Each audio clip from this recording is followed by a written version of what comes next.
unprofessional. Hi, sweetheart. I'm so sorry. My phone. I know you understand. Okay, luckily, the person that called me, honey, I have been very frustrated. You see, since yesterday, I'm honestly very frustrated. So maybe if I found somehow, so certain things I don't have. But right now, thank God that you said what you said. So when the person that called me, I asked him the question. I said, I have one of our financial secretary, national financial secretary, asking me, there has to be, please correct me if I'm wrong, because I answered the question that I asked you based on what I know. But correct me if I'm wrong. Correct me if I'm wrong. What you are asking me is that you want to know, you want to have or see the document that gave me authorized representative. Is that what you're looking for, honey? Yes, the one that was the one that the lawyer gave you. Yeah, the one that that they have to give me that authorization. Okay, yes, good. Yes. Because when you asked me the question, I said to you, my answer there was more for me and you, that my dear sister, all we know is that we are financial secretary and the financial treasurer. Whatever they gave me is what I gave you. And what I give you is what I have. But you were asking me about the document that actually that can prove that I am the one that was authorized. Right, but wait a minute. No. That's not the one. See, in our meeting, after we had that meeting, remember after the meeting, the emergency meeting we had with the lawyer, after he made all of that stuff in the statement, you said, can you please give that to me in a memo? He was supposed to give you that in a memo, in a header, from his attorney, from that attorney's office. Okay, if that's what you're looking for. Yes, because that's it. I have been getting harassed by my members asking me for this information because nobody wants to put it. It's just I can't share. I can show them the information you gave me. I can show them that information, but right now it's like. Really? Okay, listen to me now. Let me tell you. I asked that question because I did not want to do anything without putting it in writing. He said yes, there is something put in writing. So after the meeting, my dear sister, the man called me and said, "Where is your email?" And then he wanted the email. Well, he has the email of the other lawyer because they are supposed to receive the same thing, and those are supposed to receive the same thing. I gave my email. They have the lawyer email. So he took that thing. And I was like waiting for the memo. I never received. So who made up the memo? Listen, let me finish so you can understand me. Then I gave him my email and the lawyer's email. So when I called him, when I waited for him like on Monday, then I went on the air. After the meeting, I'm still promoting the liaison. I get so upset. I called them again.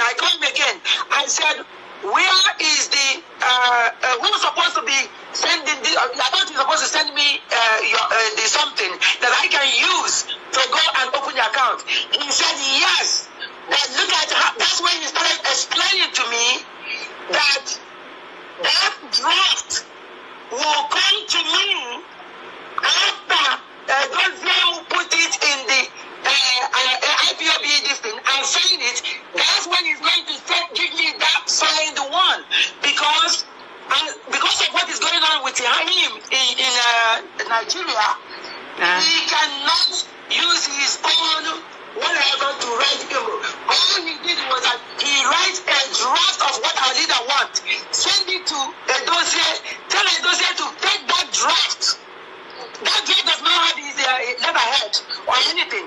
Take the draft and put it in IPOB letterhead and sign it, then give his own copy to use to open an account and give the lawyer the own copy to keep for our leader. That's what.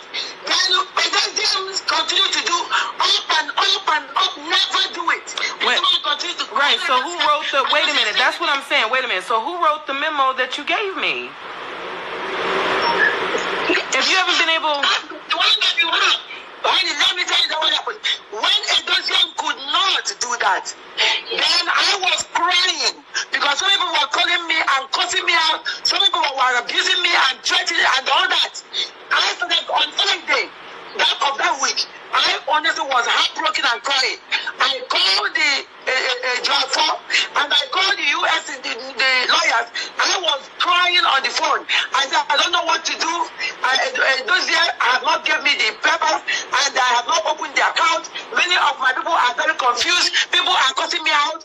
I don't know what else to do. That's when the lawyer in USA told Jaffa, you know, there is something our leader signed with us that gave Madam Oyibo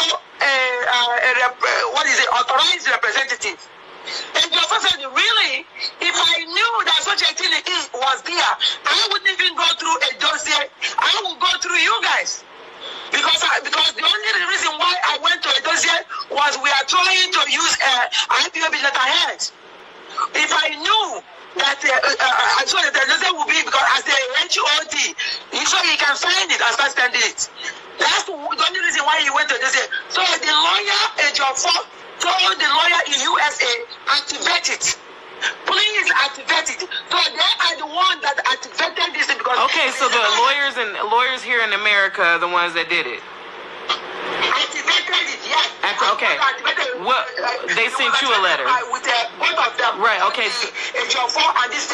Right. So that means that. All right. So that means that they had a document that was signed, that was on a letterhead for the lawyer. By our leader. There is a document they have that's signed by a leader that gave that to represent. Okay, the affidavit. It was the. Where's the affidavit?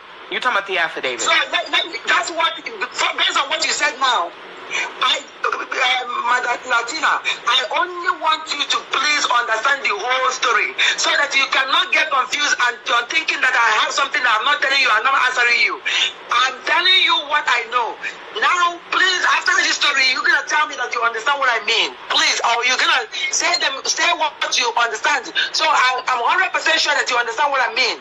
It was the only reason that made these lawyers, four of them, to even do anything else because our people were calling me on Friday and they were calling me all kind of names. Some people record something and some people are confused. Some people were saying, where are we going to put the money? I didn't know what to do. I started calling a phone and calling this lawyer. They were on the line. I was crying and said, if you guys want to help me now, help me. Because I don't know what else to do. I do not know. I don't know why Edosia has not signed the paper for me to go and open an account. They keep delaying it.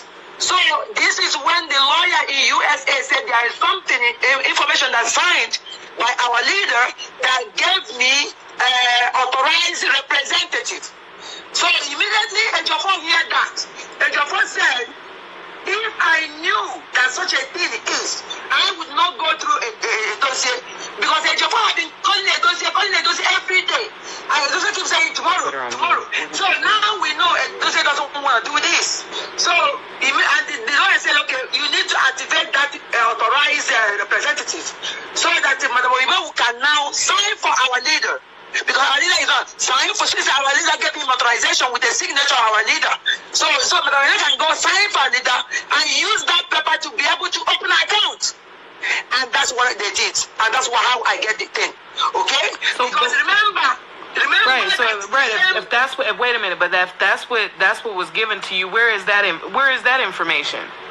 Can you send it to me? Which information? The one that gave me authorization. Yes. Okay, that's what I'm telling you now. So long as the lawyer says yes, you can go to Department of Justice. You can go. It's actually official document that is in the Department of Justice IPOB. If you go there, you will see it. And I told him to send me the link, and he said he's gonna send me the link. Wait a minute. Who wrote the document that you gave me? Is what I'm asking. That is the draft, though. The draft was given to Edozie and the lawyers and the lawyers in USA. Right, but how did you get it? Because you say you were still waiting for him to give it to you. This is what's not making no sense to me. Okay, see, that's the point. You are not listening to me. Please. I am listening. Let me say that again. The document was written by the lawyer, our leader's lawyer in Biafra land. That document, that draft was done. But our leader wanted the draft to be sent to a dossier and to the lawyers in USA. I find out why Anita did that. Because when a dossier finally sent a letter out, a dossier cut it off and on and sent the one that wasn't complete. But the dossier does not know that our leader gave the same identical information to the lawyer in USA. Right. You know. So that's what the lawyer in USA gave you. He was busy playing games. Cutting it off, not saying it. So when a dossier was not willing to do what our leader said, then these people because they have information already. They have the information. So they brought the information and give it, put it without giving the information. The information will now put in the, in the letterhead or whatever, which your knows all that information that you see there was identical with what a dossier has. But a dossier did not know that our leader gave it to the USA attorneys. He thought he was the only one in going. So he was basically blackmailing and delaying, thinking that he's the only one that has the information. So when it dawns on John that a dossier is playing games. And when I called them and crying, that's when this lawyer were said that to activate, because they already had the draft. They said, now let's activate. John Ford said, activate that to represent whatever representative. So if anybody wants to know whether it's true or not that our leader actually put my name as the whatever representative, the guy just said you can go to the official website of the Department of Justice, IPOB. You're gonna see it there. Our leader signed it and he said whatever that it was said in this document. It says it's there. So this is how I get it, honey. Because this is how I get it. Because otherwise, a dossier still does not give me. But unfortunately for a dossier, he did not know that these people has it too. The lawyer has it. Who drove to get the affidavit signed? Eh? Who was it? What is it? Electronic? You got it off the thing. You got it off the site. The information was given to me. I have to, because I'm supposed to sign for our leader. So if you're notarizing something, you have to go physical and they take your information to sign. So I get information from them. I went over there, I looked for the notary place, and they take all my information, they notarize it, so that will give me an opportunity to sign. So immediately I did that, I took the same paper and went to the bank and used it to open an account. Okay. Because that's the only thing I used to open an account. Right, well those still have not given me anything. Right. Now.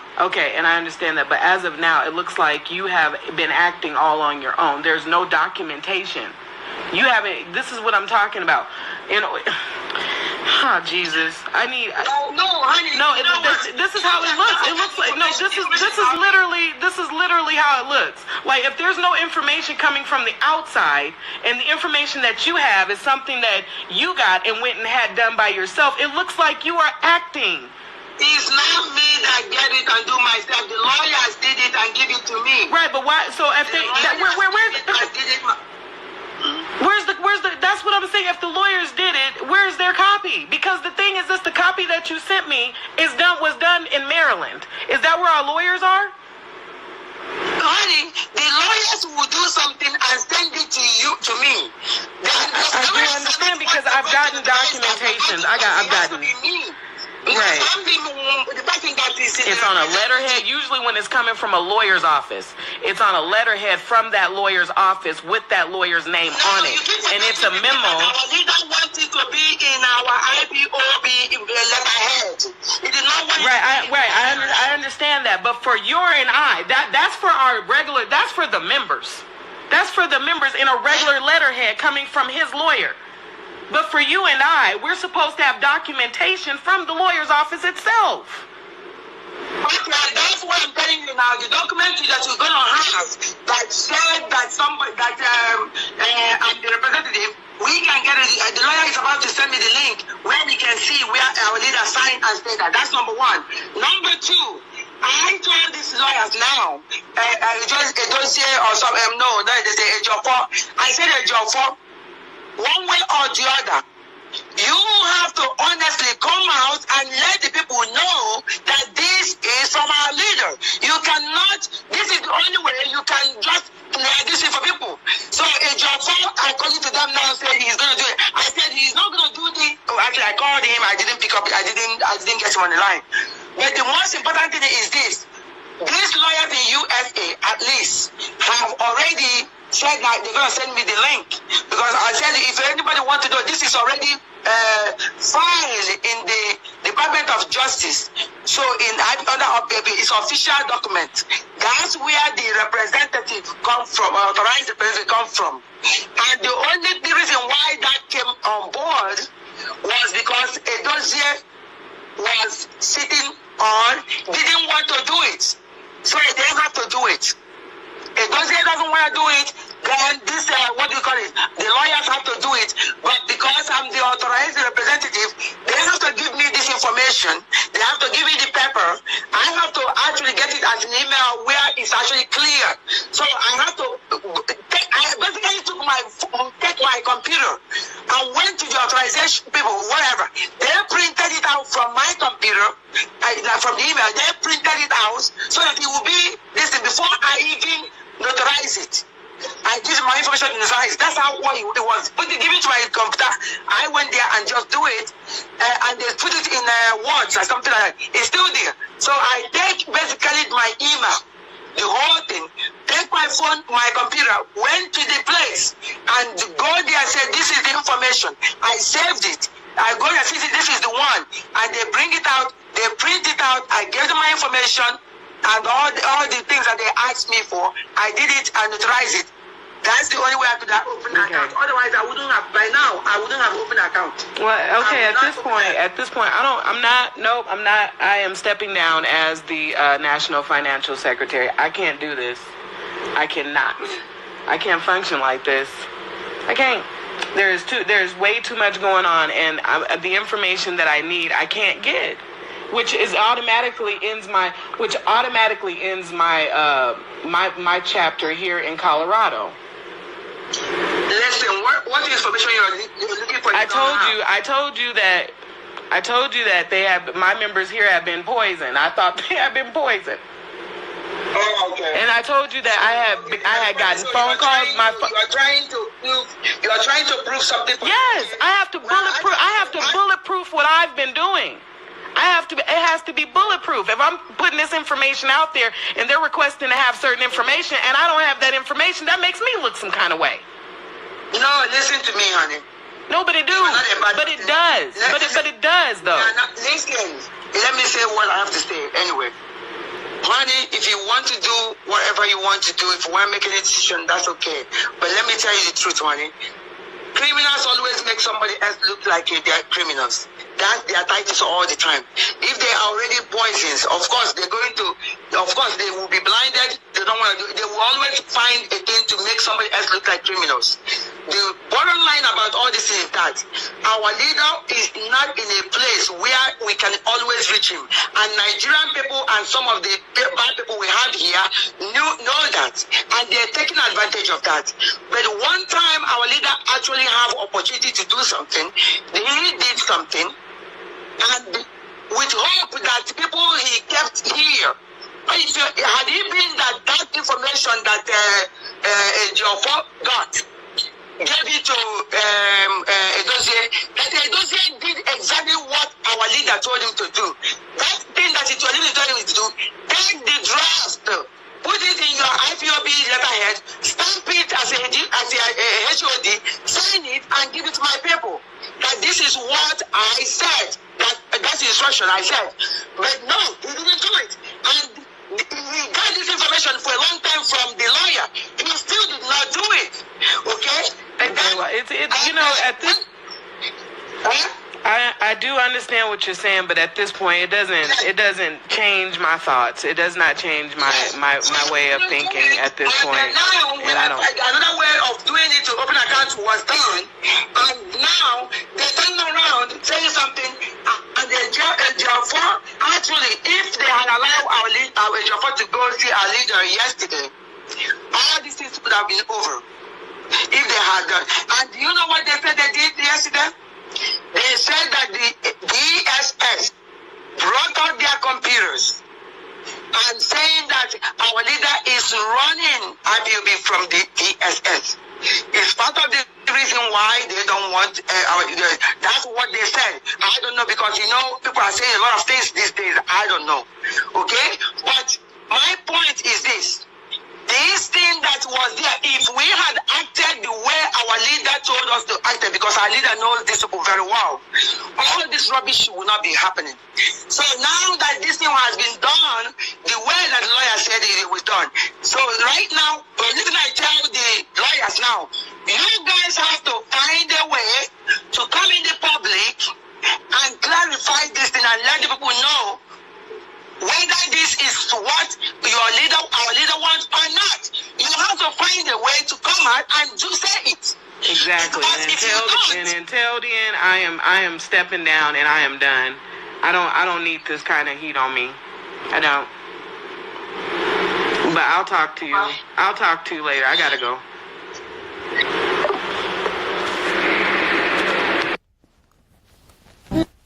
Biafra Alpha Power Media International. Biafra Alpha Power Media International. Hi, sweetheart. I'm so sorry. You know my phone. I know you understand. Okay, luckily, the person that called me, honey, I have been very frustrated. You see, since yesterday, I'm honestly very frustrated. So maybe if I sound somehow, so certain things I don't have. But right now, thank God that you said what you said. So when the person that called me, I asked him the question. I said, I have one of our financial secretary, national financial secretary, that asking me, there has to be, please correct me if I'm wrong, because I answered the question that I asked you based on what I know. But correct me if I'm wrong. Correct me if I'm wrong. What you are asking me is that you want to know, you want to have or see the document that gave me authorized representative. Is that what you're looking for, honey? Yes, the one that was the one that the lawyer gave you. Yeah, the one that that they have to give me that authorization. Okay, yes, good. Yes. Because when you asked me the question, I said to you that my answer there was more for me and you. That my dear sister, all we know is that we are financial secretary and the financial treasurer.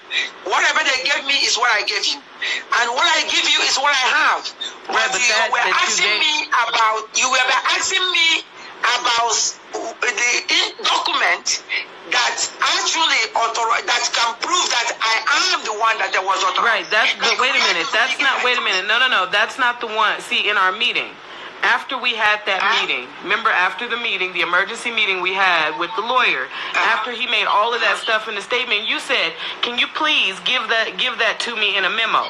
He was supposed to give you that in a memo, in a header, from his attorney, from that attorney's office. Okay, if that's what you're looking for. Yes, he didn't give because me, that's it. I have been getting harassed by my members asking me for this information because nobody wants to put it.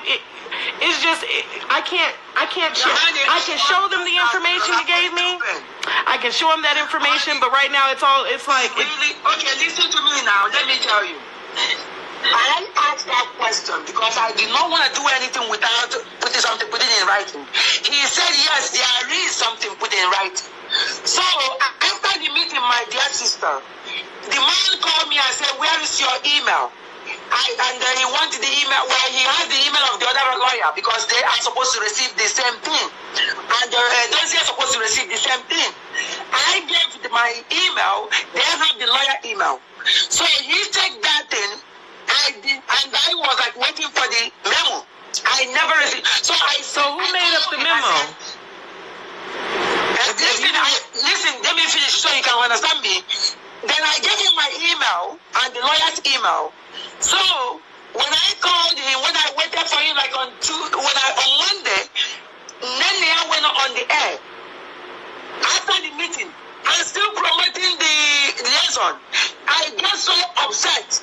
I called them again. I said, where is the who's supposed to be sending the? I thought you're supposed to send me the something that I can use to go and open the account. He said yes. But look at how, that's when he started explaining to me that draft will come to me after those who put it in the IPOB this thing and sign it. That's when he's going to give me that signed one, because of what is going on with him in Nigeria, he cannot use his own whatever to write him. All he did was that he writes a draft of what our leader wants, send it to a dossier, tell a dossier to take that draft. That draft does not have his letterhead or anything.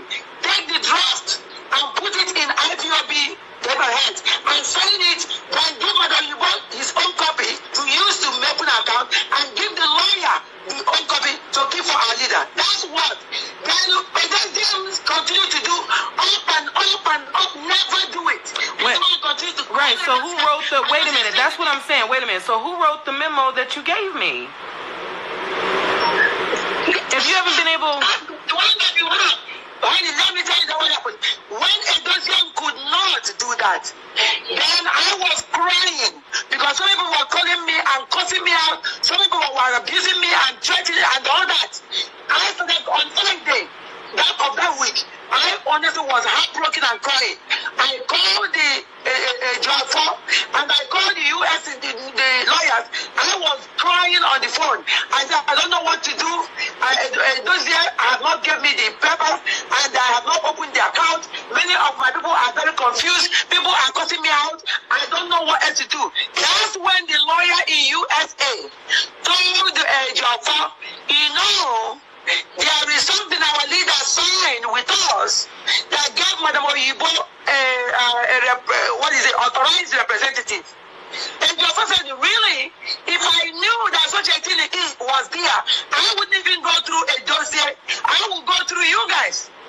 Because the only reason why I went to a dossier was we are trying to use IPOB letterhead. If I knew that I saw that the dossier would be, because as the HOD, so he can sign it and start sending it.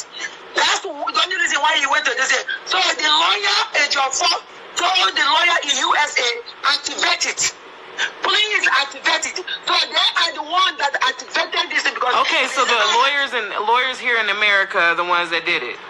Activated it, yes. Okay. What? They sent you a letter. With both of them. Right, okay. And this thing. Right, so that means that... All right, so that means that they had a document that was signed, that was on a letterhead for the lawyer. By our leader. There is a document they have that's signed by a leader that gave that to okay, the affidavit. It was where's the affidavit? You're talking about the affidavit. So that's what, based on what you said now, Madam Latina, I only want you to please understand the whole story so that you cannot get confused and you're thinking that I have something that I'm not telling you, I'm not answering you. I'm telling you what I know. Now, please, after this story, you're going to tell me that you understand what I mean. Please, or you're going to say what you understand. So I'm 100% sure that you understand what I mean. It was the only reason that made these lawyers, the four of them, to even do anything else, because our people were calling me on Friday and they were calling me all kind of names. Some people record something and some people are confused. Some people were saying, where are we going to put the money? I didn't know what to do. I started calling a phone and calling this lawyer. They were on the line. I was crying. I said, if you guys want to help me now, help me, because I don't know what else to do. I do not know. I don't know why Edosia has not signed the paper for me to go and open an account. They keep delaying it. So this is when the lawyer in was signed by our leader that gave me authorized representative. So immediately Ejiofor heard that. Ejiofor said, if I knew that such a thing is, I would not go through a dossier, because Ejiofor had been calling a dossier every day. And the dossier keeps saying tomorrow. So now we know a dossier doesn't want to do this. So and the lawyer said, okay, you need to activate that authorized representative, so that Madam Oyibo can now sign for our leader. Because our leader is not signed for, since our leader gave him authorization with the signature of our leader. So Madam Oyibo can go sign for our leader and use that paper to be able to open an account. And that's what they did. And that's how I get the thing. Okay? So, because remember. Right. So if that's what. Wait a minute. But that's what was given to you. Where is that information? Can you send it to me? Which information? The one you said. Gave me authorization. Yes. Okay, that's what I'm telling you now. So long as the lawyer says yes, you can go to Department of Justice. You can go. It's actually official document that is in the Department of Justice IPOB. If you go there, you will see it.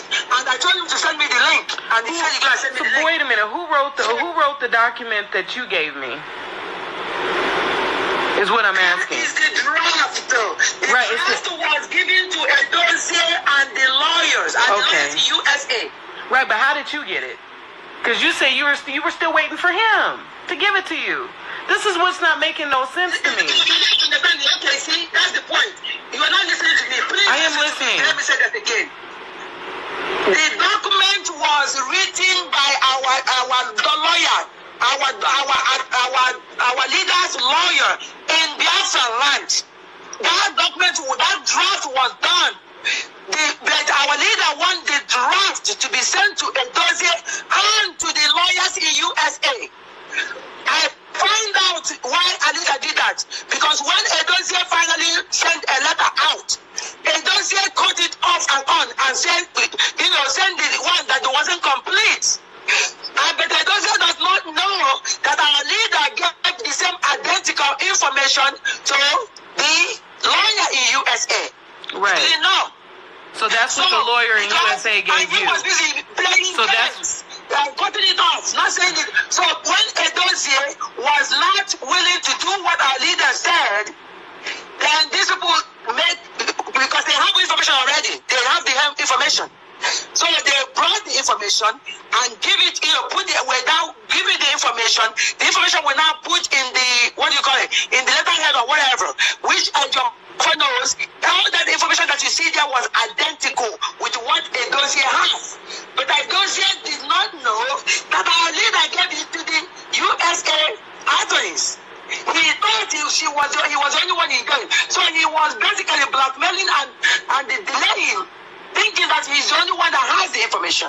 So when it dawns on Ejiofor that a dossier is playing games, and when I called them and crying, that's when this lawyer will say that to activate, because they already have the draft. They said, now let's activate. Ejiofor said, activate that to represent whatever representative. So if anybody wants to know whether it's true or not that our leader actually put my name as the whatever representative, the lawyer just said you can go to the official website of the Department of Justice, IPOB. You're gonna see it there. Our leader signed it and he said whatever that it was said in this document. It says it's there. So this is how I get it, honey. Because this is how I get it. Because otherwise, a dossier still does not give me. But unfortunately for a dossier, he did not know that these people has it too.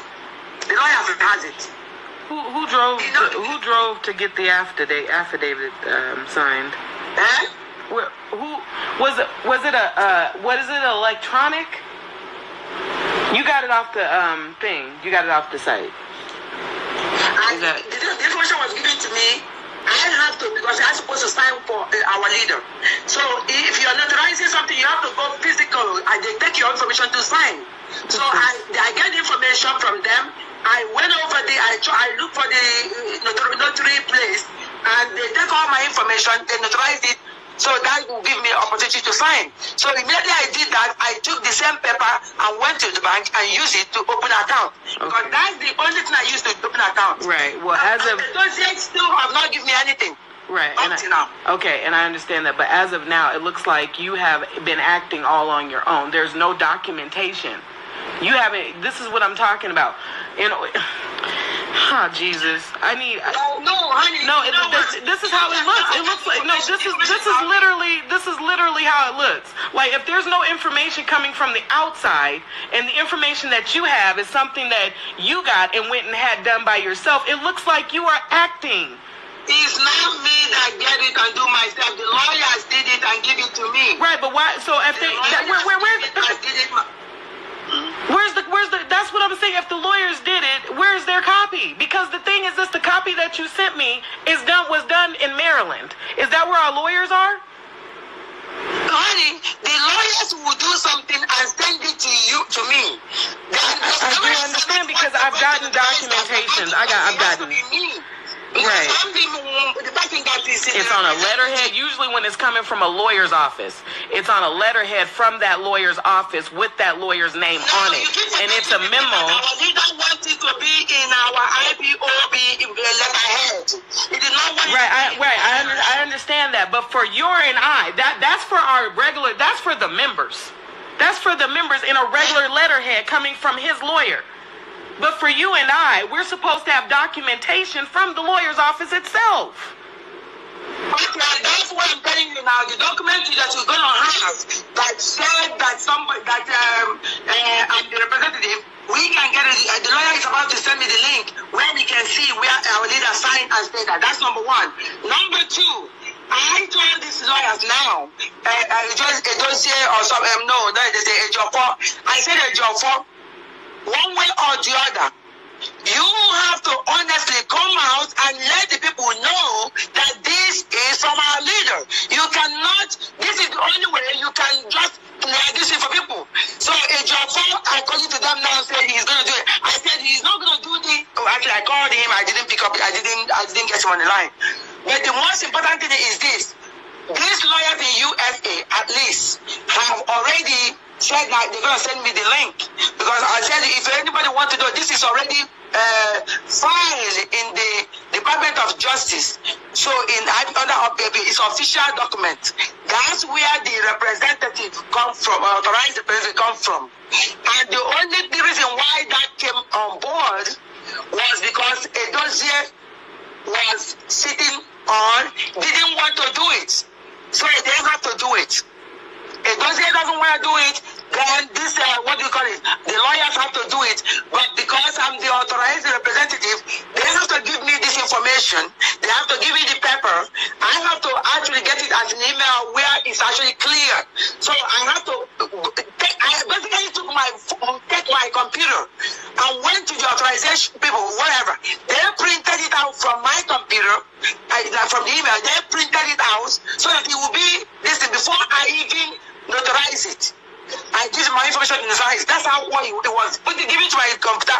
I went there and just do it, and they put it in words or something like that. It's still there. So I take basically my email, the whole thing, take my phone, my computer, went to the place, and go there and said, this is the information. I saved it. I go there and see this is the one, and they bring it out, they print it out, I gave them my information, and all the things that they asked me for, I did it and notarized it. That's the only way I could have opened an account. Otherwise, I wouldn't have, by now, I wouldn't have opened an account. Well, okay, at this point, I am stepping down as the National Financial Secretary. I can't do this. I cannot. I can't function like this. I can't. There's way too much going on, and the information that I need, I can't get. Which automatically ends my my chapter here in Colorado. Listen, what information you're looking for? I told you that my members here have been poisoned. I thought they had been poisoned. Oh, okay. And I told you that I had gotten phone calls. You are trying to prove something. Yes, I have to bulletproof what I've been doing. It has to be bulletproof. If I'm putting this information out there and they're requesting to have certain information and I don't have that information, that makes me look some kind of way. No, listen to me, honey. No, but it do. But it does. But it does, though. Listen, let me say what I have to say anyway. Honey, if you want to do whatever you want to do, if you want to make any decision, that's okay. But let me tell you the truth, honey. Criminals always make somebody else look like they're criminals. That's their titles all the time. If they are already poisons, of course they will be blinded. They don't want to they will always find a thing to make somebody else look like criminals. The bottom line about all this is that our leader is not in a place where we can always reach him. And Nigerian people and some of the bad people we have here know that. And they're taking advantage of that. But one time our leader actually have opportunity to do something, he did something, and with hope that people he kept here.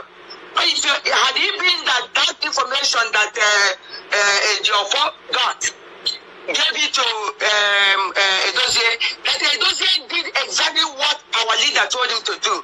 That thing that he told him to do, take the draft, put it in your IPOB letterhead, stamp it as a HOD, sign it, and give it to my people. That this is what I said. That's the instruction I said. But no, he didn't do it. And he got this information for a long time from the lawyer. He still did not do it. Okay? And then, well, you know, at this... I do understand what you're saying, but at this point, it doesn't change my thoughts. It does not change my way of thinking at this point. And I don't. Another way of doing it to open accounts was done, and now they turn around saying something. And the Ejiofor, actually, if they had allowed our Ejiofor to go see our leader yesterday, all these things would have been over. If they had done. And do you know what they said they did yesterday? They said that the DSS brought out their computers and saying that our leader is running IPOB from the DSS. It's part of the reason why they don't want that's what they said. I don't know, because you know people are saying a lot of things these days. I don't know. Okay? But my point is this. This thing that was there, if we had acted the way our leader told us to act, because our leader knows these people very well, all this rubbish will not be happening. So now that this thing has been done, the way that the lawyer said it was done. So right now, listen, I tell the lawyers now, you guys have to find a way to come in the public and clarify this thing and let the people know whether this is what our leader wants or not. You have to find a way to come out and to say it. Exactly. And until then, I am stepping down and I am done. I don't need this kind of heat on me. I don't. But I'll talk to you. I'll talk to you later. I gotta go.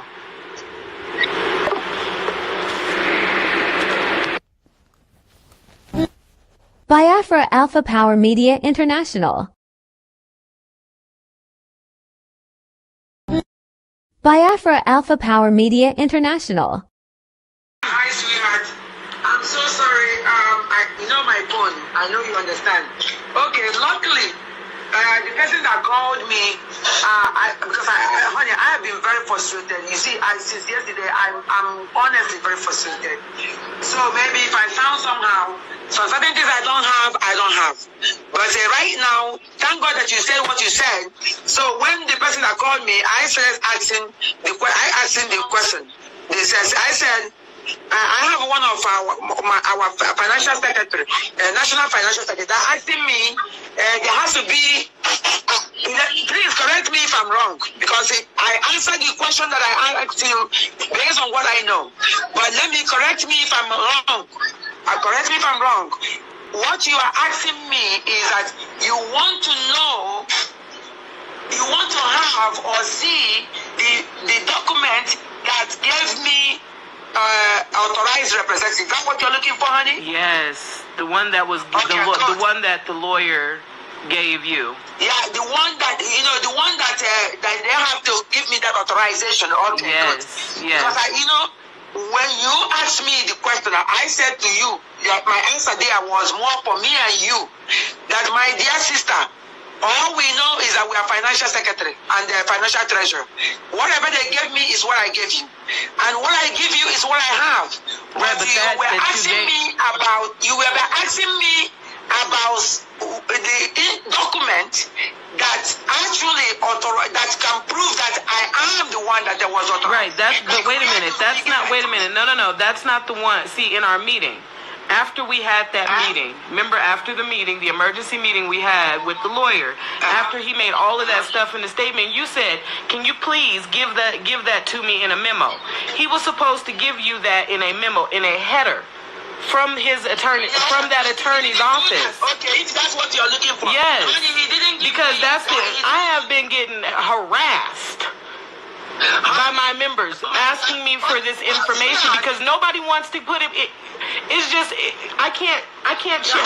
I can show them the information you gave me. I can show them that information, but right now it's like. Really? Okay, listen to me now. Let me tell you. I asked that question because I did not want to do anything without putting something put it in writing. He said yes, there is something put in writing.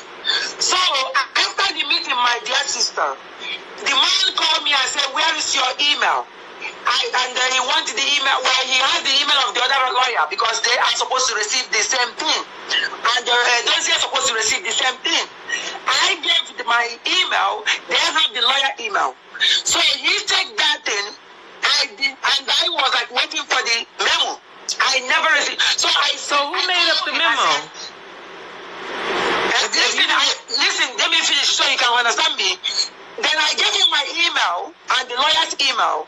So when I called him, when I waited for him like on Monday, then I went on the air. After the meeting, I'm still promoting the liaison. I got so upset. I called them again. I said, where is the who's supposed to be sending the? I thought you're supposed to send me the something that I can use to go and open the account. He said yes. But look at how. That's when he started explaining to me that draft will come to me after. Those who put it in the IPOB this thing and sign it, that's when he's going to give me that signed one because of what is going on with him in Nigeria, he cannot use his own whatever to write him. All he did was that he writes a draft of what our leader wants, send it to a dossier, tell a dossier to take that draft. That draft does not have his letterhead or anything. Take the draft and put it in IPOB letterhead and sign it, then give Madam Yubo his own copy to use to open an account and give the lawyer the own copy to keep for our leader. That's what. Then they continue to do up and up, never do it. Right, so who wrote the, wait a minute, that's what I'm saying, wait a minute. So who wrote the memo that you gave me? If you haven't been able... Let me tell you what happened. When a Dosian could not do that, then I was crying because some people were calling me and cussing me out. Some people were abusing me and threatening and all that. I started on Sunday of that week. I honestly was heartbroken and crying. I called the John 4 and I called the US, the lawyers. I was crying on the phone. I said, I don't know what to do. Those years have not given me the papers and I have not opened the account. Many of my people are very confused. People are cutting me out. I don't know what else to do. That's when the lawyer in USA told John 4, there is something our leader signed with us that gave Madam Oyibo authorized representative. And Joseph said, really, if I knew that such a thing was there, I wouldn't even go through a dossier. I would go through you guys. Because the only reason why I went to a dossier was we are trying to use IPOB letterhead. If I knew that I saw that the dossier would be because as the HOD, so he can sign it and start sending it. That's the only reason why he went to the dossier. So the lawyer, Job 4, told told the lawyer in USA, activate it. Please activate it. So they are the one that activated this because. Okay, so the lawyers here in America are the ones that did it. Activated it, yes. Okay. What? They sent you a letter. With both of them. Right. Okay. And this thing. Right. So that means that. All right. So that means that they had a document that was signed, that was on a letterhead for the lawyer. By our leader.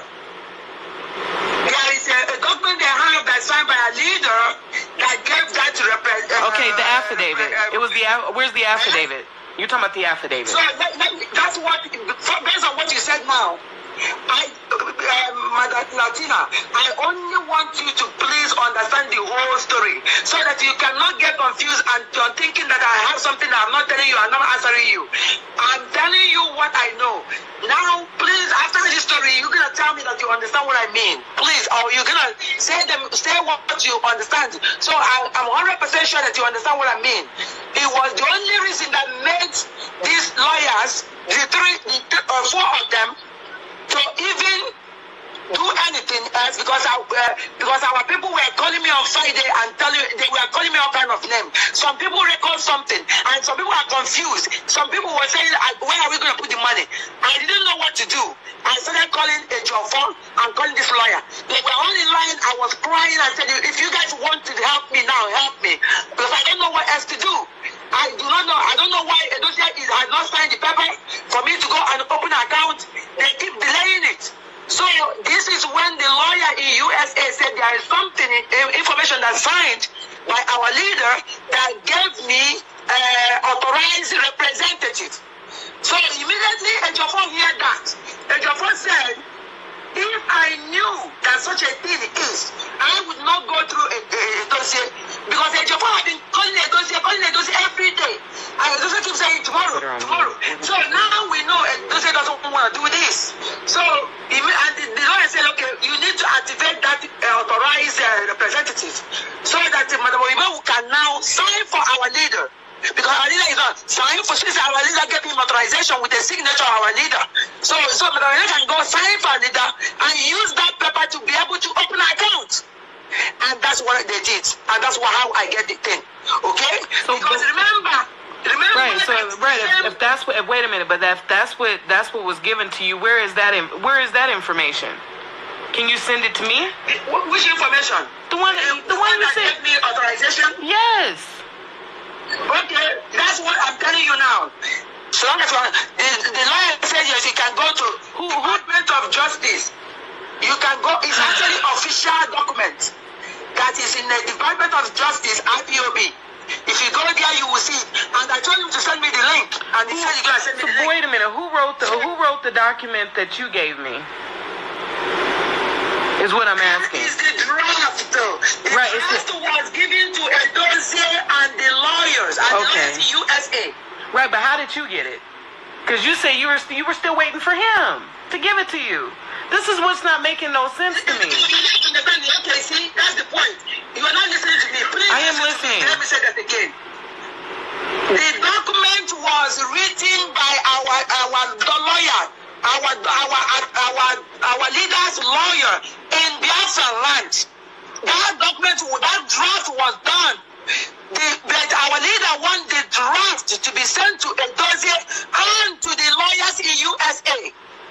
I find out why Alida did that. Because when Edozie finally sent a letter out, Edozie cut it off and on and said, send the one that wasn't complete. But Edozie does not know that our leader gave the same identical information to the lawyer in USA. Right. You know. So that's what the lawyer in USA gave you. He was busy playing games. Cutting it off, not saying it. So when Edozie was not willing to do what our leader said, then these people because they have information already. They have the information. So they brought the information and give it, put it without giving the information. The information will now put in the, in the letterhead or whatever, which knows all that information that you see there was identical with what Edozie has. But Edozie did not know that our leader gave it to the USA attorneys. He thought he was the only one in gang. So he was basically blackmailing and delaying, thinking that he's the only one that has the information. So when it dawns on Ejiofor that Edozie is playing games, and when I called them and crying, that's when this lawyer were said that to activate, because they already had the draft. They said, now let's activate. Ejiofor said, activate that to represent whatever representative. So if anybody wants to know whether it's true or not that our leader actually put my name as the whatever representative, the lawyer just said you can go to the official website of the Department of Justice, IPOB. You're gonna see it there. Our leader signed it, and it says whatever that it was said in this document. It says it's there. So this is how I get it, honey. Because this is how I get it. Because otherwise, Edozie still does not give me.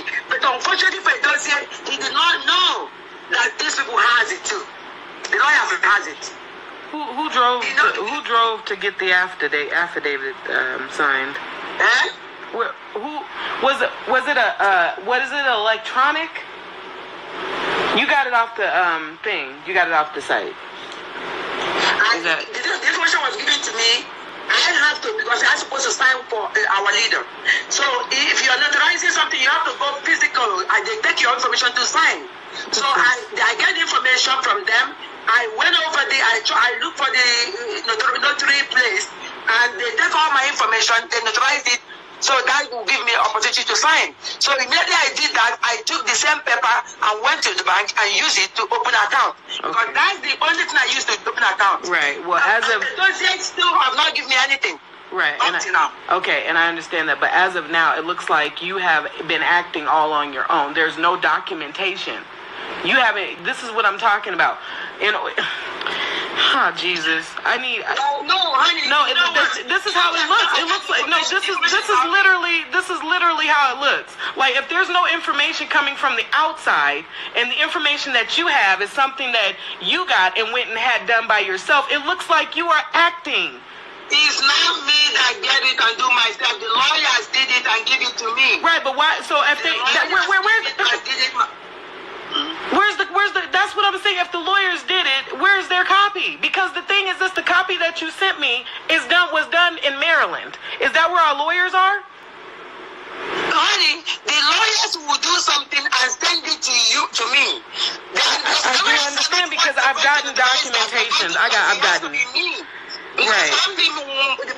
It's on a letterhead. Usually when it's coming from a lawyer's office, it's on a letterhead from that lawyer's office with that lawyer's name on it. And it's a memo. We don't want it to be in our IPOB letterhead. It is not what I understand that. But for your and I, that's for our regular, that's for the members. That's for the members in a regular letterhead coming from his lawyer. But for you and I, we're supposed to have documentation from the lawyer's office itself. Okay, that's what I'm telling you now. The document that you're going to have that said that I'm the representative, we can get it. The lawyer is about to send me the link where we can see where our leader signed and said that. That's number one. Number two, I told these lawyers now, just Edozie or something, no, they say Ejiofor. I said Ejiofor.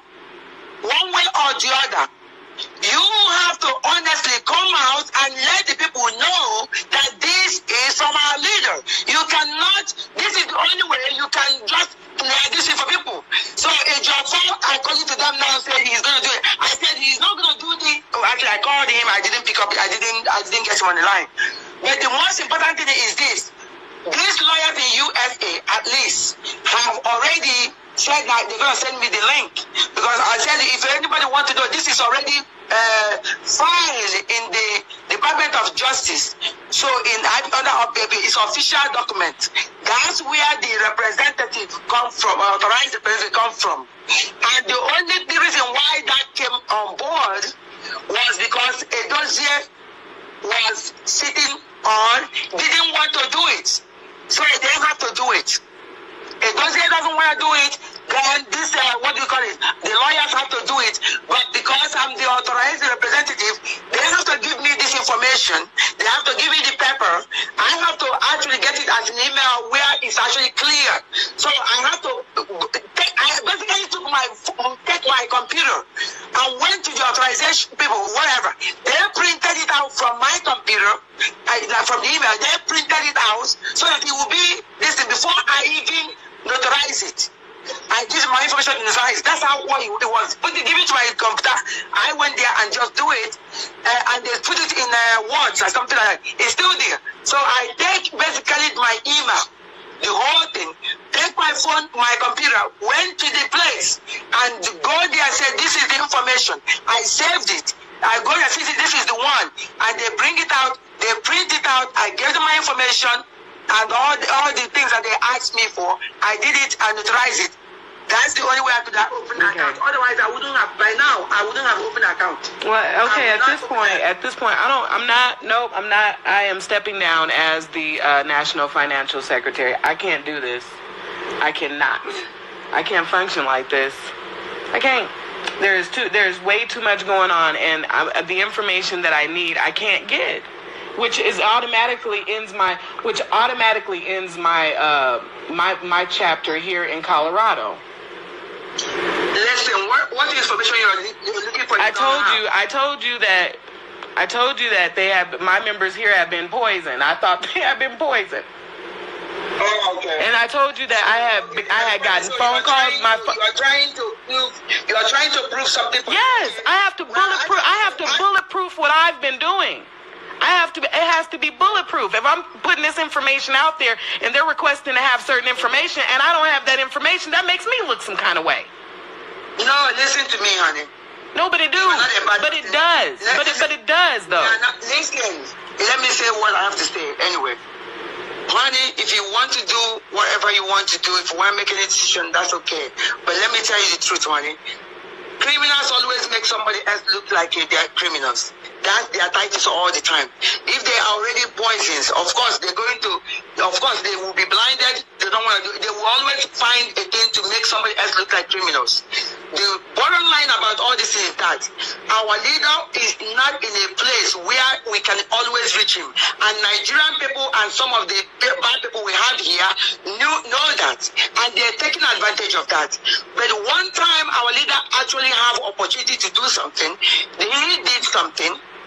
And with hope that people he kept here, had he been that information that Jofo got, gave it to Edozie, that Edozie did exactly what our leader told him to do. That thing that he told him to do, take the draft, put it in your IPOB letterhead, stamp it as a HOD, sign it, and give it to my people. That this is what I said. That's the instruction I said. But no, he didn't do it. And he got this information for a long time from the lawyer. He still did not do it. Okay? And then, well, at this... I do understand what you're saying, but at this point, it doesn't change my thoughts. It does not change my way of thinking at this point. And I don't. Another way of doing it to open accounts was done, and now they turn around saying something, and the Jaffa actually, if they had allowed our Jaffa to go see our leader yesterday, all these things would have been over. If they had done, and do you know what they said they did yesterday? They said that the DSS brought out their computers and saying that our leader is running IPOB from the DSS. It's part of the reason why they don't want our leader. That's what they said. I don't know, because people are saying a lot of things these days. I don't know. Okay? But my point is this. This thing that was there, if we had acted the way our leader told us to act, because our leader knows these people very well, all this rubbish will not be happening. So now that this thing has been done, the way that the lawyer said it was done. So right now, listen, I tell the lawyers now, you guys have to find a way to come in the public and clarify this thing and let the people know whether this is what our leader wants or not. You to find a way to come out and do say it. Exactly. And until then, I am stepping down and I am done. I don't need this kind of heat on me. I don't. But I'll talk to you. I'll talk to you later. I gotta go.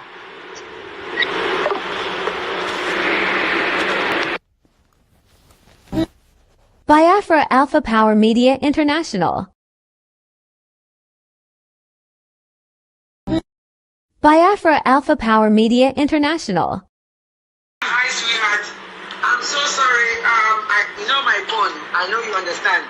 Okay, luckily, the person that called me, honey, I have been very frustrated. You see, since yesterday, I'm honestly very frustrated. So maybe if I found somehow, some certain things I don't have.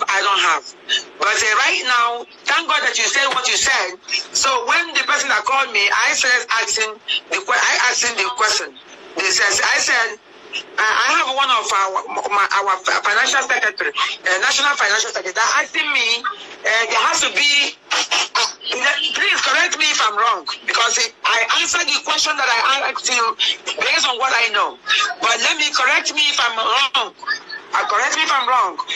What you are asking me is that you want to know, you want to have or see the document that gave me authorized representative. Is that what you're looking for, honey? Yes, the one that was the one that the lawyer gave you. Yeah, the one that that they have to give me that authorization. Okay, yes, good. Yes. Because when you asked me the question, I said to you that my answer there was more for me and you.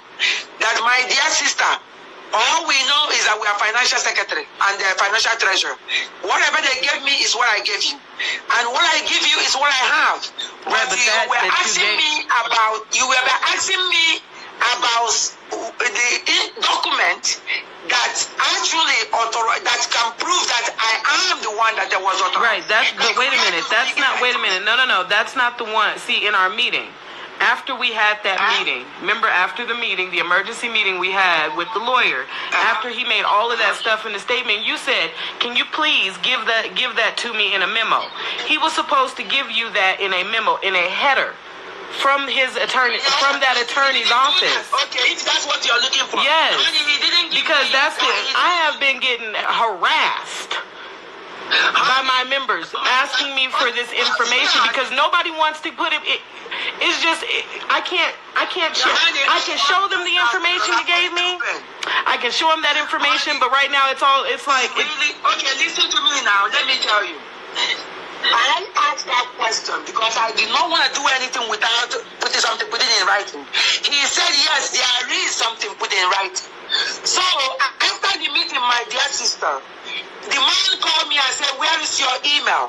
And then he wanted the email. Well, he has the email of the other lawyer because they are supposed to receive the same thing, and those are supposed to receive the same thing.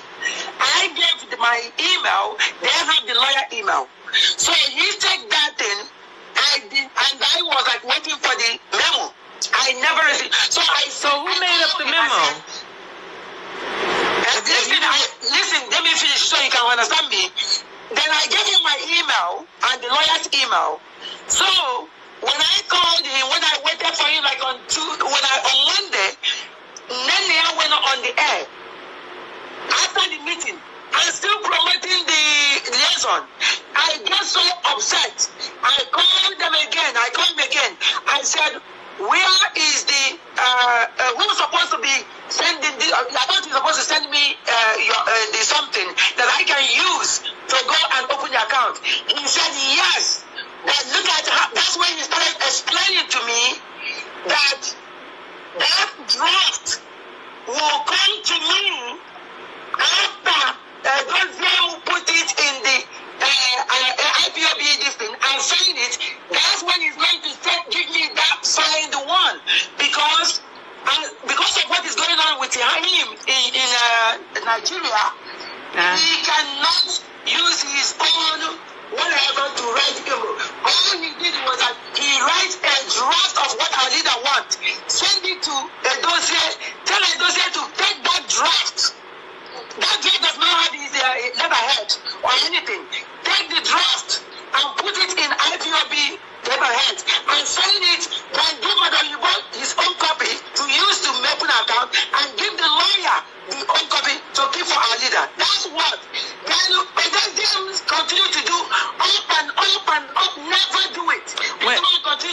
So who wrote the? Wait a minute. That's what I'm saying. Wait a minute. So who wrote the memo that you gave me? If you haven't been able. The one that you have. Let me tell you what happened. When a Dosian could not do that, then I was crying because some people were calling me and cussing me out. Some people were abusing me and threatening and all that. I started on Sunday of that week. I honestly was heartbroken and crying. I called the Jaffa and I called the US, the lawyers. I was crying on the phone. I said, I don't know what to do. Those years have not given me the papers and I have not opened the account. Many of my people are very confused. People are cutting me out. I don't know what else to do. That's when the lawyer in USA told Jaffa, there is something our leader signed with us that gave Madam Oyibo authorized representative. And Jaffa said, really? If I knew that such a thing was there, I wouldn't even go through a dossier. I would go through you guys. Because the only reason why I went to a dossier was we are trying to use IPOB letterhead. If I knew that I saw that the dossier would be because as a HOD, so he can sign it and start standing it. That's the only reason why he went to the dossier. So the lawyer, Jaffa, told the lawyer in USA, activate it. Please activate it. So they are the ones that activated this because. Okay, so the lawyers here in America are the ones that did it. Activated it, yes. Okay. What? They sent you a letter. With both of them. Right. Okay. And this thing. Right. So that means that. All right. So that means that they had a document that was signed, that was on a letterhead for the lawyer. By our leader. There is a document they have that's signed by a leader that gave that to represent. Okay, the affidavit. It was the. Where's the affidavit? You're talking about the affidavit. So that's what, based on what you said now, Madam Latina, I only want you to please understand the whole story so that you cannot get confused and you're thinking that I have something that I'm not telling you, I'm not answering you. I'm telling you what I know. Now, please, after this story, you're going to tell me that you understand what I mean. Please, or you're going to say what you understand. So I'm 100% sure that you understand what I mean. It was the only reason that made these lawyers, four of them, to even do anything else because our people were calling me on Friday and they were calling me all kind of name. Some people record something and some people are confused. Some people were saying, where are we going to put the money? I didn't know what to do. I started calling a phone and calling this lawyer. They were all in line. I was crying and said, if you guys want to help me now, help me. Because I don't know what else to do. I do not know. I don't know why Edosia has not signed the paper for me to go and open an account. They keep delaying it. So this is when the lawyer in USA said there is something, information that's signed by our leader that gave me authorized representative. So immediately Ejiofor heard that. Ejiofor said, if I knew that such a thing is, I would not go through a dossier because Ejiofor had been calling a dossier every day. And the dossier keeps saying tomorrow. So now we know a dossier doesn't want to do this. So the lawyer said, okay, you need to activate that authorized representative so that Madam Oyibo can now sign for our leader. Because our leader is not signing for since our leader gave him authorization with the signature of our leader. So Madam Oyibo can go sign for our leader and use that paper to be able to open an account. And that's what they did. And that's how I get the thing. Okay? So because remember.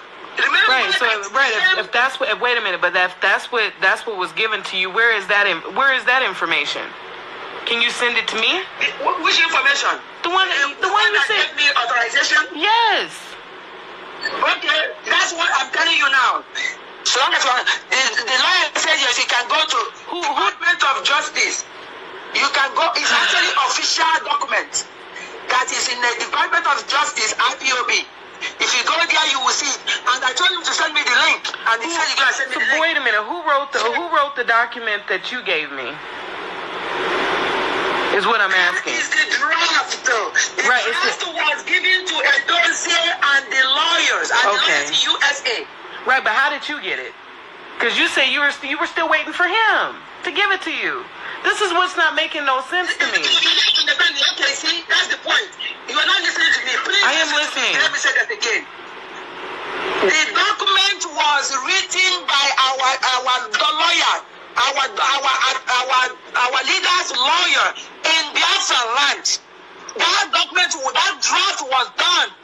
But our leader wanted the draft to be sent to a dossier and to the lawyers in USA. I find out why Alida did that. Because when a dossier finally sent a letter out, a dossier cut it off and on and sent the one that wasn't complete. But the dossier does not know that our leader gave the same identical information to the lawyer in USA. Right. You know. So that's what the lawyer in USA gave you. Was busy playing games. Cutting it off, not saying it. So when a dossier was not willing to do what our leader said, then these people make. My name's still remember Z. George is Chukwume, and I'm reaching you out here from United Kingdom. And it's approximately 58 minutes on top of the hour. Schedule this broadcast tonight for 6 p.m. on the dot, so we are earlier than we have scheduled. As I welcome you, please welcome others. Tonight is going to be explosive and is exclusive on Biafra Alpha Power Media International. Fellow comrade and lovers of freedom, I welcome you once again on this wonderful gospel of heaven. As we always say, we're standing in the gap of Radio Biafra, London, because the cabal within have hijacked our mouthpiece, and we have no option but to fit on this gap at this point in time that we are passing through another turbulence in our journey to restore the kingdom of heaven upon the earth. As our leader being incarcerated, he was extraordinary rendition. He was kidnapped in Kenya, if I'm not mistaken, on 19th of June 2021, and tortured for 8 days. And after that, he was blindfolded, back handcuffed like a criminal, and smuggled back into the Z. And the whole world kept silent. And we are saying no to that. Tonight is significant in the lives of IPOB across the globe. A lot has happened, and it's our duty to come here to lay things to bear. We always say that there is no prejudice in what we do here because it's a clarion call that we must deliver at this point in time on this journey to restore Biafra. Tonight, my monologue will still centered on the issue that bordering IPOB, most especially what transpired in Aba on the 31st of March 2023, that our man was massacred in Aba, and up to death, those that claim to be under the leadership has not told Biafrans what's transpired. But oftentimes, you will have them making cynical comments that they were disobeyed because Akwarawa Mendy is now with our ancestors. Untimely. But we are saying no to this. As long as this man was found one thing, because they are the people that we are in the beginning planned out this whole protest. They provide the resources. It was gigantic project. Amount of men that was in the street that day wearing white, and only one man was singled out with black trouser and megaphone, which is the other state coordinator. And I want to make it abundantly clear tonight. I want Biafrans to ponder into this. Has there been any other protest in Biafra land that anybody, I'm talking about a massive random protest, I'm not talking about 15-minute show of force of our people and they will dispatch themselves. A magnitude of that amount of people that come out on the street that took over 2 hours to walk from Osisoma to Ungwa Road, in between the two barracks in Aba. And somebody was on the background shouting that this is ESN, Abia Command in collaboration with IPOB. I just want to let you know that we will not let Aba massacre slide. Those that involved in this will not get away with it. I think yesterday, the vegetable himself, the chronicle of a saboteur, the enemy at the gate, Chike Doziem, for a very long time. He never come up on his Facebook wall. This is your leader. He don't share anything in his Facebook wall, but he will come up and tell you they are leadership. They are working underground. IPOP is not a secret court. We are facing a lot, and there's no way. That is why on social media, everything we do is in the open. Onyelu said that Biafra will run, we will debate, everything shall be transparent. And this man has not come out on social media, doesn't do nothing. But I think yesterday, he changed his profile, and I'm going to show you because I wrote him. And I questioned him about what happened in Aba. He never answered me because we bring evidence. We don't just talk. For some of you thinking probably we're talking, I don't pick on people. I don't malign people. The same question, history has repeated himself. I asked the same question to Omiomio in 2016 when the issue hit. Omiomio was being apprehensive because Omiomio attended the meeting, but disobeyed Onyendi. He came out to say that he's not going to suspend his comrades. And he dare question Onyendu. The way it is a problem is when you question our leader. People like us will not let you be. I was the first person that asked Omiomio. Because he said, oh, hey, Biafra with a picture. Some people will remember, portrait of Biafran flag. And I asked him, have you done what your master asked you to do? He blocked me. Chikodoze, I don't think he blocked me, but I screenshot that message because I asked him a question. And someone responded to me. And none of his media rats can come and encounter what I'm saying because they know it's true. The blood of our people is in their hands, and they cannot run away with it. I am not going to dwell too much on this tonight, but there are things I need to say to Biafrans to understand. Subsequent of this program, I'm going to play the Aba massacre, the short video of events that have happened. But my main purpose tonight, as you can see on the screen, is the fraud of $747,000 embezzled by Chike Doziem from Madam Oyibo, aka Lita Eze, and cohort. It shall be laid to bed tonight on Biafra Alpha Power Media. There's no apology to this. This is a long time coming, and this exposition must be done tonight because it's boiled down to our finance. A lot of questions has been asked, and there's no answers. You're not getting no fourth answers is coming. These men have done their agendas, their plan to make sure they stifle IPOB finance. That was their primary agenda, to destroy IPOB within. That was Chike Doziem primary agenda. But as you will know, in this program, there's no prejudice. Because when we come here, that's what I said in my last program, for those that, when I use that word, I said, Kijo for Ijuwajan means in the English language that if any man comes to equity, must come with a clean hand. Okay, your hands cannot be soiled. And you want a fair trial or justice is not going to happen. I want to make some references tonight before I shall play some of that voices. But I'm going to unveil some information tonight, which I know is out there. But it's not the information, it's what you do with it. But we have compiled this evidence against Chike Doziem and his gang of criminals. And what they have done with our money. What have just happened in Germany. The same thing they did. And it's what we are about here to expose tonight. But there's some references I want to make here. You know, what Onyendu was rendition. And there was a meeting. If you guys remember, they said they call Canon Takano. Canon Takano is nobody to them. But they did not know. I had one of their media rats lamenting that it was like a disgrace to DOS that when Onyendu traveled, some board of DOS. DOS is the body that governs IPOB. For some of you don't understand the full meaning, Directorate of State does not own by anybody. It's their body. It will serve and go. DOS remains there. So when you want to identify some of these men, call them by their name. Stop using DOS or leadership. None of above.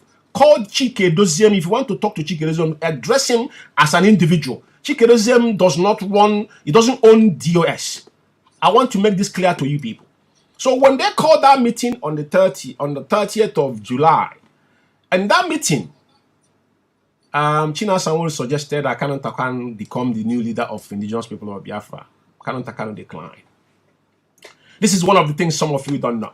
Because that way I'm going tonight, I want to open your eyes to see what is happening. You know? And on the 19th of July as well, you know, there's something that on June, 30th of June, if I'm not mistaken, and on 19th of July, and again, Canon Takano advised Chike to address the issue of finance in America, which is I'm going to open that can of worm tonight for a lot of people to see what happened, and Chike kept quiet because we're going to see his memo here tonight. And as well, you know, the issue on the account on Italy again, Canon Takano advised again on 6th of August. Because remember, China Sanwo was so quick enough to jump on Radio Biafra to say, oh, we call Canon Takani, Onyendu was playing on the mountain. But he did not know where your leader is, and you're claiming that your leader and you are always dialoguing on things that happened. I want to, you know, take it one at a time. Now, the issue that brought us here tonight is about the $747,000 US that was in the former ESN account, the first account ESN owned when ESN was, you know, fronted and open, available to the world. The first account individuals start pumping money was Chase Bank. I have the account number of that account. Every information I'm going to show you here tonight is going to be open, and that information after this program with the voice and the document will be posted in Biafra Alpha Power Media Facebook page and UK media as well. So it is not something that is going to be hidden. A lot of people have this document, but they don't know what to do to it because probably it was all over the place and people are not sure. But now it is more evidential to everybody to see where we are coming from and where we are at the moment, the damage that has been done by these criminals. Chike Doziem, I will remind Biafrans again. In 2015, 2016, when we first have this issue, Onyendu was kidnapped in Lagos, which Onyendu know was going to happen. You say IPOB was underdog. It was Chike Doziem was the only rep across the globe that opened a parallel account in Switzerland. But he could not see the light of the day with it because the then deputy leader would not allow them. And that was one of the things they hated about Uchemonfo, because Uchemonfo was that blocker against all these idiots. They did everything they could, but Uchemonfo said no. I'll always reference Uchemonfo because we have not had anyone like him, even though that he fell on the west side, but we'll take a reference from him. Now, there's something I want to play here because I wanna start from where they started orchestrating this evil. China Sanwo, I want to play his voice on the, I think, 19th of July, or 19th of August or so, when he came to Radio Biafra. And to you to understand that they knew Onyendu suspended every form of protest in Biafra land. And they will still play game with the life of our people. I just want us to listen to this guy a little bit. I want to take it one after another to the finance. Before now, I will come to the main thing that I want because I don't want to. I'm not going to interrupt myself when I start that. So I just want us to listen to their voices. This is China Sanwo voice. After that, I'm going to play Chike Doziem couple voices. And the voices of him actually coming to Radio Biafra. You know, there's something people have not asked Chike Doziem. Have Chike Doziem told anybody what has happened with Umweri account? I have the voice the day he came to announce Umweri account. But before I start playing these voices, let me start with China Sanwo's voice first, right? The faceless monk who nobody knows where he is. The last time he wrote something and telling what is it?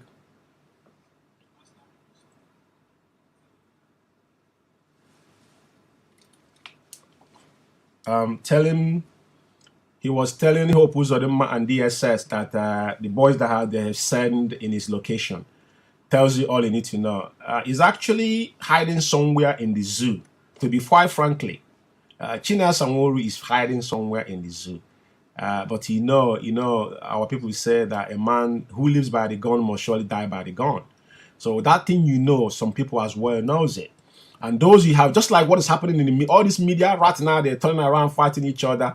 I want them ahead. The day you guys desecrate Afarikui Bake, as Israel, His Royal Majesty, let Israel local canon. The day you people took your shenanigans and defiled that particular sacred place was the day you guys saw the seed of decoy. I did warn the majority of you, said, what you guys have done, your generation will not come out of it. You see what is happening now, even though it's a distraction, is a tip of iceberg on what you guys are going to go through. Some of you will naked yourself in the street. Some of you now are begging for money from hospital. Listen, what I'm saying tonight, go and mark it. So just like what Onyendu said, everything our leader have said have come to pass. I don't say things with that. I said every single one of you have mocked Okukano family, knowingly or unknowingly. You have sowed a seed of decoy, and your generation unborn will reap from it. Go and mark this day. I'm saying this. On a Kuvokad, I'm telling you, it's not. I'm not saying it because I want to please anybody. No, I'm saying it because that is what it is right, and the price they have paid is price that it can know is not something you can buy with money. Blood is involved, and anytime blood is evidently is something you don't mess around with.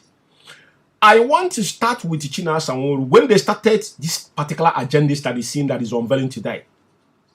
Listen to him, and to you to know that there's no form of protest in Biafra land. Only to suspend even gathering, despite that today they still now you hear majority of them don't talk anymore. Somebody like Nzurumike, even all of them, they don't see their board of coming to Biafra to talk because they know they're now quite they are zero.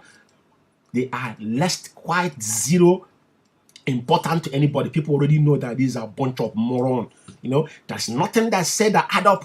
Only thing they care about is where can they stop IPOB fund and steal what they can steal at a point in time, because all of them now are jittering because they think Onyendu might come out because they thought our leader will never come out alive. But I want to start from the beginning. Let's listen to China Sanwo-Olu. Our Media International. This is an order coming from the IPOB leadership. From now henceforth, every IPOB family protesting in Europe, any part of Africa, our protest will major in the Kenyan embassies.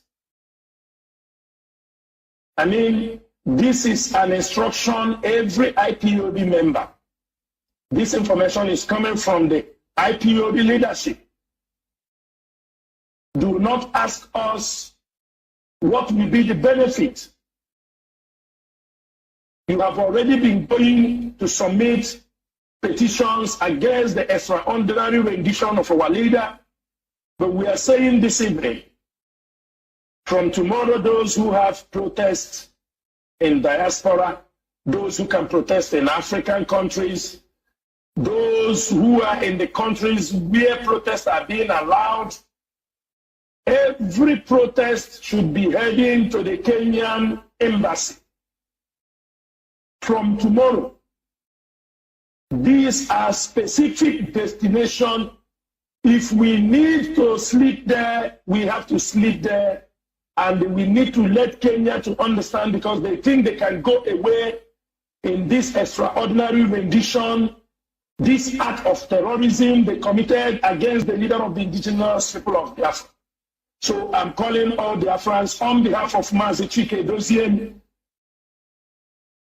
and the leadership of IPOB that our destination now for protest specifically is at the Kenyan embassy. Anywhere.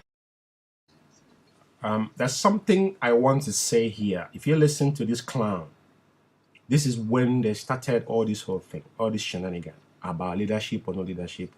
When they fell from their plots, now he start mimicking.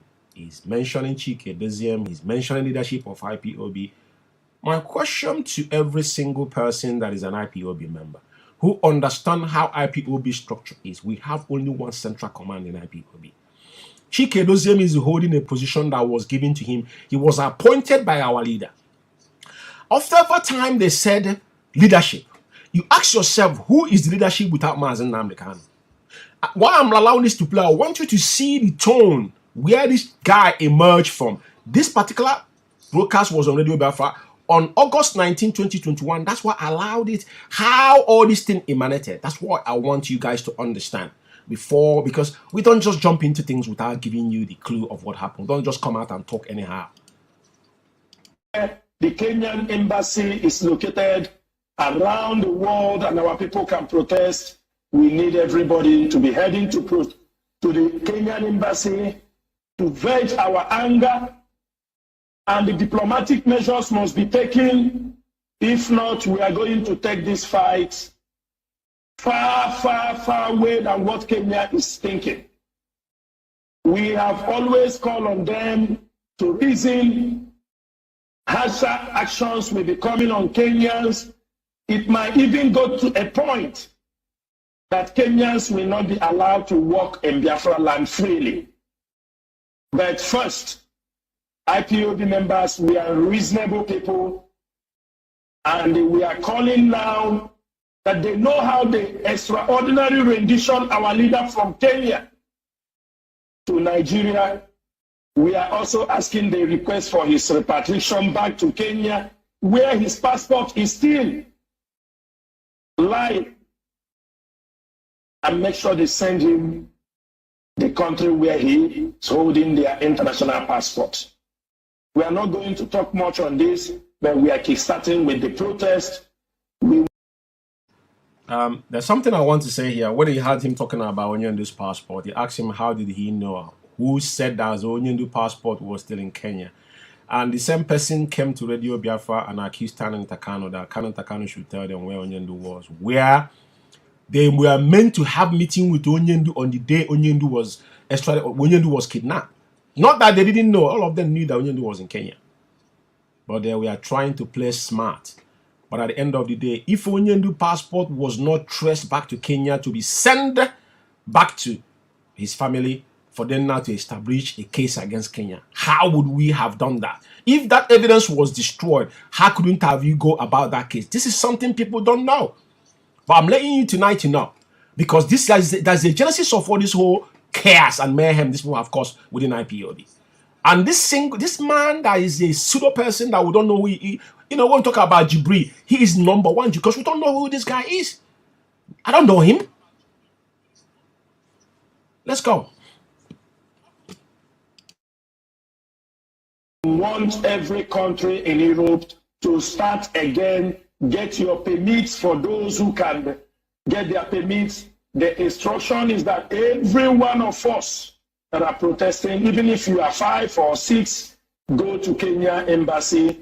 The fight continues against the extraordinary rendition of our leader. Number 2, I want to draw the attention of those. There are people who want to backslide in supporting the activities of this great movement, both IPO, the family, and the ESN. There is nothing to worry about. What we have to do is we have to continue paying the support, giving our support in what we are doing. Our leader will be very happy. Our leader will be very, very happy that while he was in the enemy's camp, that everything was moving. If we want him to be happy, those who normally go to see him, those who normally go to visit him, to tell him that IPOB is in a very good shape, that the struggle he left in the hands of this leadership is moving smoothly, and we will make higher moves to make sure he's being released from that Janjaweed dungeon. If you are those who knows the assignment that was given to them by our leader, you continue to carry out your assignment and report to those who you were asked to report to. We are not going to tolerate insubordination. We are not going to tolerate they say that, they say this. Remember, this IPOB leadership, we have the power to suspend you from any time we found you wanted. irrespective of who you are. The IPOB DOS have the power to suspend you, even to dismiss you from IPOB. If you think that we do not have that power, we do not possess that power, go and read the IPOB Code of Conduct. You know, sometimes when some people...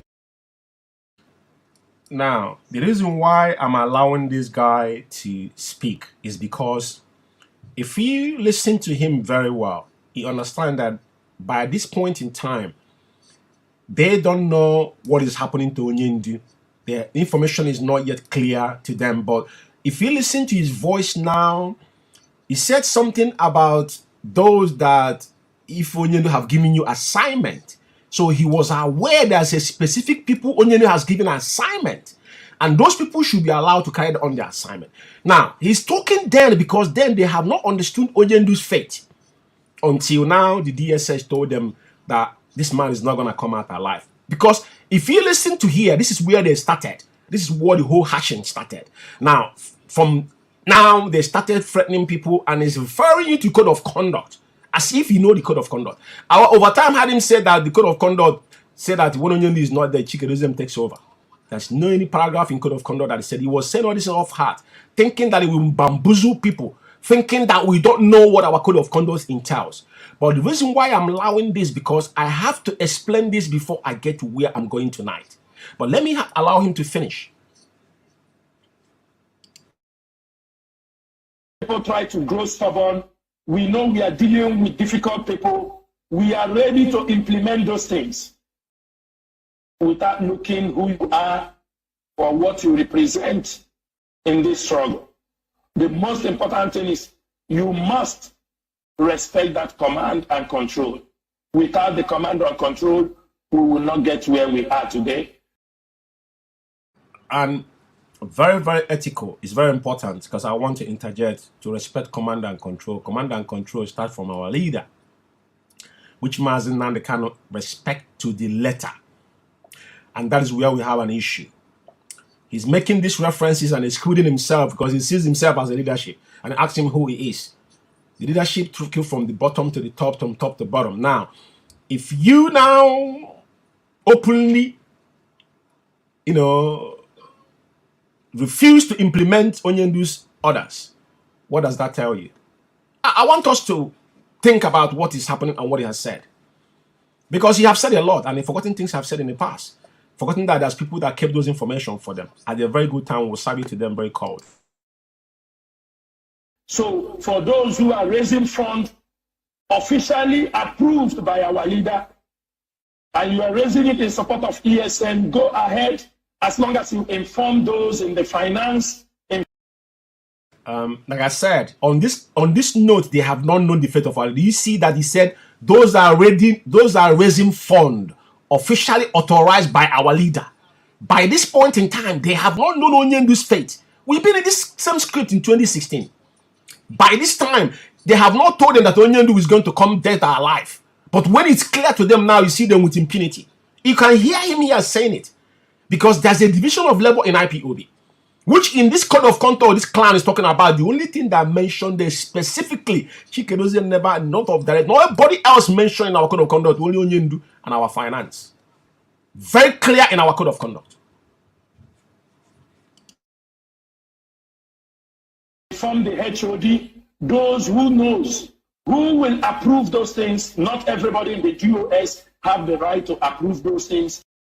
Now, he said not everybody in DOS will approve that, but today he himself is approving to raise fund. Because after Austin Abani now, even Chikedozie have the temerity to come to the WFR to designate him as someone that if you want to raise fund for the ESN, that he must contact Austin Abani. Ask me, what concern Austin Abani with our fund? Onyendu have shouted over the years that he does not want men close to our fund. You talk about command and control. You're not implementing what your leader have told you to do. Then how do you want your subordinate to listen to what you're saying to them? And you're saying they're autopilot. You people orchestrated autopilot the day you guys defile Onyendu. Words. That is the originator of where we are today. A lot of people are in disarray because of your single disobedience to our leader.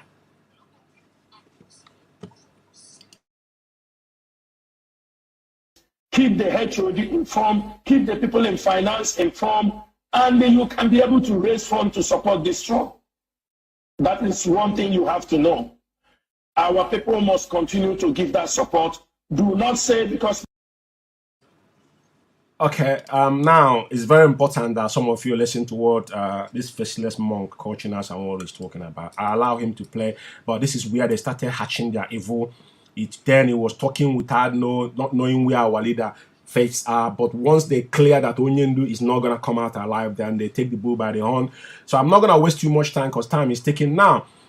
I'm talking about finance tonight and to expose the fraud committed in our former ESN account and the Umweri account. Umweri account is still a question mark. Up to today, nobody knows how much was realized in Umweri account. Chikedozie bastardized IPOB command and control and it's destroyed our finance. Even to the one that just happened in Germany. But I want to give it to you tonight. What transpired in America. Because some of you had when they were talking about Madam Nyanya, they said, this same woman, what is it called? Because all of them was together. Nelly and Rita Eze, all of them was in the same team. They planned it, including even Simon Ekpa. All of them, because they know they campaign vigorously against Madam Nyanya because they know this is the only person standing against them. Just like Uche Mofo did in 2015. They said all manner of things. But let me shock you tonight. The money they were talking about, they said that ask Madam Nyanya. Madam Nyanya doesn't have access view to the account in America, which the reason why that account Onyendi requested that money transfer to LLC was Rita Eze will give Madam Nyanya account login in the afternoon, in the morning she will log her off. Onyendu came to, I think, talk to this last broadcast he made, saying that some people are holding our money, not those two men that eat out $70,000. Now, and I have somebody confiding me that it was the money, but the woman said yes to Onyendu. But I think all of them knew that Onyendu was going to extraordinary rendition. That is why the woman said yes. And a couple days later, because Onyendu was meant to have meeting with these people the same day. Rita Eze was calling Onyendu. The same Madam Oyibo was calling Onyendu. All of them was aware. They were calling Onyendu and they know that Onyendu was in Kenya because they are the people that were sending Onyendu money to Kenya. They all know where our leader was. Not just Canon Takano and his secretary. All of them knows where Onyendu was. So the money in question was this somewhere around 47,000. But Chikereze never said this. And now they said it's the money in Germany, which Chikereze is still hunting today. But ironically, Chikereze never mentioned this somewhere around 47,000 to Biafrans. Not for one day. There's a damning report. I mean, in front of Chikereze never reacted to it. This lunatic that lives in Maryland, they call Donald. Remember that Donald, now they're backsliding on each other. I mentioned his name here because I remember Mazi Ezeji brought that clan first in a program. And the day I was sitting in a program with the guy, my speed does not accept that guy. Ezeji gave him two opportunities when he was talking about Ogbuefi. He said, can I bring Ogbuefi in the program so both of you can now talk before us? He said no. Now, this Rita Eze, all this document I'm going to unveil tonight, he have Mazi Ezeji forwarded all this document to this individual. He said he was going to kill her, he's going to jail her, he's going to do all these things was nonsense. And the end of the day, he did nothing. What he did was he was one that orchestrated to them to go and shut German's account. What does that tell you? But 747,000 was she among this criminal. It was after this money Simon Ekpa started calling them DOAs a criminal because all of them was together. All of them was aware of this money before they created the new Umeri account. All of them collected, all of them cashed out on Umeri account. Have anybody asked how much was realized in Umeri account? Chikedoziem said is the job of Directorate of State, which I want to start by pulling up that memo before I will start playing Chikedoziem one or two voices before I go into the main thing that I'm here for. Now, I want to read the one paragraph here only because I don't have time to be doing all of this, but I have to do it. Now, if we look at this particular memo that Chikedoziem, I don't know what it is. If it's a letter sent to Madam Nyanya, I don't have a clue. But I can tell you that he said, and I think on the fourth paragraph, he said, having regard to the fact that it is the responsibility of the Directorate of State of Indigenous People of Biafra to ensure that funds contributed by IPOB worldwide are not misappropriated for whatever reason. Very, very good. And I agree with you on that. if you are doing that solely that is for IPOB. But guess what? Can somebody ask Chike Edozium tonight? 747,000 US dollars that was in our former ESN account. Chike Edozium, have you ever come out to tell Biafrans about this fund and what transpired in that account? Have you told Biafrans what happened on the Umweri account up to today? Nobody knows how much was realized in that account. But you quickly now, at up, all this you've done, stifle IPOB finance worldwide. In United Kingdom here, which I'm part of, first ESN we did here, 38,000 pounds. Nobody know where that money is. 10,000, he ordered the so-called financial secretary in UK here to move 10,000 Umweri account. Nobody know how much went to that account. He said it is your responsibility. And we want to know because now people are asking questions. Because what happened in Germany was a fraud. He sent Chinedu Collins, the expelled criminal in Germany, now to go into IPOB worldwide account, perpetrating fraudulent activities till the bank now shut the account down. And now you're requesting to move the fund. But you never talk about what 747,000 or even to tell us how much realized in Umweri account that you announced already Biafra and what they have done with it. None of above that has happened. So my question tonight and what I want to bring to Biafran's attention tonight is this. I want you to listen to Chike Edozium, how involved himself in finance, one or two voices. Then I'm going to pull up the memo. I'm going to pull up the document and with the voice of Madam Oyibo, because this is not just only document. This came with voice to back it up. This is a report that was sent to Chike Edozium. Chike Edozium ignored it. Chike Edozium never said anything concerning this issue, even though Canon Takanu told him, I think on the 19th of July, to go and sort out the issue in America. He did nothing. So let's listen to a couple of his voices, how he started meddling into our finance. Whereas Onyendu have said it. Chike Edozium for one day, he has not meddled into media. Chukwudi Oforma is in charge of media. Even when they instructed Simon Ekpa to go in Biafra, he said he got that message, but he waited for Chukwudi Oforma. Question tonight, Chike Edozium, why are you interested in IPOB finance? And the ones that they have given you, even all the money Madam Anya, you requested from Madam Anya, you cannot give account of it. That's where the problem started. You request more money, and at the end of the day, that money has no clear picture and evidence of what the money has been used for. At least it happened in the United Kingdom here. We have numerous of them, so it's not something that far-fetched. Let's start with a couple of your voices where you start meddling.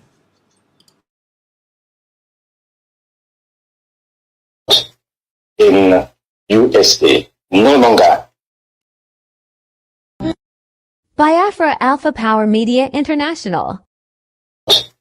In USA, no longer ESN account in Italy, because those in Italy, when they tell us that there are restrictions on how much you can move out of it, and when we know that these young men and women that are protecting our land, they will need every logistic that will help them do their job. If we cannot utilize the fund we have in Italy, for example, because of restrictions, then it does not make sense that we continue to put our funds in there. That is simple reasoning. That makes simple common sense. Therefore, every IPOB family in Europe, from henceforth, your ESN, and I reiterate, ESN funds go direct to our account in the United States of America.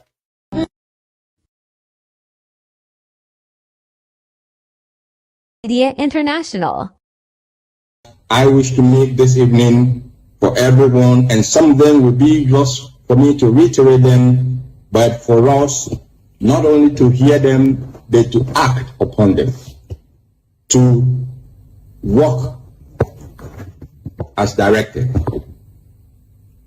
Number one, the Instant Security Network, every form that concerns ESN, every contribution that is made for the purposes of the Eastern Security Network, whether be it in Europe, in Asia, in North America, in South America, in in Australia. All of these funds must go to the ESN account in the United States of America. And that account information has been made available to IPOB families worldwide. I wish to repeat that every fund pertaining to ESN worldwide must go, without exception, to the ESN account opened with the name Umweri, Aroli, and Arodi in the United States of America. Please, Principal Star Lance, take note. Financial Officer, take note. Now, it's very, very important. I hope everybody's following me as I go forward. This is a Chikedoziem announcing Umweri Arodi account to Biafrans. Up to today, Chikedoziem is chasing the IPOB worldwide account in Germany, which is closed, is shut down with his fraudulent activities. But Chikedoziem have not come and tell Biafrans how much was realized in Umweri account that he announced. That is where he want ESN money to go to. Till tomorrow morning, nobody knows how much was recovered in that particular account. I'll leave it to that because, as like I said, there's no prejudice here. Our Media International. This and this one, the head of finance click statement.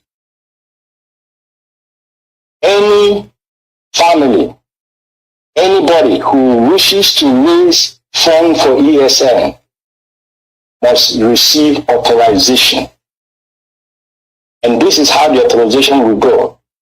If you are country A, for example, even the liaison group, if they want to raise funds for ESN, they must inform the head of finance, and the head of finance must inform me, Mazedozium, and I will give a written confirmation that they will go ahead and raise that fund.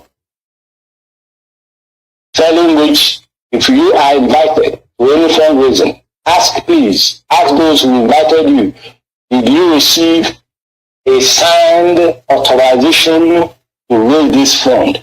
Because we can no longer be raising funds and people are not remitting those funds to where they are supposed to be remitted. So, I will repeat this very instruction. If you are a country, if you have made arrangement to raise funds for ESN, you inform the head of finance, and the head of finance will inform me, and I will give authorization simply stating that this country has been authorized by the head of directorate to do what? To raise funds for ESN. And that fund, if when it is raised and you cannot put it in ESN account in USA, then you will not get that authorization in the first place. Okay, now, this is encountering Madam Anya's orders. And IPOB, even our leader, have never for one day come on radio talking about the finance, because this is a communique that should have gone between the two directorates within the IPOB chain command. But because there was something he was trying to, prove, and which now is open to everybody, when he started encountering Madam Anya's order, even Mazen Namdekano, our spirit leader for one day, have never encountered Madam Anya. Whenever, what makes you a unit is that even though someone make mistake, you just have to set it internally, but you act as one unit. But this is where the division started building up. This is where he started encountering Madam Nenyanya. But we never saw this in the media because all of them are in the same boat. So I'm going to stop here with his voice, but I think everybody have listened to Chikedoziem and what he have done. I've got one or two videos again I want to play, but I want to come into the main thing that has brought me here tonight, which is the fraud committed by, I'm going to put it up on the screen for everybody to see. Now, as you can see the cover of this, it deems the fraud committed by Chikedoziem and Madam Oyibo, in brackets, Rita or Eze, plus their cohorts. And 19th of July, 2021, the fraud committed by Chike Doziem and Madam Oyibo and this cohort. So I want Biafrans to follow me on this because it's very, very important. Now, this is the chronicle. This is the two paragraph on this. This particular article was written on the 24th of January 2023 by one of the auditors in the Biafra Alpha Power Media, and it's titled "The Enemy at the Gate." Collins Chinedu. Collins Chinedu was the willing tools of the evil cabal. This guy, they used him in Germany. This is the guy they used to shut IPOB worldwide account in Germany. I'm not going to be reading this article. This particular document is going to be made public in our Facebook page, in Biafra Alpha Power Media and UK Media, and the audio, they are going to be made available there together. We're going to post it there together. So this is the, I know probably some people didn't read this article, but it was on 21st of January when we reminded the criminal currents, you know, the willing tools of the enemy, you know, he's the evil cabals have used, and at the end of the day, what they have done. Now, a question has been asked, you know, who actually shut IPOB account down in Germany? You know, so the first page and second page was that particular article. Now, looking at this now, this is the guiding principle Madam Oyibo wrote to Chike Doziem, which Chike Doziem agreed on in total of whatever the woman has written. This guiding principle is giving Madam Oyibo the power to take over IPOB. I want you guys to follow me as I'm going to read the first paragraph of this, but they say the following principle the following principle will guide the activities of IPOB until further notice. This is now. Madam Oyibo is writing to Chike Doziem. This is what he's writing to the Directorate of State. Somebody claiming that is leading you. Now, directed by my client, Mazen Nande Kano, the Supreme Leader of Indigenous People of Biafra. He said all ESN contribution, donation, fundraising, monthly maintenance, including but not limited to ESN money in the Italy. This thing how they plan to kill IPOB overnight, because this is the initial plan. Some of you don't know that what is happening today was written. And who wrote this thing, that all the things that Chike Doziem is implementing today is in the black and white document. That's what I'm reading to you. Because I will give it to Biafran students to see that whatever you see transpire in IPOB today was something pre-planned. This is what Rita Eze, the guiding principle, the moment the Onyendu was extraordinary rendition. So now, it's a money in Italy account from IPOB worldwide account goes into the US national account under US financial department. Guess what? That account was where the 747,000 that he shut down. Madam Oyibo shut that account down and withdrew all the money, and they shared that money among themselves. It's on this document here. So now it goes on, which IPOB worldwide ESN central account till further notice, every contribution including but not limited to ESN, not limited to monthly due from IPOB North American Continental goes directly to the same account, US account, managed by Mazen Nam, the kind of appointed finance officer until further notice. You ask yourself, who is this person that is finance officer in IPOB? We have only one head of finance, which is Madam Nenyanya. The US 4th region will be supervised by Mazen Dubisi Ejase. The IPOB US Central Regional Coordinator, to ensure that all regional coordinators are in compliance till further notice. IPOB Head of Finance should limit her contacts to the National Financial Department of each country, and must not have any direct contact with any IPOB state, zonal, and unit financial officers of any country. Now, Madam Oyibo is redirecting Madam Nenyanya, which is the head of finance of IPOB. And this is the guardian principle that was sent to Chike Doziem, your head of Directorate of State. He had nothing to it. He said nothing to it.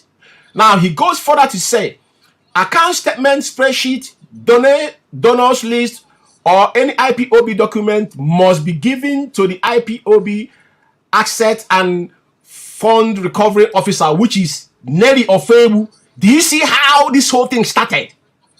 So this plan was not something they had today. This is from the beginning.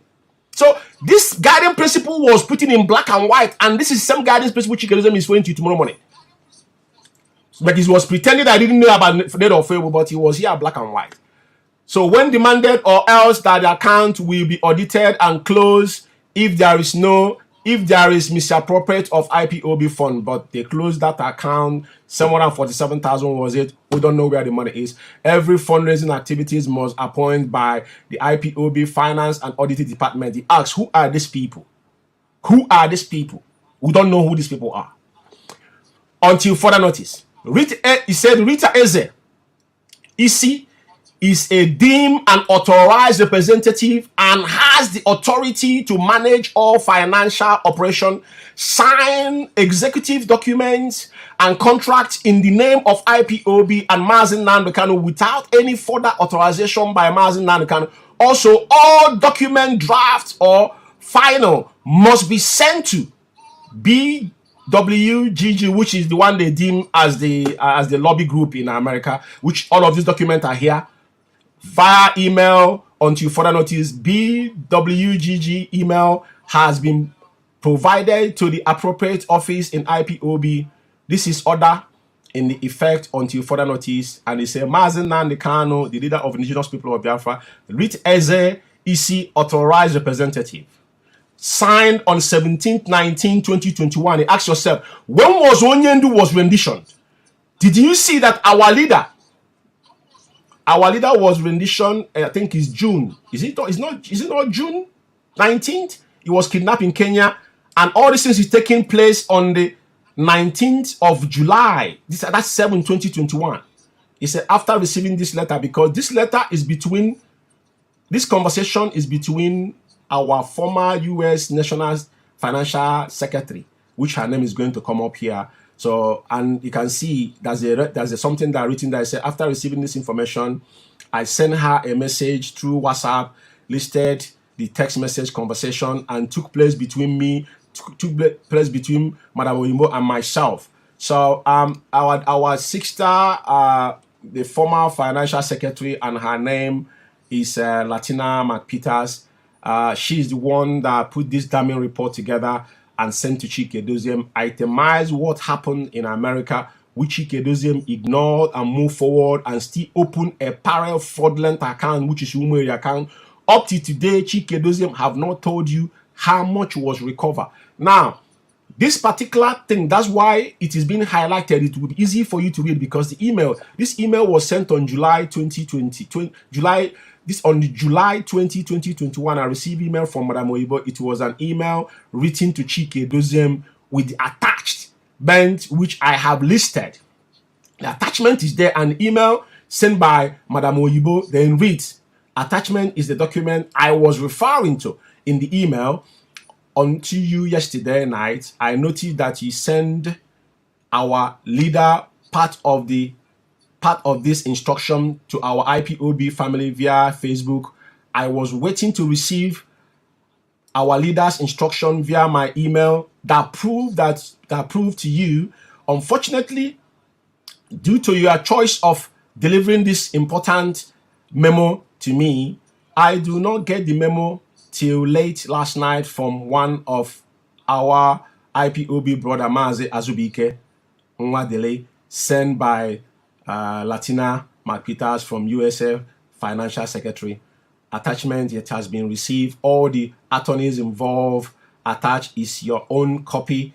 IPOB Head of Directorate of State shared on the IPOB Principal Officers. Also, here is the national account as directed by the leader of indigenous people of Biafra, by his attorney.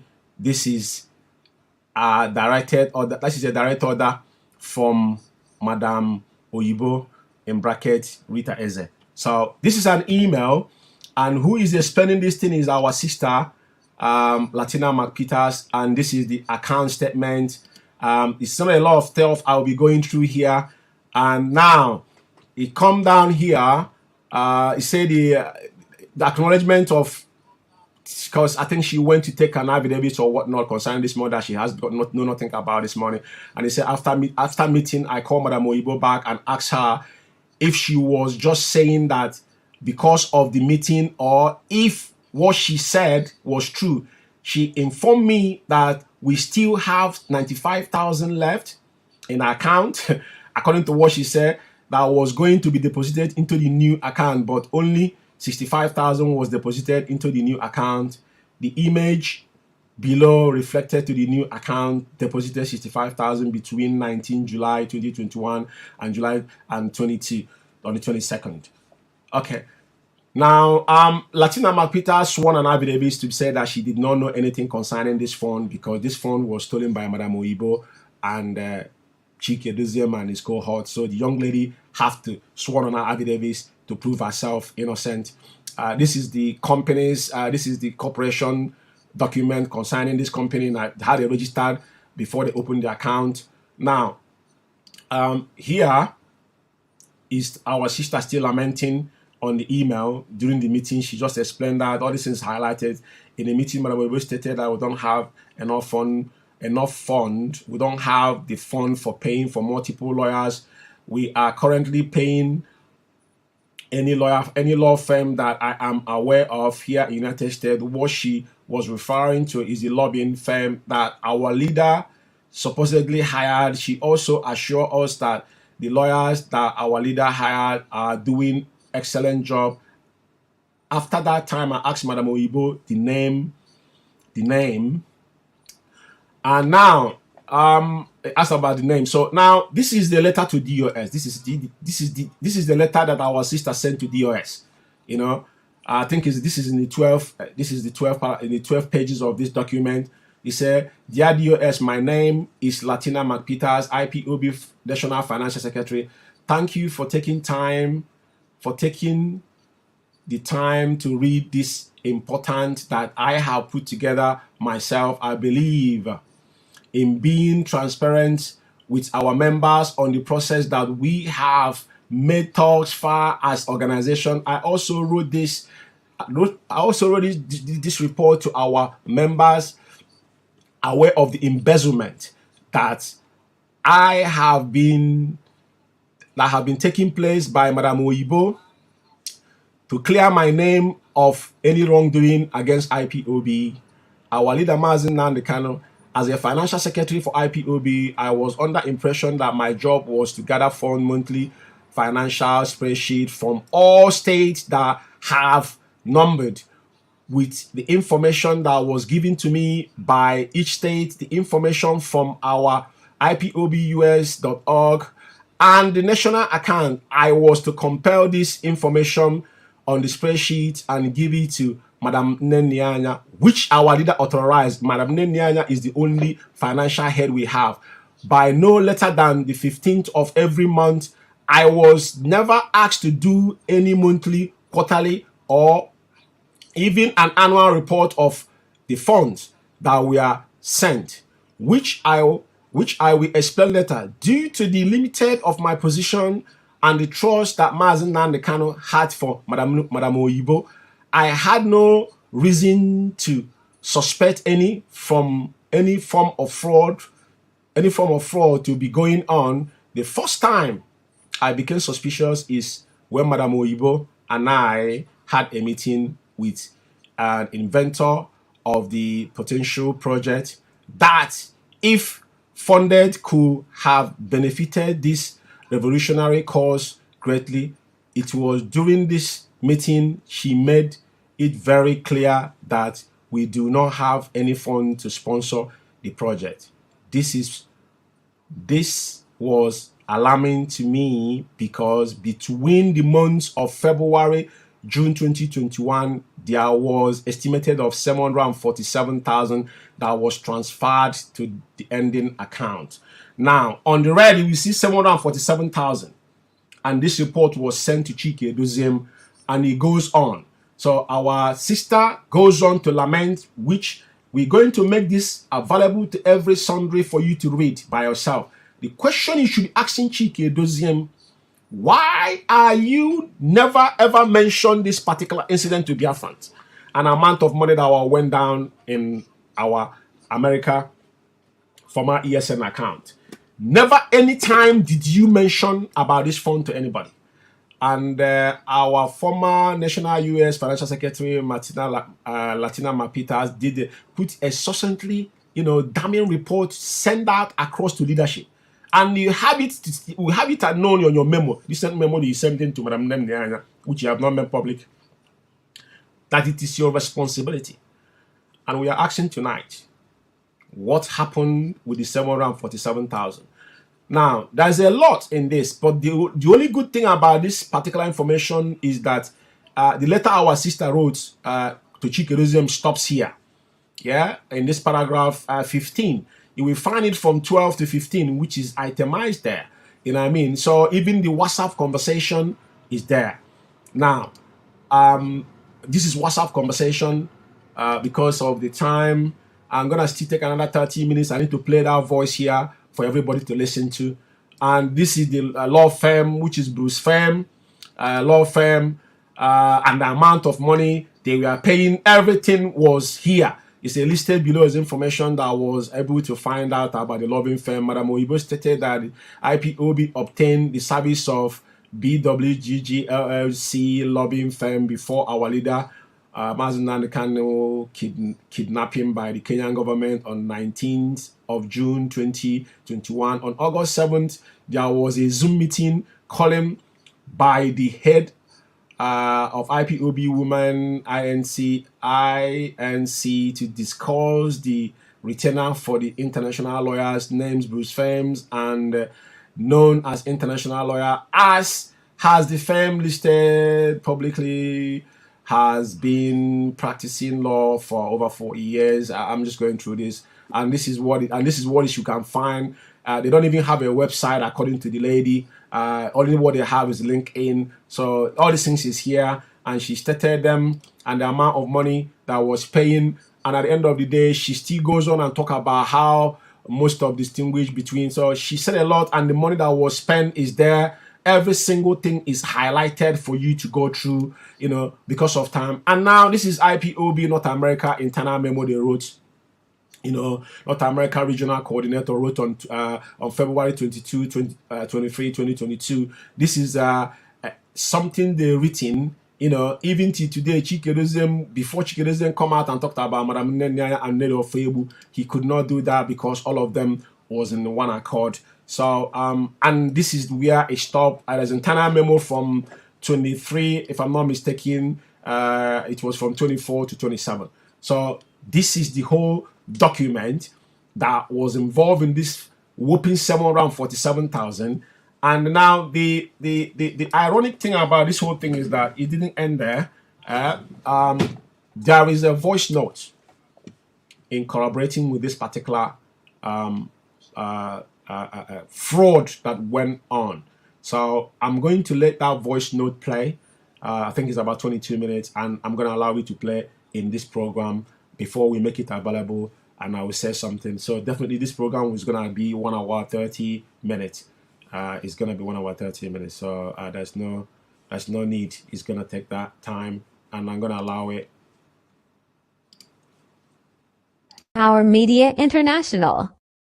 Hi, sweetheart. I'm so sorry. My phone. I know you understand.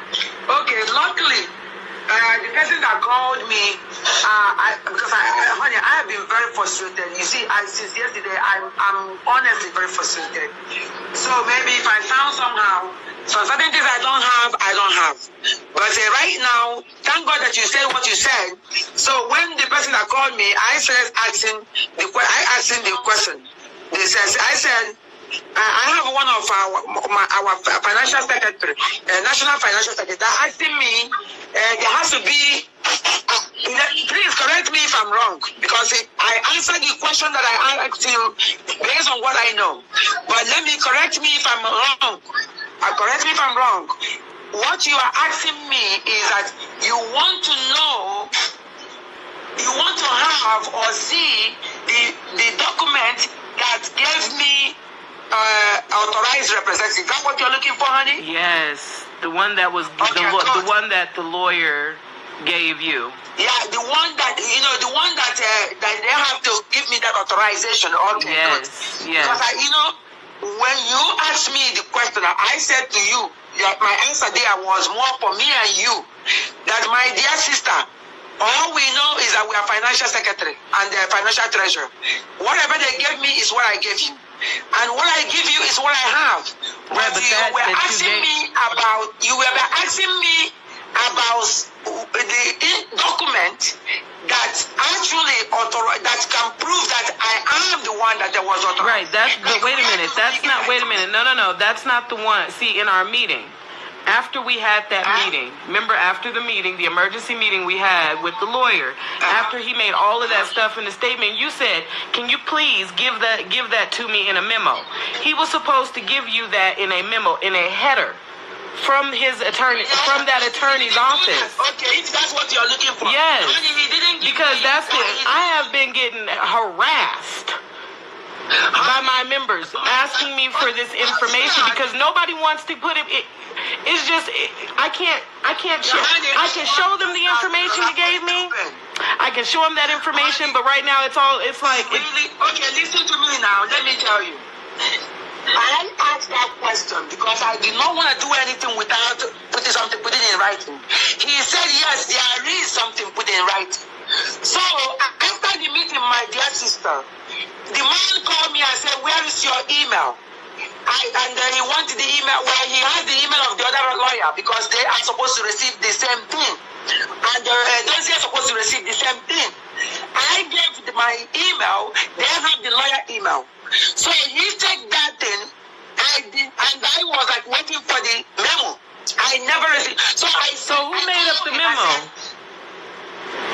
Listen, let me finish so you can understand me. Then I gave him my email and the lawyer's email.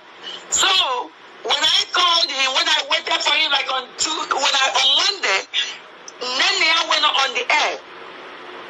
After the meeting, I'm still promoting the liaison. I got so upset. I called them again. I said, where is the who's supposed to be sending this? I thought you're supposed to send me the something that I can use to go and open the account. He said yes. And look at how, that's when he started explaining to me that draft will come to me after those who put it in the IPOB this thing and sign it. That's when he's going to give me that signed one because of what is going on with him in Nigeria, he cannot use his own whatever to write him. All he did was that he writes a draft of what our leader wants, send it to a dossier, tell a dossier to take that draft. That draft does not have his letterhead or anything. Take the draft and put it in IPOB letterhead and sign it, then give Madam Yubo his own copy to use to open an account and give the lawyer the own copy to keep for our leader. That's what. Then they continue to do up and up, never do it. Right, so who wrote the, wait a minute, that's what I'm saying, wait a minute. So who wrote the memo that you gave me? If you haven't been able... Let me tell you what happened. When a dozen could not do that, then I was crying because some people were calling me and cussing me out. Some people were abusing me and threatening and all that. I started on Sunday of that week. I honestly was heartbroken and crying. I called the Jaffa and I called the US, the lawyers. I was crying on the phone. I said, I don't know what to do. Those years have not given me the papers and I have not opened the account. Many of my people are very confused. People are cutting me out. I don't know what else to do. That's when the lawyer in USA told Jaffa, there is something our leader signed with us that gave Madam Oyibo authorized representative. And Jaffa said, really? If I knew that such a thing was there, I wouldn't even go through a dossier. I would go through you guys.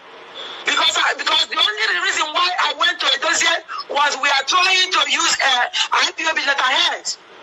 If I knew that I saw that the letter would be because as the HOD, so he can sign it and start standing it. That's the only reason why he went to this. So the lawyer, told the lawyer in USA, activate it. Please activate it. So they are the ones that activated this because. Okay, so the lawyers here in America are the ones that did it. Activated it, yes. Okay. What? They sent you a letter. With both of them. Right. Okay. And this thing. Right. So that means that. All right. So that means that they had a document.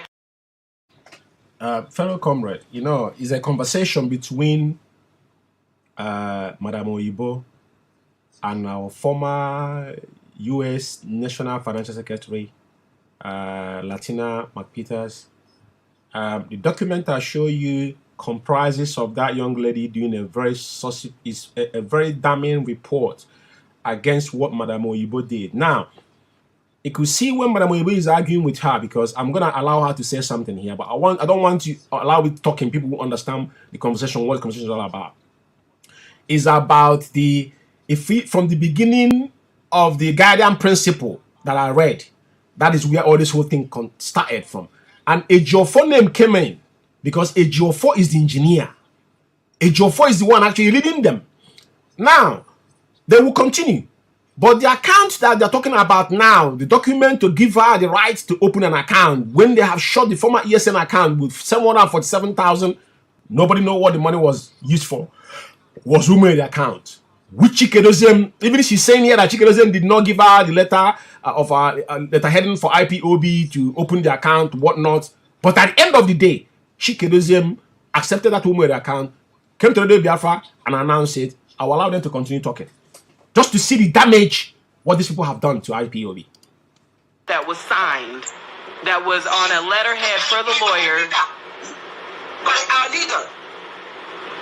There is a document they have that's signed by a leader that gave that to represent. Okay, the affidavit. It was where's the affidavit?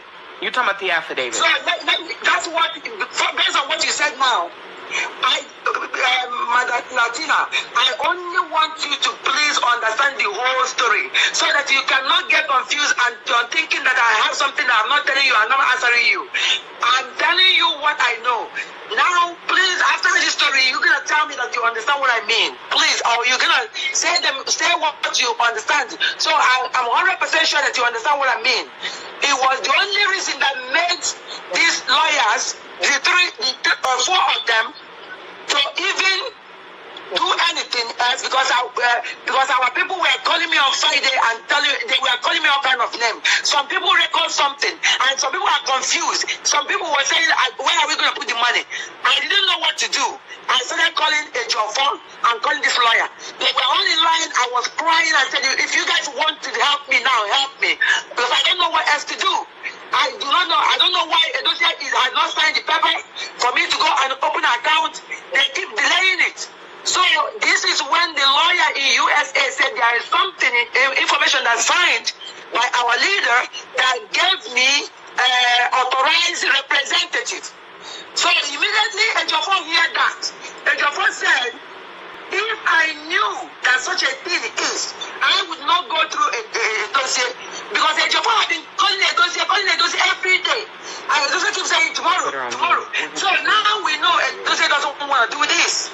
So the lawyer said, okay, you need to activate that authorized representative so that Madam Oyibo can now sign for our leader.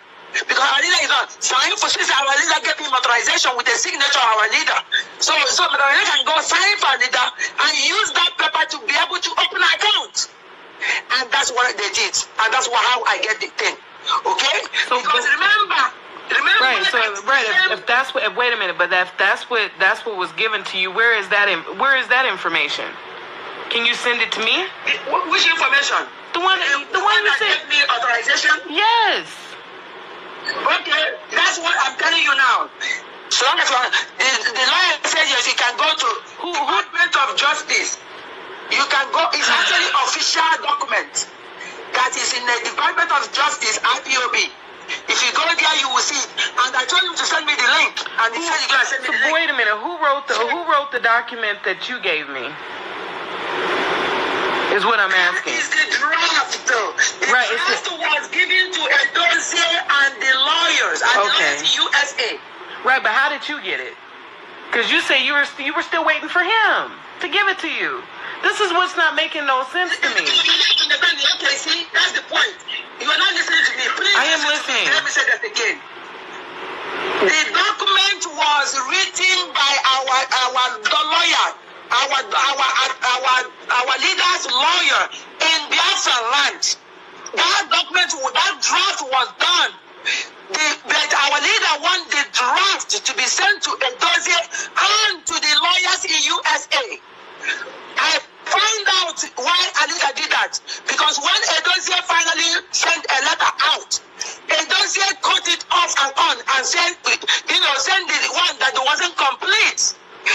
But Edozie does not know that our leader gave the same identical information to the lawyer in USA. Right. Biafrans, I hope that everybody is listening. We're going to make this note open to a lot of people. This document has been out for a long time, but he's analyzing it. Everybody should understand the role Ejiofor have played in damaging IPOB. You see, when the young lady is asking question, these people are petty 419ers. Madam Oyibo cannot answer a straight question. When he says someone give you a power of attorney, it must be legally approved that Onyendu gave you a power of attorney to side on his behalf. That's what she's trying to explain. And the young lady is asking him, can you send me that particular power of attorney? Now it's going back and forth, mentioning Chike Edozie, mentioning Ejiofor, because this is how they fabricated all this story. All of them were in it together because they have shared the 747,000. If Chike Edozie was not involved, why would Chike Edozie announce who made the account? Whereas this particular information was given to Chike Edozie. Why? Very simple question. Let's continue listening to Latina because Madam Oyibo, I wouldn't want to listen to her for even a second. So that's what the lawyer in USA gave you. Was busy playing games. Cutting it off, not saying it. So when Edozie was not willing to do what our leader said, then these people made, because they have information already, they have the information. So they brought the information and give it, put it without giving the information. The information will now put in the, what do you call it, in the letterhead or whatever, which Ejiofor knows. All that information that you see there was identical with what Edozie has. But Edozie did not know that our leader gave it to the USA attorneys. He thought he was the only one in game. So he was basically blackmailing and delaying, thinking that he's the only one that has the information. So when it dawns on Ejiofor that Edozie is playing games, and when I called them and crying, that's when this lawyer will say that to activate, because they already had the draft. They said, now let's activate. Ejiofor said, activate that to represent whatever representative.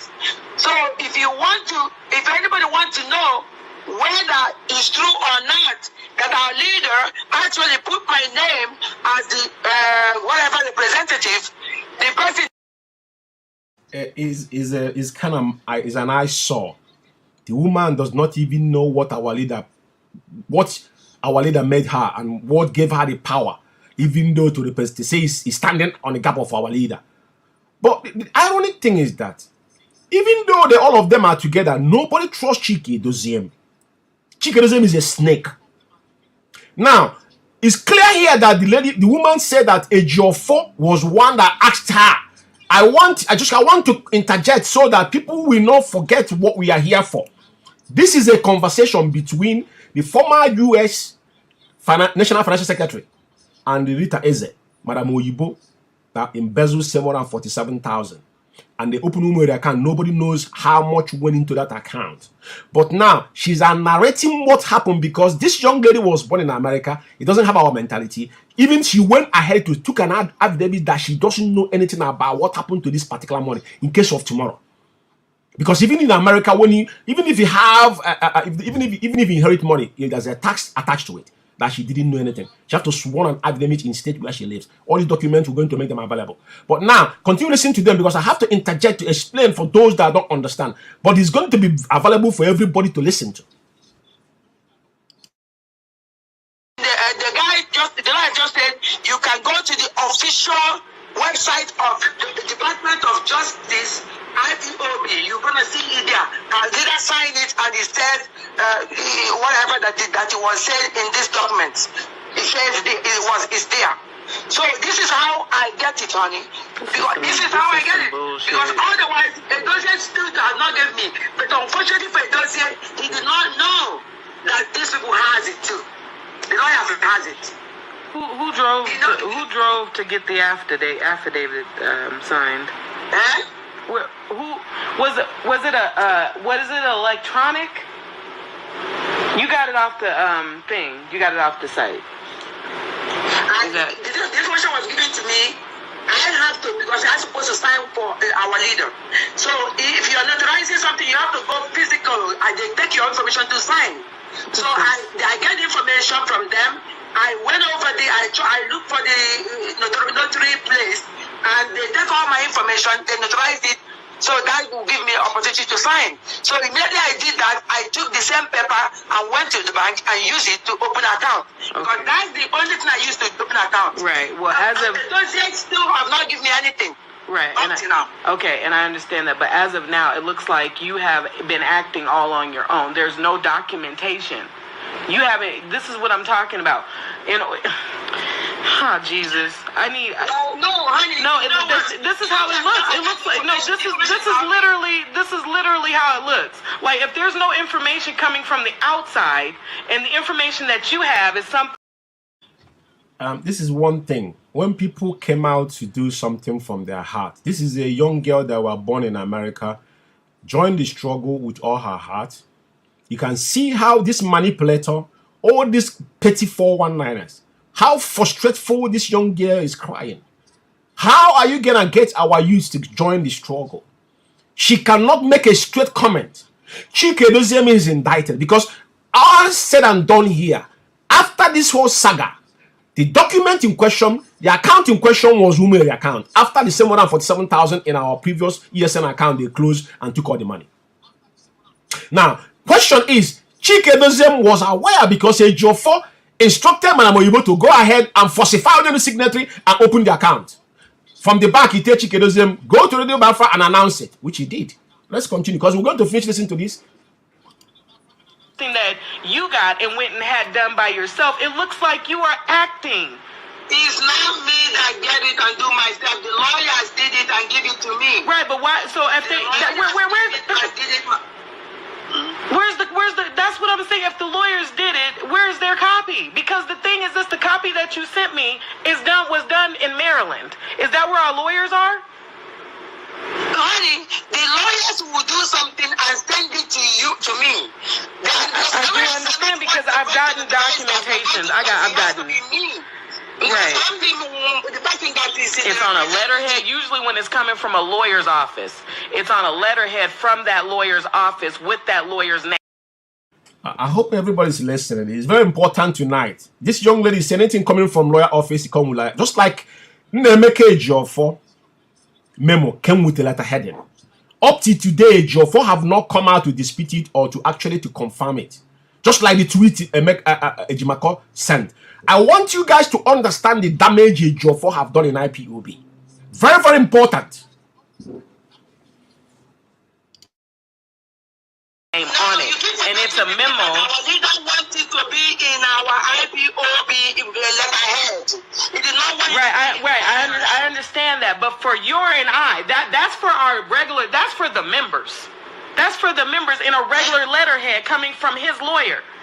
But for you and I, we're supposed to have documentation from the lawyer's office itself. Okay, that's what I'm telling you now. The document that you're going to have that said that somebody, I'm the representative, we can get it. The lawyer is about to send me the link where we can see where our leader signed and said that. That's number one. Number two, I told these lawyers now, don't say or some no, they say a job for. I said a job for one way or the other. You have to honestly come out and let the people know that this is from our leader. You cannot, this is the only way you can just this is for people. So a job for, according to them now, saying he's going to do it. Do you hear what the woman said? That he was pressuring Ejiofor. Ejiofor didn't do it. But after Ejiofor tell Chike Doziem, because as you all know, there's a document here saying that that account was falsified. Onyendu signatory was falsified. Chike Doziem was aware of all this. Now, in the background, that's why today Ejiofor cannot say anything attribute to Chike Doziem, because all of them was in one accord. They shared our money that we contributed in America. You can hear what the young lady is saying. Very, very important. Because at the end of the day, Chike Doziem did not give it a heading, but Ejiofor said he was pressuring Ejiofor to come and say it. Ejiofor know he cannot come and get involved in IPOB. But now, who are they using? The same Chike Doziem. That is how pathetic it is. I said he's not going to do this. Oh, actually, I called him. I didn't pick up. I didn't get him on the line. But the most important thing is this: these lawyers in USA, at least, have already said that they're going to send me the link, because I said if anybody wants to do it, this is already filed in the Department of Justice. So in under it's official document. That's where the representative come from, authorized representative come from. And the only reason why that came on board was because a dossier was sitting on, didn't want to do it. So they have to do it.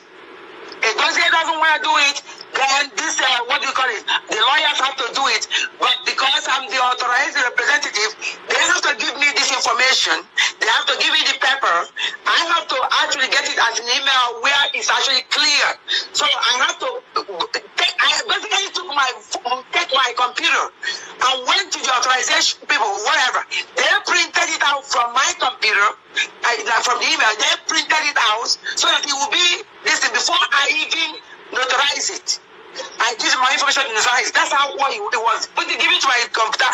I went there and just do it, and they put it in words or something like that. It's still there. So I take basically my email, the whole thing, take my phone, my computer, went to the place and go there and say, this is the information. I saved it. I go there and see this is the one. And they bring it out, they print it out, I gave them my information and all the things that they asked me for. I did it and notarized it.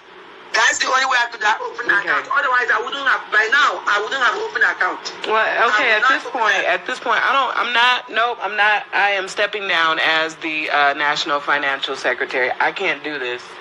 I cannot. I can't function like this. I can't. There's way too much going on, and the information that I need, I can't get, which is automatically ends my, which. You see how kids that were born in a different environment behave. You take your honor and walk with it. Because everybody that listen to this old thief on all the Shinty side makes no sense. She was just one thing. Straightforward thing. If Onyendu, for any reason, gives you any power of attorney, you don't need to resign it. Because that power of attorney is what you need to present in anything you do.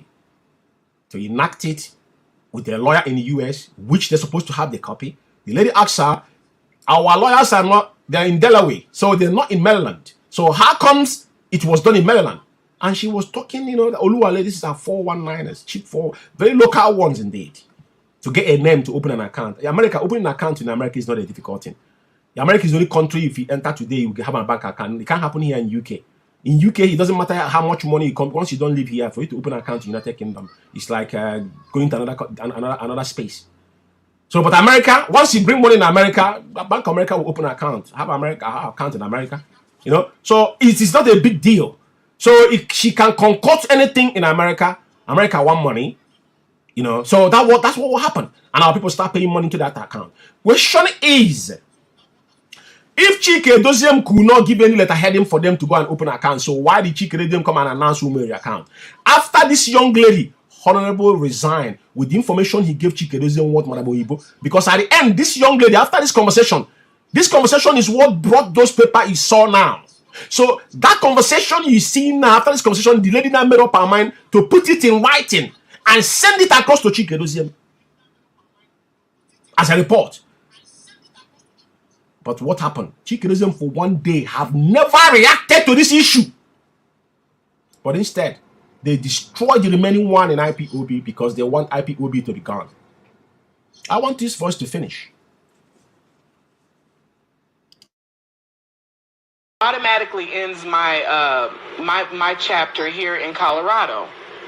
Listen, what information you're looking for? I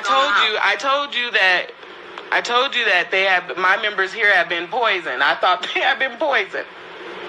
Oh, okay. And I told you that I had gotten phone calls. You are trying to prove something. Yes, I have to bulletproof. I have to bulletproof what I've been doing. It has to be bulletproof. If I'm putting this information out there and they're requesting to have certain information and I don't have that information, that makes me look some kind of way. No, listen to me, honey. No, but it do. But it does. But it does, though. Listen, let me say what I have to say anyway. Honey, if you want to do whatever you want to do, if you want to make a decision, that's okay. But let me tell you the truth, honey. Criminals always make somebody else look like they're criminals. That's their titles all the time. If they are already poisons, of course they will be blinded. They don't want to do. They will always find a thing to make somebody else look like criminals. The bottom line about all this is that our leader is not in a place where we can always reach him. And Nigerian people and some of the bad people we have here know that, and they're taking advantage of that. But one time our leader actually have opportunity to do something, he did something, and with hope that people he kept here. Had he been that information that Geoffrey got, gave it to Edozie, that Edozie did exactly what our leader told him to do. That thing that he told him to do, take the draft, put it in your IPOB letterhead, stamp it as a HOD, sign it, and give it to my people. That this is what I said. That is. I want to clarify something here. The fact is that Onyendu never signed any power of attorney to any of this individual. Ejiofor concocted this story, right? That is where we start having issues with Chikedozie. Then Chikedozie was still not sure which way things are going until things more visible. Because Chikedozie is the one telling them, you know what, Onyendu is not going to make it. Until you tell them, you know what, do what I've asked you to do.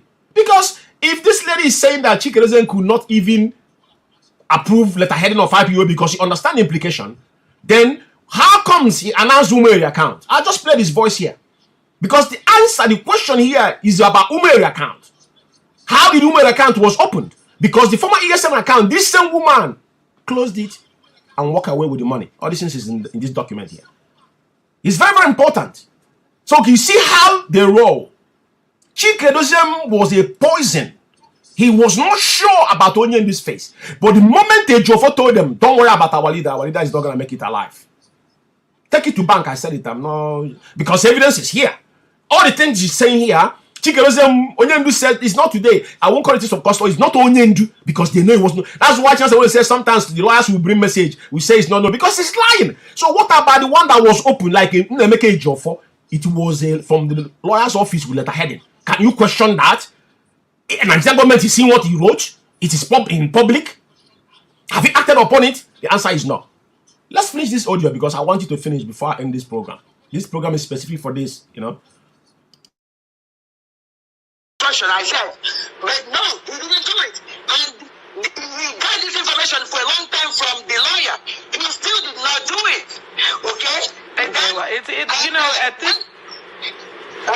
I do understand what you're saying, but at this point, it doesn't change my thoughts. It does not change my way of thinking at this point. And I don't. Another way of doing it to open accounts was done, and now they turn around saying something, and the Ejiofor actually, if they had allowed our Ejiofor to go see our leader yesterday, all these things would have been over.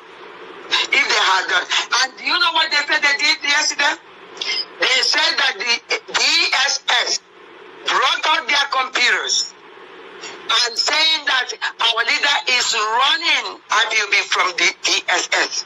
It's part of the reason why they don't want that's what they said. You know, when I tell people that some people like us that we are here, exactly what happened in 2018, there's no change on the format they are using. The same blackmailing they blackmailed Onion. Do you hear what he's saying? That DSS brought out their computer and saying Onion is running IPOB from inside. Who is giving all this information? You know, I don't want to dive into this, but just to you to know, the same thing happened on 2015. We have the same issue. And now the same issue is repeating itself in 2021, 22, 23. For you to understand that people we are dealing with, they are far from reality. I don't know, because you know people are saying a lot of things these days. I don't know.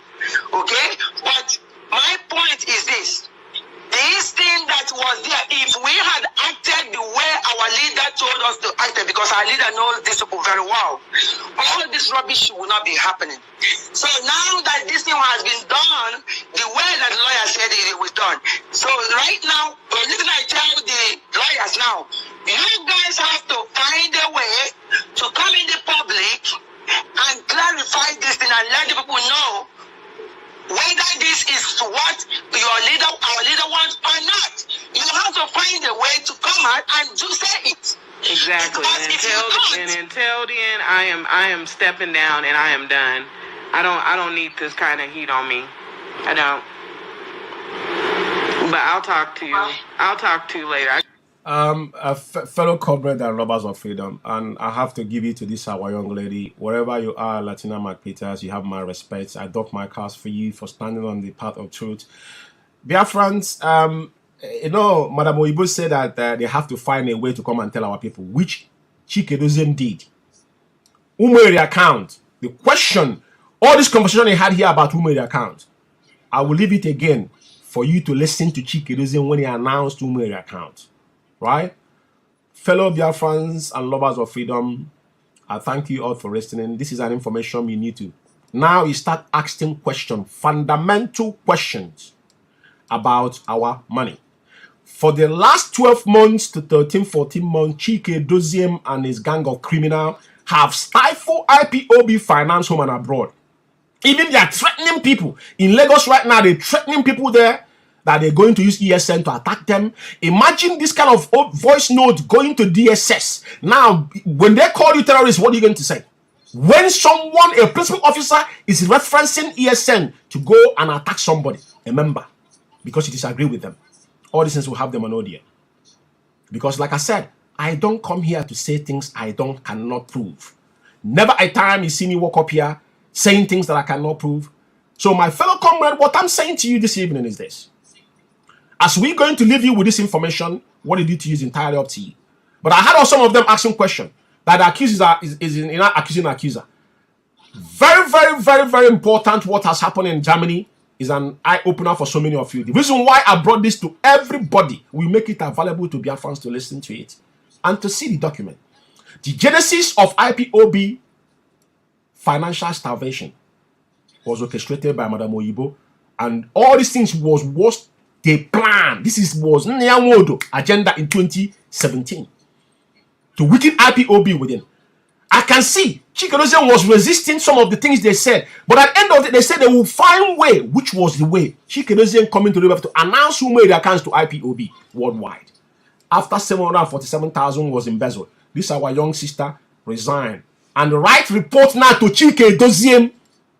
The report you see here is what this young lady wrote. All the information she got, she made it available to Chikedozie.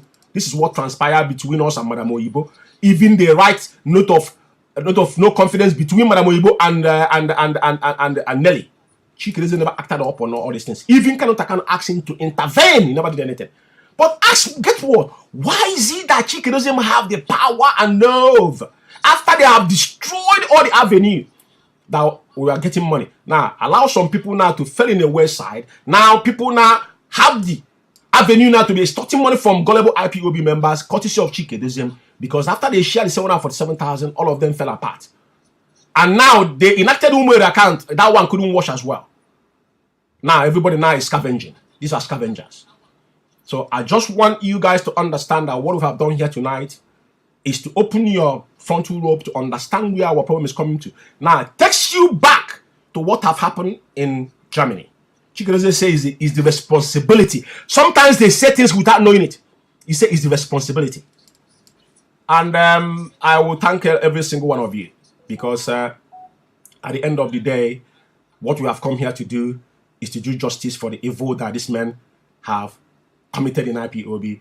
And having said that, before I go, there's something I want to show you Biafrans here, because, you know, for me, I don't gossip. I always do my own thing in a very open manner. And like I said, I don't hold prejudice to anybody, but I don't hide things I do. Because I said something to Chike Doziem openly. Now, Chike Doziem have never, for a very long time, he has never come on social media. I think he changed his, what is he called? He put in 30th of May. Now, this is what I wrote to Chike Doziem. This is a private message. I said, you couldn't acknowledge those you sent out on 31st of March 2023 in Aba to murdered in cold blood. After 15 days, you appear in Radio Biafra. Justice for Aba massacre. Then freeing Mazen Narikan. He never said anything. Not even his media rat will not come after me to say anything, because they know that whatever I say, I can back it up. Now, what bothers me again is this riffraffs in IPOB. This is what they have managed to destroy.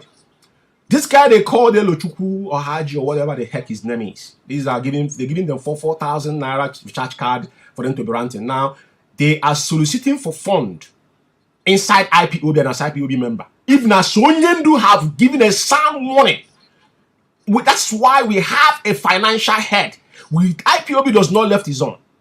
Or because they have destroyed IPOB finance. Now, they will put up account, because now IPOB have become where they generate. This is IPOB now is their money-making machine. This individual has got nothing to offer to IPOB. What they came to is to come and take. He asked them, what have you given? That's why they will be coming and getting involved in things they know nothing about. What they told you to go and write, you go and write. Some of them now, there's one they call Ostraman or whatever his name is. I'm going to come out here because I want to say something about these individuals. I'm not mentioning the name. And in his own case is that I want the majority of them to learn something from it. I'm not here to mock anybody, but IPOB is not a charity organization. Because for you to ask for help in IPOB, you should know how much I've contributed since the joined IPOB. I want to say this here. Some people say, oh, they're not working, but you're eating. Even if you live in England here, yeah? If somebody's giving you money to eat every day, you can save one pound. 30 days is 30 pounds. That will pay your monthly dues. If you're really honest to yourself, that you are in IPOB that you want to contribute. Like I said, we have to be fair and sincere to ourselves if you want to restore Biafra. I thank you, fellow comrade, for listening to me. And this information shall be made available on our Facebook page for every Biafra to access it and to know where and what this man, the damage these people have cost in IPOB, the amount of money these people have stolen from us. Because at the end of the day, Madamanya was only blockade they had, just like Uchemofo in 2015-16. Madamanya was there as well. But now Madamanya was alone. And that is why we say we defend every office of IPOB. Those that are still standing in that part of IPOB, I don't care who you are. So far as you're serving as a righteous person in IPOB, any injury to one is for all. I'm not here to make friends or make enemy. No. I thank you for listening. And may Chukwu Kabama continue to protect our leader and guide him until Biafra is restored. I will put Chike Doziem voice for announcing Umwere account just for you guys to know, because we don't point fingers. We have our evidence right before we start. Do the needful accordingly. Biafra Alpha Power Media International.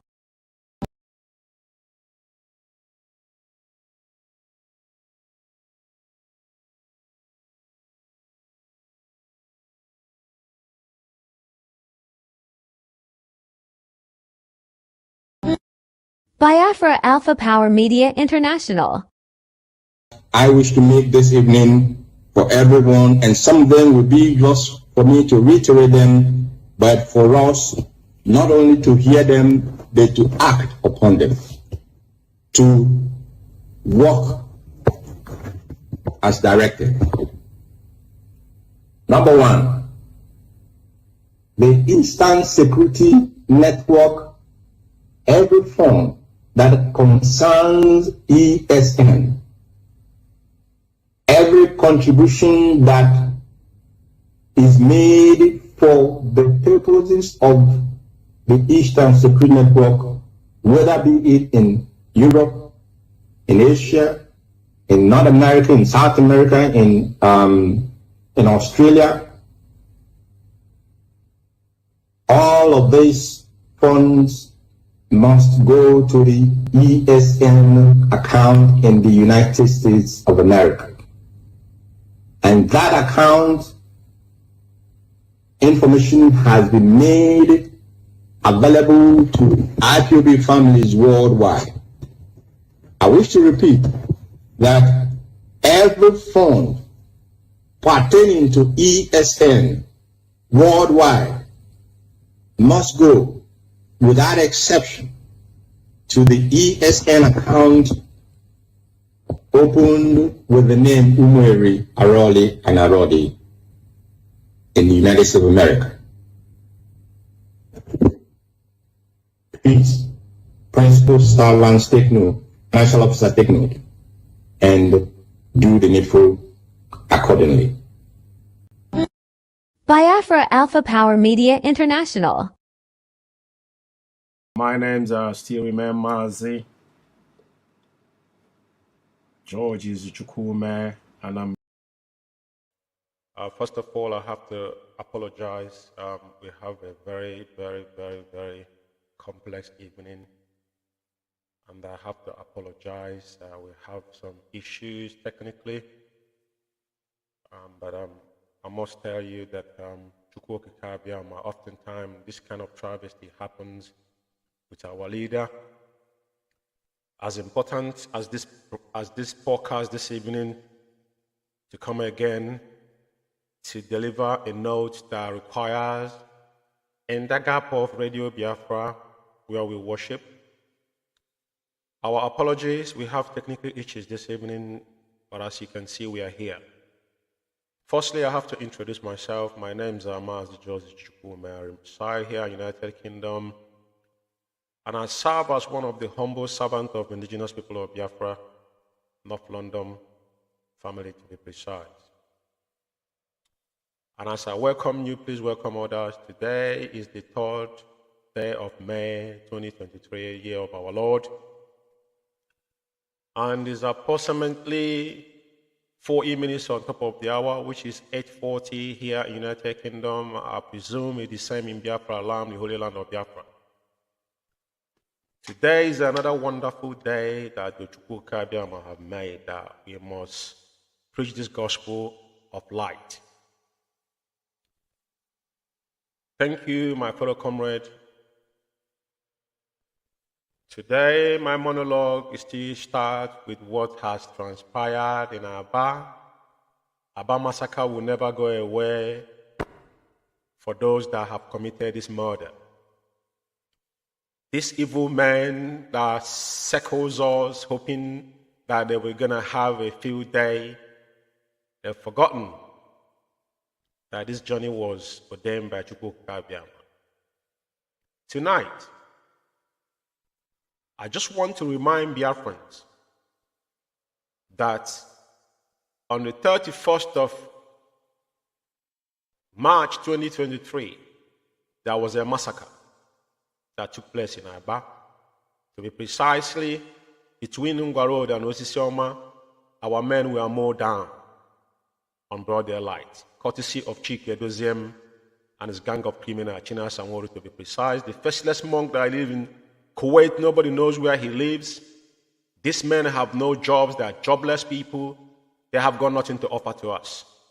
But we must not blame our leader, because this gospel, when Onyendu came out, is a pure and is still.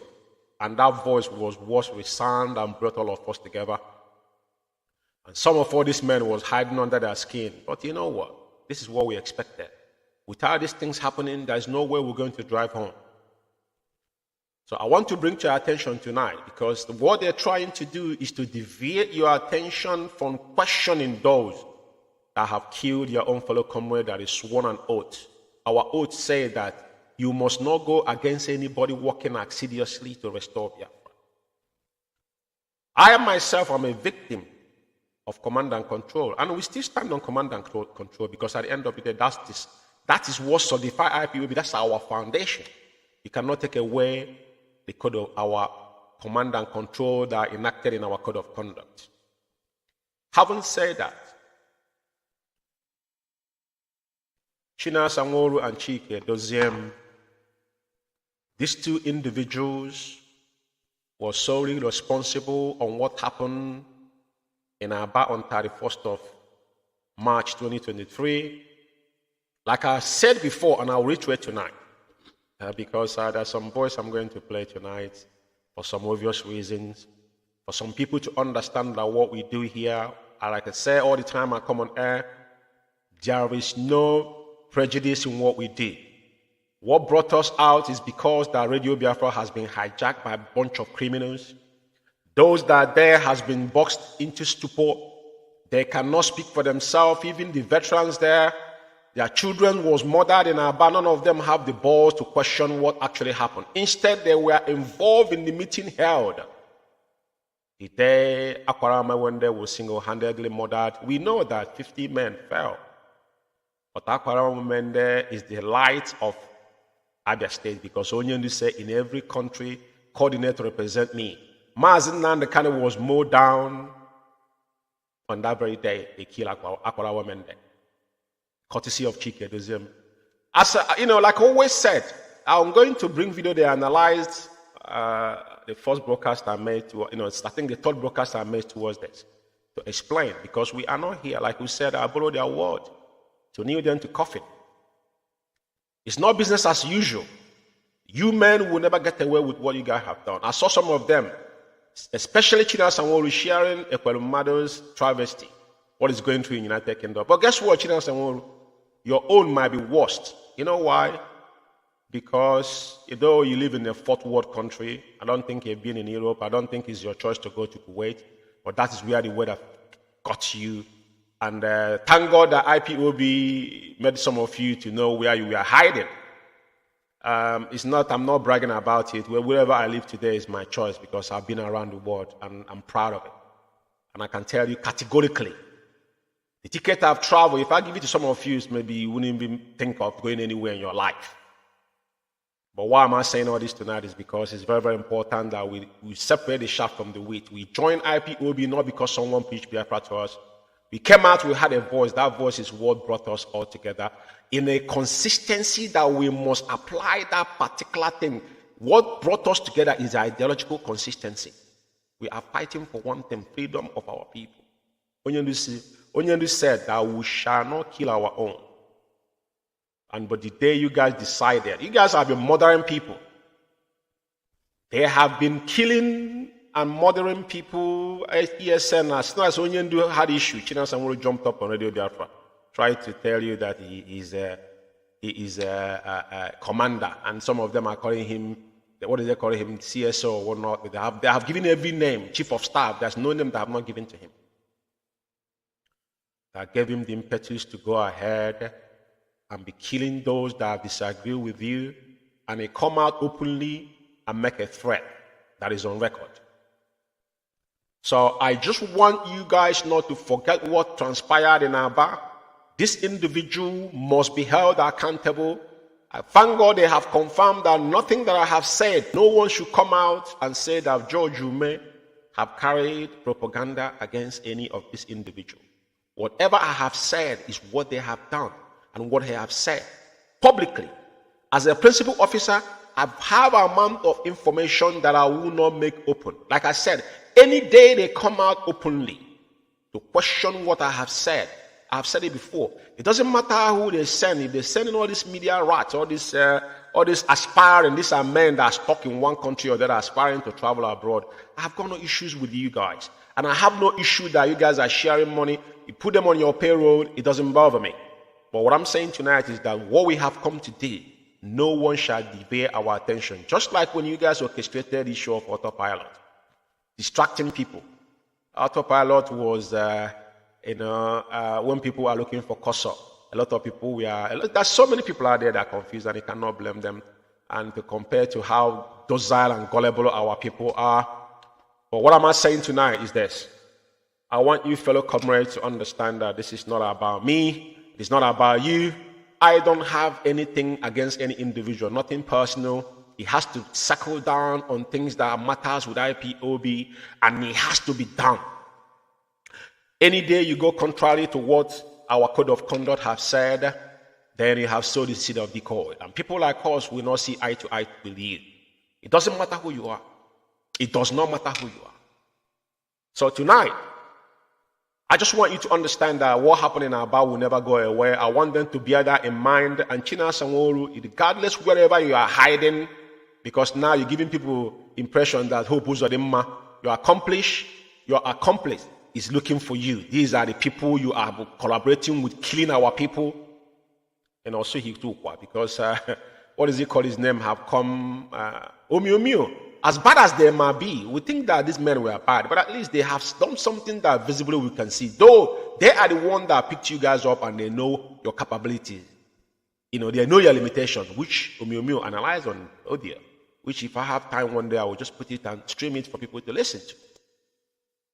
So the reason why I'm bringing this as my monologue tonight is because it's very, very important. People not being deviated from the truth. We don't come often on air because simple reason is that we come here to lay things to bear.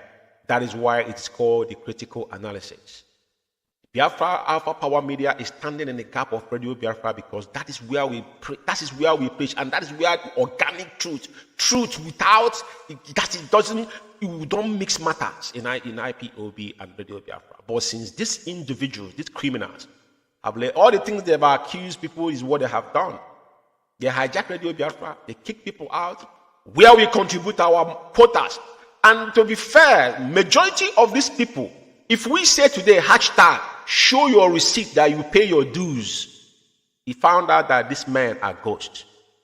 These are a bunch of retard, bunch of wretched individuals. When you say that wretched people does not do freedom fighting, means no, it's not big. Wretchedness is not about someone being poor. Now, you had it all, but you're not satisfied with it. That's the apple of wretchedness. You live in abroad, you work, you earn money. Some of you are now working and getting social where you live, but you cannot contribute a dime. Even in the United Kingdom here, I know a lot of people in the meeting, even common £5 we put in as offering, they will never put it. I have not seen them done that before, since I've been going meeting with them. But sometimes don't question people, because IPOB don't pressure people. But now we understand, and those kind of people are today are the ones that are very, very active to deal with and divert our funds and all that kind of nonsense. So I want this to, because subsequently I'm going to play a lot of videos. I have a technical problem. I shouldn't have come in on air tonight, but the devil is a liar because the truth must be preached. So now I want to make a very big references on what is happening. There is a memo, not a memo, I think a personal, imagine Chikedozium writing memo, the fellow DOS. Let me put it that way. Madam Nendianya is heading finance in IPOB. People like us, things we've said in the past, I don't mimic.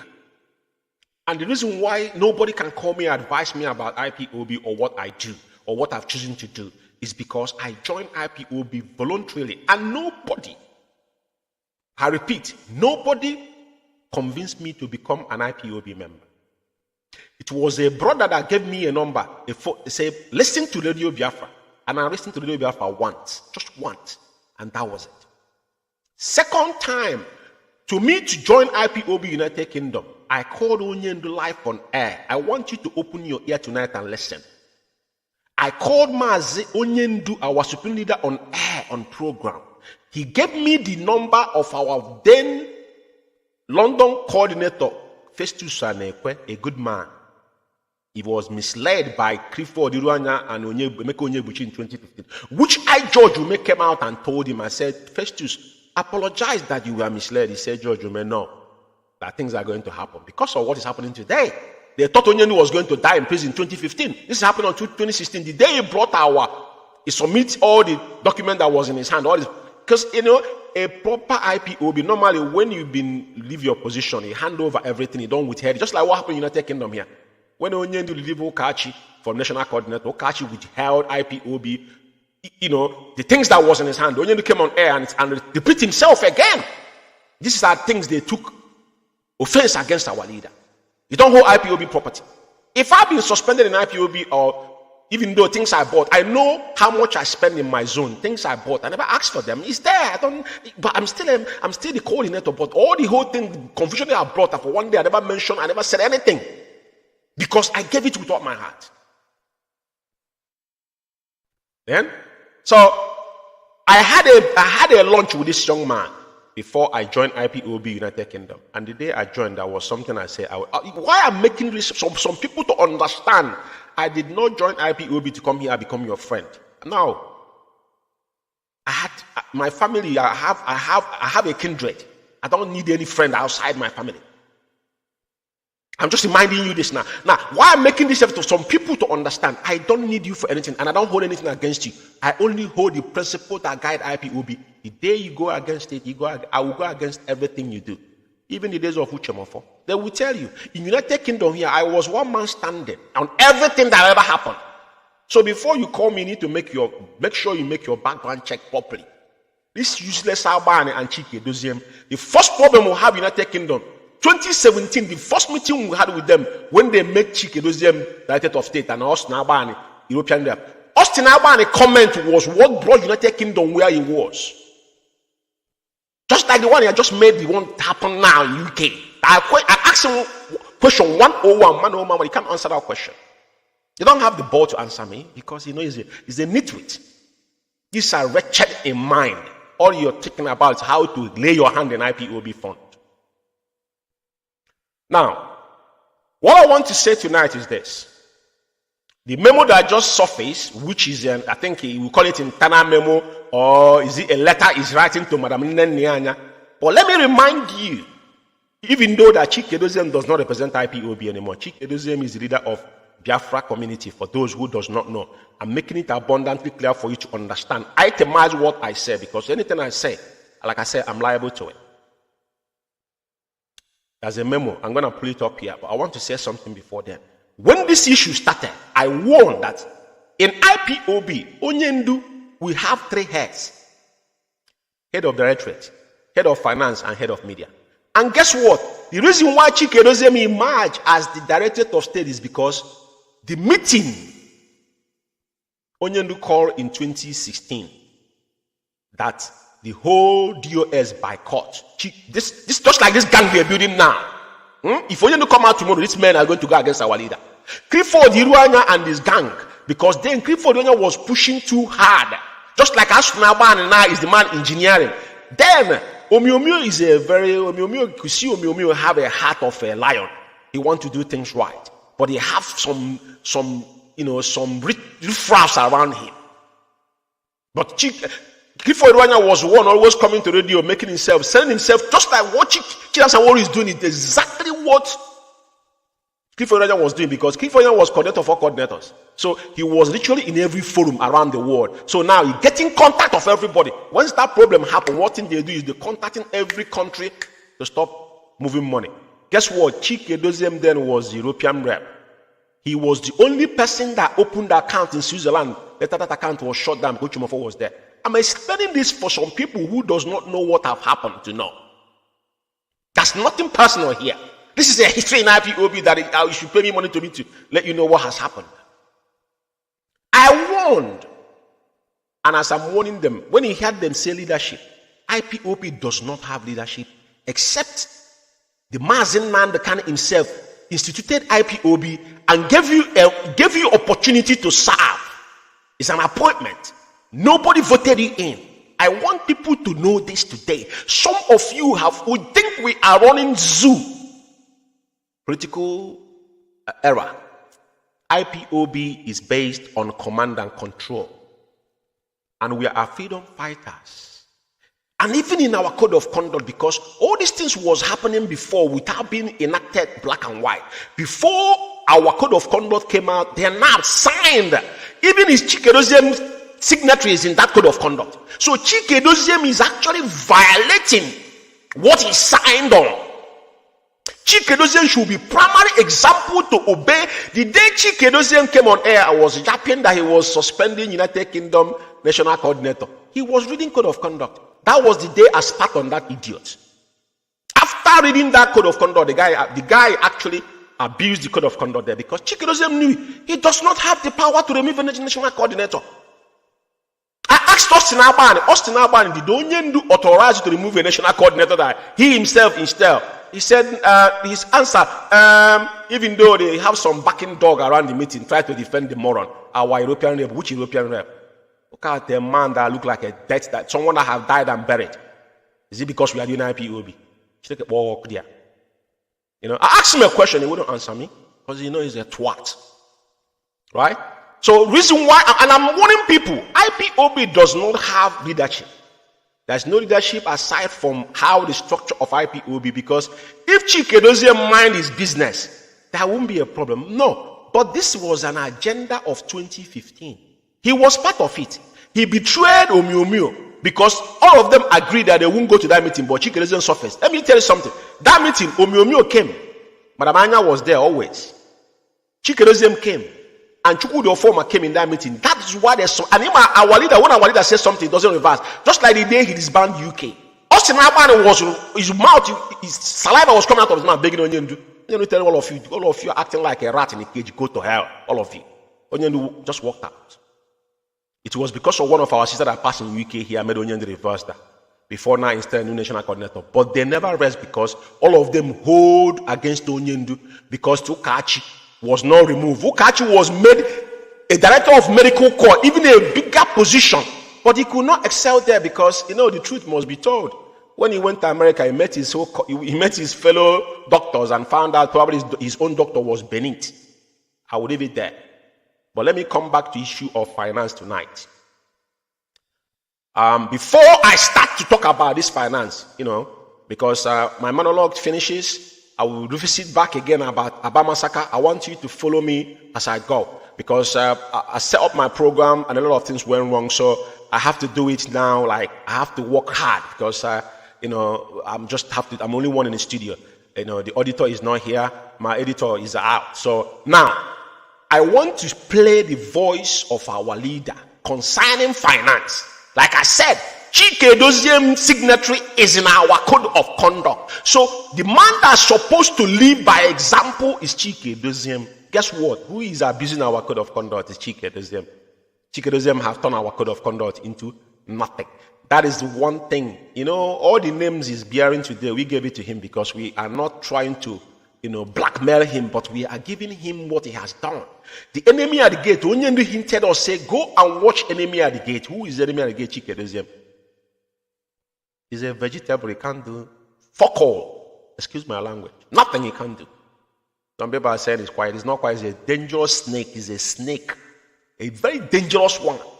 I don't want to use the word in an Igbo adage. There's a particular people that when they say, if they enter inside your house, snake enter. Wrong. But I don't want to make that comment in this particular broadcast. Right? So I want to refer Chikedoziem because what we do, I don't just come out here and start ranting. For those that are using the word debunking, without even understanding the full meaning of debunk. If you want to debunk somebody, go and visit your dictionary before I will come to that issue. Debunking somebody is when somebody is saying something that maybe is a falsehood. Which I remember that guy that took Umurumiri in South Africa when he was ranting about Maze's age. I came on air. I didn't know he was on air. And I told him that. That's what it's called debunking. On live on air, all of them, the whole media rats were against Maze's age. I was one man standing. And I told them, I don't defend individual. I defend IPOB. And every office in IPOB, once I see anybody, you know, if you trespass, it is our job to bring you, to hit you on your nudge to draw you back. You cannot do that, not while we are here. That is our primary job. The gatekeepers, I don't owe you nothing. There's nothing you guys have to give to me. Whatever I do with my resource, my money, my time. And like I said, before you question me, I need you to tell me, because this is the reason why we have issue today in IPOB is because so many people came to IPOB with a different agenda. I didn't join IPOB because I want to gain anything. I have given it all. I have forfeited a lot of things. On a different day, we'll talk about it. So let me play Onyendu's voice. Then I now will say something concerning. Then I will upload the file. Then, because like I said, I'm gonna be taking a little bit of time because my stuff, everything was gone. So I'm gonna play this voice. Then after this voice, then and I will talk about the finance.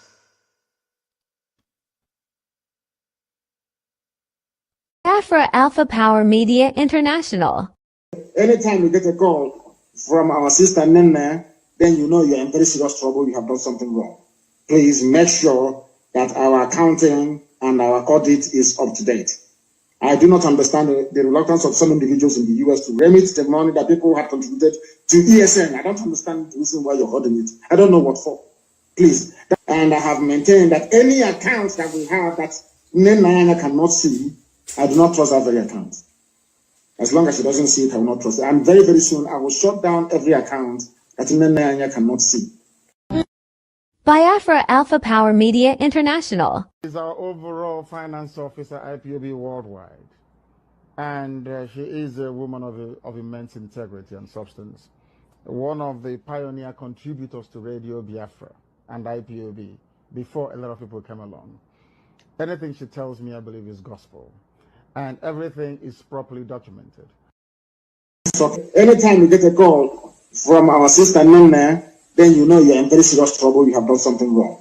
Please make sure that our accounting and our audit is up to date.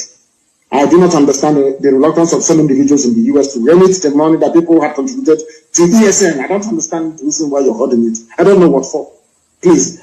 And I have maintained that any account that we have that Nene cannot see, I do not trust that very account.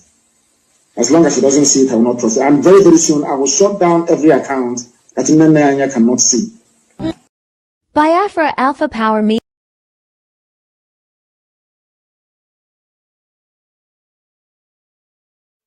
Okay, now I'm going to upload the internal memo they sent to Madam Anya, which I think Madam Anya actually made it abundantly clear yesterday, if I'm not mistaken, on a program they held yesterday. But having said that, it's still our duty to come here to let things to bear.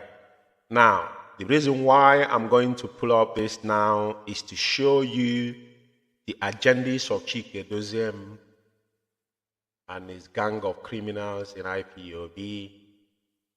I want to just a little bit, let me put this up a little bit so I can actually see what it is.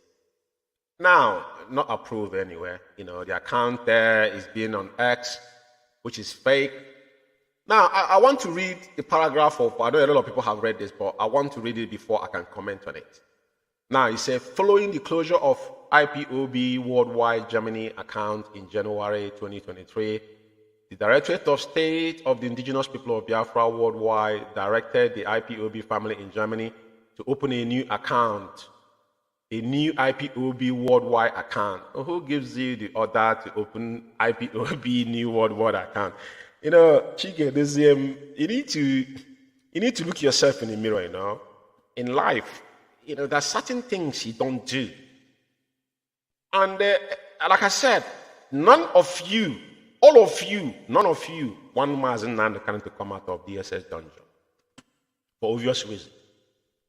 Now, you're writing to Madam Anya, which she's a head. IPOB, DOS is the body that governs IPOB. Nobody's DOS. I want to make this abundantly clear because so many of you are confused about when you hear Directorate of State. Directorate of State, Chike Doziem is not the first person to be Directorate of State. Onyema was, Madam Anya mentioned his name yesterday, because everything started in United Kingdom here. Onyema was before even Omiomio and before the Council of Elders. So we have gone through hurdles. Chikedoziem was the necessity that brought him to position where he is, which is that the way he's supposed to be.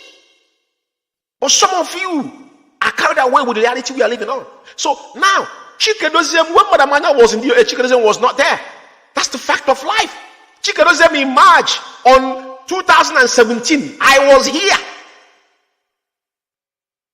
Necessity brought him in. Now, you want to speak to Madamanya. He didn't write letter to Madamanya, but he write this thing hidden it. He didn't post it in your so-called DOS Facebook account or your own personal Facebook account, or even to your flipping Twitters. You don't tweet nothing. He sent this thing to Madamanya as a private and signed it as Naval Directorate of State. Or that Madam Nenyanya. Chikedoziem, let me remind you tonight that your position, Madam Nenyanya's position is higher than your own in IPOB. I don't even think you are aware of this, but I've said it over time. Both of you are in the same category, which is indirect. All of you are directors. You are heading DOS. Madamanya is heading finance, which is more crucial in IPOB. You are in administrative level. Let me lecture you if you don't know this. Before you write to Madam Nenyanya about accounts, did you actually digest that word properly? Or this is a propaganda to confess? Because the account you opened in Australia didn't wash. People didn't buy that garbage. Now you play mind game. Some coordinators will call them at the back to try to threaten them and saying that if send, I will read it as I'm going down, but let me just say, Chikedoziem has got no power. They have 0.0 power to order Madamanya or anybody to open IPOB worldwide account. He has got no that power. He has got that power from nowhere. Like I said, they're undermining our leader and IPOB at large, but their days are numbered. I will come down and say, whereas money contributed by IPOB families worldwide was trapped in the closed account. The closed account was Chikedoziem and his boy, the expelled criminal in Germany. They call Chinedu Collins. Even the guy came on Radio Biafra and confirmed that it was the activities that prompted the bank to block that particular account because they were going there. And these men act like they don't live in Europe. You don't know when you make an attempt in an account what bank is going to do. It's a common thing. They're perpetrating fraud, and that's what they do for a living. Because Chikedoziem, all these guys, all these are Ibu Alaji, these are old men. This is what they've done. What are they doing? What is their job? Chikedoziem they paid Chikedoziem 2,000 euro in IPOB. Then they would never tell you this. He was getting paid in IPOB. When they were propagating this, people think it was lie, but it's fact. He was getting 2,000 euro. And he claiming that he's serving IPOB. The one they called his deputy was living in our office in Germany. Even his port and everything was there. Before the landlord caught him on camera. And he wanted to carry a smear attack on Madam Nenyanya. We don't defend individual. Defending the structure of IPOB must be defended at any given time. Now, the money trap there was the criminal, the fraudulent activity they forced in the account made the bank to close that account. That is a fact and it's there. And they're going to deal with them there legally because Germans have their own law and it's a police state for their information. Whereas IPOB family members have been demanding to know what has become of the money they contributed for the running of affair of IPOB worldwide. It's very imperative that Chikedoziem is making this assertion. So Chikedoziem, actually, you want accountability. Anybody that want to come to equity must come with a clean heart because I will start with the United Kingdom here we live in. Like I said, I don't accuse falsely because I have evidence. Chikedoziem, the first ESN fundraising we did in the United Kingdom contributed almost 38,000 pounds is on record. Chikedoziem, that money was in an account that was one person's signature, which is Sophia Kano, which is online account. Online business account. But the lady told Madam Anya that he's going to add somebody, a lie to Madam Nenyanya. Even I said this in many occasions in the meeting. After we did this fundraising, the lady actually blocked Madam Nenyanya and the assistant here, which is, she's the one heading the Southeast Regional in United Kingdom. But you know one thing? Because we said, in this life, once you're doing something and you know your hand are clean, okay, we'll always fight for you. We did not know when the woman locked off all their the finance team. Madam Anya was viewing their account just like he viewed in America. He locked out Madam Anya, he locked out our Mrs. Awu here in United Kingdom. But one day in a meeting, Chukwu Okabia struck her to say that even though you Chike Doziem was aware that Umeri account was falsified, every document that transpired in Umeri account, I have them. My next program on finance, I've been saying this for a long time, but now I'm going to make a special program for IPOB worldwide. I thank God that you make this mention here. So you tell him that IPOB worldwide want to know what happened to their money. Chike Doziem, we want to know what happened to our money contributed in the United Kingdom. The lady confirmed that you ordered her to move 10,000 pounds to Umeri account. Even after you have come to Radio Biafra and stopped the Umeri account, he still ordered her to pay 10,000 pounds from our money, which up to today we don't know what they did with that money. These are little stuffs. And this is how you guys started. It's just like Michael Iruanya said he left 8,000 euro in Italy coffin. And I asked Michael Iruanya, he came to United Kingdom, he was here running Italy. What was that 8,000 euro? What was it for? If all of you are not criminals. Why are you holding IPOB fund? Madam Anya come on Radio Biafra every day shouting, once you get our money, please remit it. We'll have IPOB worldwide account. So I will ask Michael Iruanya again tonight because he was trying to advise Ogro and some nitwits, you have in Italy there. That useless guy that used to be in the Biafran television. He never paid, for one day has not paid even common monthly due. Don't talk about our common, the least is what's it called? Defense fund, which is welfare today. When we paid it was defense fund. All of you are jumping up, you want Biafra. You want Biafra with whose blood and whose money? Yeah? You want Biafra with whose blood and money? Now, it's good that Chike Doziem now is questioning that Biafrans want to know. And it's very important that Biafrans are asking this question Biafrans wants to know. Everybody wants to know. And I'm asking Chike Doziem tonight. Let's start with United Kingdom. All the money contributed here, even the last one before Chineke Ekwensu Ogoko, you are calling George Umene. Thunder. Amadio how? Strike your generation. All that money, where are those money? I just want to make this fact, because it's very important. Like I said, as long as you have soiled your hand in this journey, anything you do will go against you. The land of Biafra will go against you. Now, I will read down because he said, having regard to the fact that it is the responsibility of the Directorate of State of Indigenous People of Biafra to ensure that funds contributed by IPOB worldwide are not misappropriated for whatever reason. Very, very damning, the sweet words. He's trying to bamboozle some riffraffs. Maybe they think you're talking this from a sense of someone that is pure. Chike Doziem, you have got no business with IPOB finance. Let's go back to 2015 era. Have you forgotten what the jingle was then? Is about even if time permits me, on this end of this broadcast tonight, it doesn't matter if it's 2 hours, I don't really care. But I'm going to play Onyendu's voice. When Ezekwesili interviewed him in Atlanta, when Onyendu came out 2018 or 2019, he went to America. That Ezekwesili, the guy, that gentleman that we are representing, Umuchukwu writer, not all these monkeys that is there now. I'm talking about man.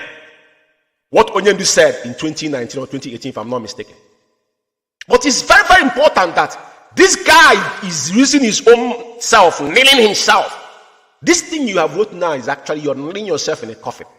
But Chike Doziem, let me ask you a question. If you actually is your responsibility, what did he say to Madam Oyibo? Let me start because I have the document.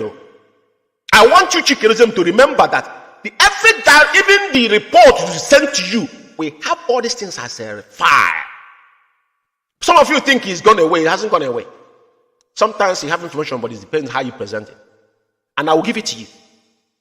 Very soon, probably this weekend or next week, you're going to get it. And all hell will let loose. 747,000 US dollars that was in that account. That was the money Onyendu was asking Madam Oyibo to move to LLC account. Because reason being, Madam Oyibo does not allow Madam Nenyanya. You give Madam Nenyanya view in the evening, in the night she will log her off. And that was the statement Onyendu made. I think he's second to the last, to the third broadcast. Onyendu says some people are holding our money. It is not those two men that hold 70,000. It was referring to Madam Oyibo. But Chike Doziem, you were aware of all these things. And even there's a damning report that was given to you. Chike Doziem, he never reacted into all this. Even when this guy, this idiot that were in Senegambia, trying to travel to abroad, he couldn't go. Even some of them go through Wagad, through the desert. He could not make it. He went back, say he won Biafra. Now he's sharing recharge card media. When he started attacking Madamanya, all of you were involved because you guys know where you were. Nelly, all of you were with Nelly. Everybody, we know all these things. Madamanya move money, move money. The same this morning in Germany, you guys were targeting. Your eyes was that money. And now, if we're talking about accountability, Chikerism, for the past 12 months, all the money that you guys have diverted in IPOB, I'm just talking about United Kingdom that I'm aware of. Even the £12,000 you guys raised for the fraudulent so-called Abani came here and said they're talking about what is it called? He said they were raising what is it called again? What is that fund? This called that fund again? In UK here, even there was a lady that made a video against Canon Takano. Yeah, in UK here, 12,000. The woman, after she wrote something in our forum, I have it, that she's going to be the one to get them. The fraudulent, what is it called? What is it called? Is this in America? Because in UK here we have parliamentary system. I don't know why it's getting up my head. But at the end of the day, that 12,000, the money were nowhere to. Because when they came back and asked for ESN fund, people were asking, where is this 12,000? Legal fundraising. They say they have legal here. We have Bisman here. We have taken UK, the whole 3 arms of government to court here. It was not you guys. Where are these £12,000 and that lady that we were ranting before? She called me a criminal. I told them, the only thing that can start the test of time is fact, truth. Once you know your hands are clean, doesn't matter what anybody say. Like I said, I don't want anything from my POB. I came to give my time and my resource. If you have that kind of mindset, just like Maznan can have done, I will play the video of Onyendu in Atlanta Wednesday interview our leader after 2018 to 2019. So Chikedoze, my question to you tonight, I want you to answer, because if you don't answer, I will come out again to give Biafrans all the facts. That you now, you say you are it's your responsibility of the head of state. Well, it's fine if you're actually doing the right thing. But let's start with you, Chikedoze, because I'm asking a very direct question. So it's your responsibility. Even you accepted that Madam Oyibo should lead IPOB. All this is in black and white, though. Maybe you might think it's gone away. No, it didn't go away. It didn't go away. I will leave it for I will serve you that, in this world, yeah, when people say karma is not real, karma is real. Now, he said the director of state hereby direct you to transfer within this week all the IPOB fund in a former IPOB closed account into the new IPOB international account. They call vegetable. Now, you're ordering. Who are you ordering? You're ordering Madam Nenya to transfer money. As how much did you contributed in that money, Chikedoze? Can you come out and give us receipt? You are receiving €2,000 as a salary in IPOB. How much have you paid into that account? You, even Switzerland. How much is Switzerland paying monthly to that account? Switzerland. Your useless national coordinator in Switzerland have the nerve to come to me. One time, me and Mazeji was making program. The man came and said that, nobody takes oath. That's why we know so many of you are not on that oath. That's why you behave the way you behave. So, the reason why I'm not going to dwell too much, but the reason why I take my time into this now is because I play the voice. I want to sound this as a warning to every IPOB principal officer across the globe that still believe on Mazen Namdekano, because Chikedoze is leading the Biafra community, not IPOB director of state any longer. The 5-man gang they are building in IPOB is not going to wash with us.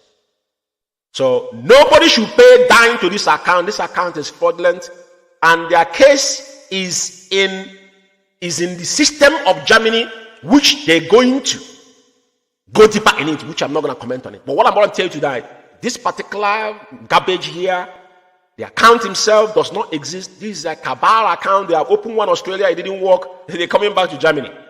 But Chikerism, he fell short because he have got no balls or power to institute anything of this nature. And this is where I'm going to land this. Now, you know, a lot of things has happened. I want to go through this particular file and see what I can say. I'm not talking like this guy they're coaching us and with that faceless, jobless fool. You know one thing in life, yeah? Every time they want to distract these gullibles, they come up with some talk. The reason why I'm showing this is because we know how they play their games. Just like when they murdered our people in our bar, they want to distract people. He came falsely, denied them, and they think he was going to go away, but he ain't going to go away. I saw you sharing a Kweluma who's 10 years in UK. Go and buy corn and keep it, because the atrocity you committed is not going to go away. Mark my words somewhere. This is a fact. Like I said, it can only happen in the United Kingdom. You see that the Kweluma incident, if it happened anywhere in the world, probably it won't get to this level. But this country we are living, that's what I said to some of you. You found yourself in Kuwait, because I've overheard you one time mocking people that live in America and Europe, the kind of job they do, as if you're in Kuwait. What do you do in Kuwait? Even if you work in an oil company, who gives a damn about it? You made money for your family, who gives it? But you are mocking people because you have said a lot of things you've forgotten that you said. Your vindictive manner and the way you speak arrogantly and vocally to your fellow comrade does not represent IPOB. Over time, I was listening to you. Because I'm a man, I take time. Before you see me go after somebody, I don't just wake up and one morning go after somebody. Because before I go after you, I will make sure. Like I said, I've defended you before in UK. I have evidence to prove it to you. I can put it here and show you what they were writing about you. Even the people you guys call your own cabal in UK here, they are the one that instituted it. But I was George, was standing. Just like Okachi, go and ask Okachi. Okachi will tell you. I didn't do it for Okachi. I did it for IPOB structure. It's not for Okachi. It's not for him, because he does nothing to give to me. I did it because of what I swore an oath to do and what I believe in. So if you look at this, it's a Hope Uzodema and DSS. For your information, those guys sent to track me in my location, I have identified all. They will see. Do you see that? In his location. You know, when we told you guys that these people, they didn't come to IPOB because the amount of talk and amount of threat this guy have voiced out, it doesn't represent Mazen Nankano. Onyendu was talking and he could see the direction. Onyendu is liable to his words. Onyendu is liable to his words, and he don't run away from it. But guess what? This is a pure distraction for those that doesn't. These guys and Hopus, all of them are the same people. Your location, you can't mention where his location is. He cannot mention it. He can't tell you where his location is. But for some of you who does not understand the message, these are people that he works with. Hopus and DSS. Because I've used DSS to kill so many of our commanders. Even there's one they killed, this idiot that lives in South Africa, still aspiring to go to live in New York. The guy actually commented on how they shot the guy in his leg, what happened to the guy, and he bragged that he's having information from the inside of DSS. They forgot all these things they said, but they don't know we have all these records. Keeping it for them. On a very good day, we'll serve it to you on a very cold dish. You eat it. For some of you who does not know, he's just told you those he's working with. Hope Uzodema and DSS. China Sanwo-Ori is the biggest informant of all time. In Pharma, the biggest one, the biggest snitch ever is this lunatic that cannot show his face, the biggest coward of all time. He can't show his face, he's hiding under his wife wrapper, and they're ranting. But as you can see, it's there for you to see. And this is another thing I want to comment about, because I want to go through this file before I leave. Biafra worldwide phone call and tweet, campaign, alert. These are bunkum. These are rubbish. All these things, we've done all this in 2015. But consistency is the key. Who are there? Are they campaigning to release Mazi Nnamdi Kanu? I will show you anybody that are pure that's talked about Onyendu to be released. Chinasa will be the first person to kick against it. It is not for interest of Onyendu. This is nonsense. Who are you calling? Are you instituting phone call? While they know you are acting like a terrorist. You've already been calling people that you're going to kill people. Threatening lawyers on national radio, IPOB national radio. Are you going to kill them? Anybody that went to Onyendu, but you live in your location, not even knowing where you live. So to abandon Mazi Nnamdi Kanu, nobody should go there and see Onyendu. And nobody should come back and deliver the message Onyendu asks you to do. What Onyendu asks you to do. Onyendu now, you and Onyendu is advancing each other. I'm just being fair here.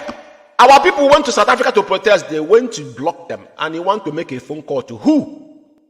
The world is watching. Who is fooling who here? All this propaganda. When they're so confused, they don't know what to do because they have got nothing to offer. They are not doing anything. Anybody say they are working? Show me one thing they have done. 2015, IPOB didn't even have our volunteer then was just there. But the men did something. But today, show me what they have done. Instead, they turned the gun against our own people. There's no pressure from them once not from they couldn't collaborate with anybody. Omiomio made a board of it that 2016 that they collaborated with what is it called? What is it called about this our brothers in Tompolo? He didn't hide it. He didn't say it is his word. I have it in audio. And the pressure they gave you, they succumbed. And it's facts. My question today: what are you guys doing? You're repeating what we've done in 2015. I'm making telephone call to who? Onyendu said that we have gone beyond. Onyendu said it. We don't make calls anymore. Onyendu Nnamdi Kanu said it. Onyendu said it openly. That after he went to Bruce House and have conversation, they told him, "What are you doing on the ground?" They heard no Onyendu. But what strategy do you have to get our leader out? Instead, you are the ones holding Mazi Nnamdi Kanu because that's nothing you guys have done. All your body language was for them to kill Onyendu or to poison him. So I just want to make it clear because people should ignore this nonsense. Tweeting you're talking about, do you tweet about our leader? Do we tweet our leader? And all this gang of criminals, are you guys tweeting even about Onyendu? No, the answer is no. Or posting on your phone. Now you're blogging on your page. After you murdered our people in Aba, you started blogging on your page. Think we are stupid? For the I'm not just saying it. I'm not saying people shouldn't call, but I'm just letting you know that you're wasting your time because it's not for the interest of our leader. That's nothing Chike Doziem and all this gang. They don't have. If they are for Onyendu, first thing they will do is to implement Mazi Nnamdi Kanu's request. Onyendu's order first. As long as they have not done it, they are the primary enemy of Mazi Nnamdi Kanu.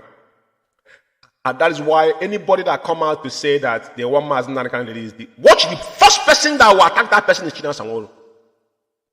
Because Chinasa Nworu know that evil he committed, even the land of Ngba will not forgive him. I don't know. The reason why I'm putting this up here because all these people they give asylum paper without even paying our because to be honest with you, there's a lot of people that have asylum here, and I own a zone and I know how I address people, and it's mandatory. That's something that's mandatory because at the end of the day, even if you have a lawyer, you're going to pay a lawyer. But they are giving these people our official letter to go and get asylum, and people like us who paid all this money because some people want to say, I pay this money times 3. I never seek asylum. That's why we see them, even though where they work, there is an obligatory to them, they must do what they ask them to do. Even though when they don't even know what they're talking about. Now, they're sharing card for people to go and do campaign for Twitter. I want to sound it as a warning. Mazi Nnamdi can never bribe anybody. We came out voluntarily. That's why I'm saying we came out voluntarily. Fought and still fighting. I lost my first Facebook account in 2016 when they shot our first page in Medio Biafra, over 2 million followers. You will see this kind of things. You wonder why. Now they are inducing people to come out to defend them. This is one of the things they were fighting this young lady they call Neche, because they call Neche to come and openly defend them. The young lady, I think the sources of the guard said it, she said no. That's where all this whole thing started. Now they pursue her with DSS. Your enemy will not be my enemy. It's not possible. Just like when we came out here, they were mentioning Simon Ekpa. People like us, we came out, when we sat down and we look at what is happening, and we said, no, this guy is a distraction. He's a mere distraction. This man are the real devil within. The enemy at the gate. The enemy within are this man. I don't care what he does because he doesn't hold any. I say the duty of care to IPOB, not even one. I don't have a single one. Whatever they want, if they want to answer any name, it's not my problem. I don't care. Now, let me shock you. This is Chinua Sanwo-Olu. Now, he's attacking Emmanuel Iwanya, or whatever his name is, even though I don't ascribe on this man. But anytime anybody genuinely came out to voice out that Mazen Nnamdi Kanu should be released unconditionally, or any way to the federal government, because Chinua Sanwo-Olu and Chikedozie, all of them are working for the Nigerian government, they will kick against it.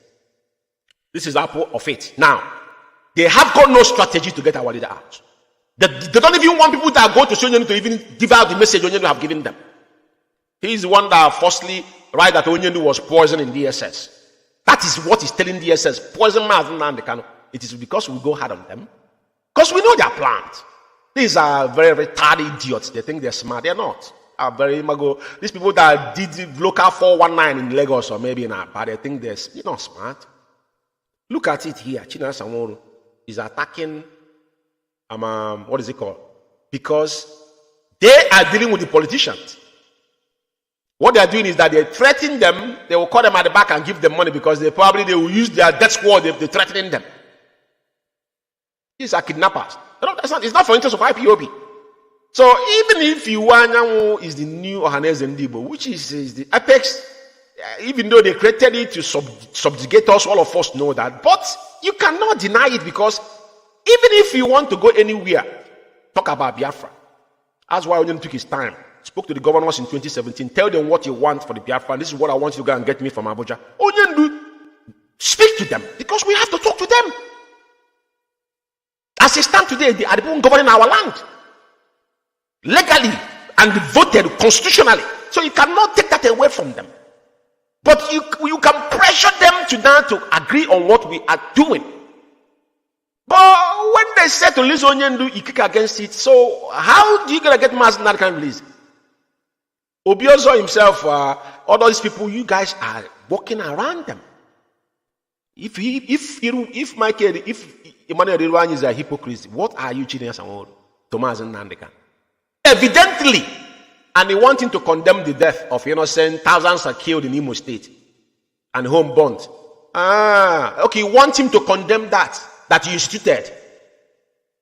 The house and home that burned, you are the person that caused all this problem, because you are the one that announced the sit at home. That Onyendu asked you people not to announce 72 hours. But you want Emmanuel Iwanya to come and condemn about the killings. But he never condemned the killings of the ones he killed in Aba on 31st of March 2023. Do you see how demented you are? You see, when you saw your hand, this program is called the critical analysis. I'm not here to play around people. I don't have time for that.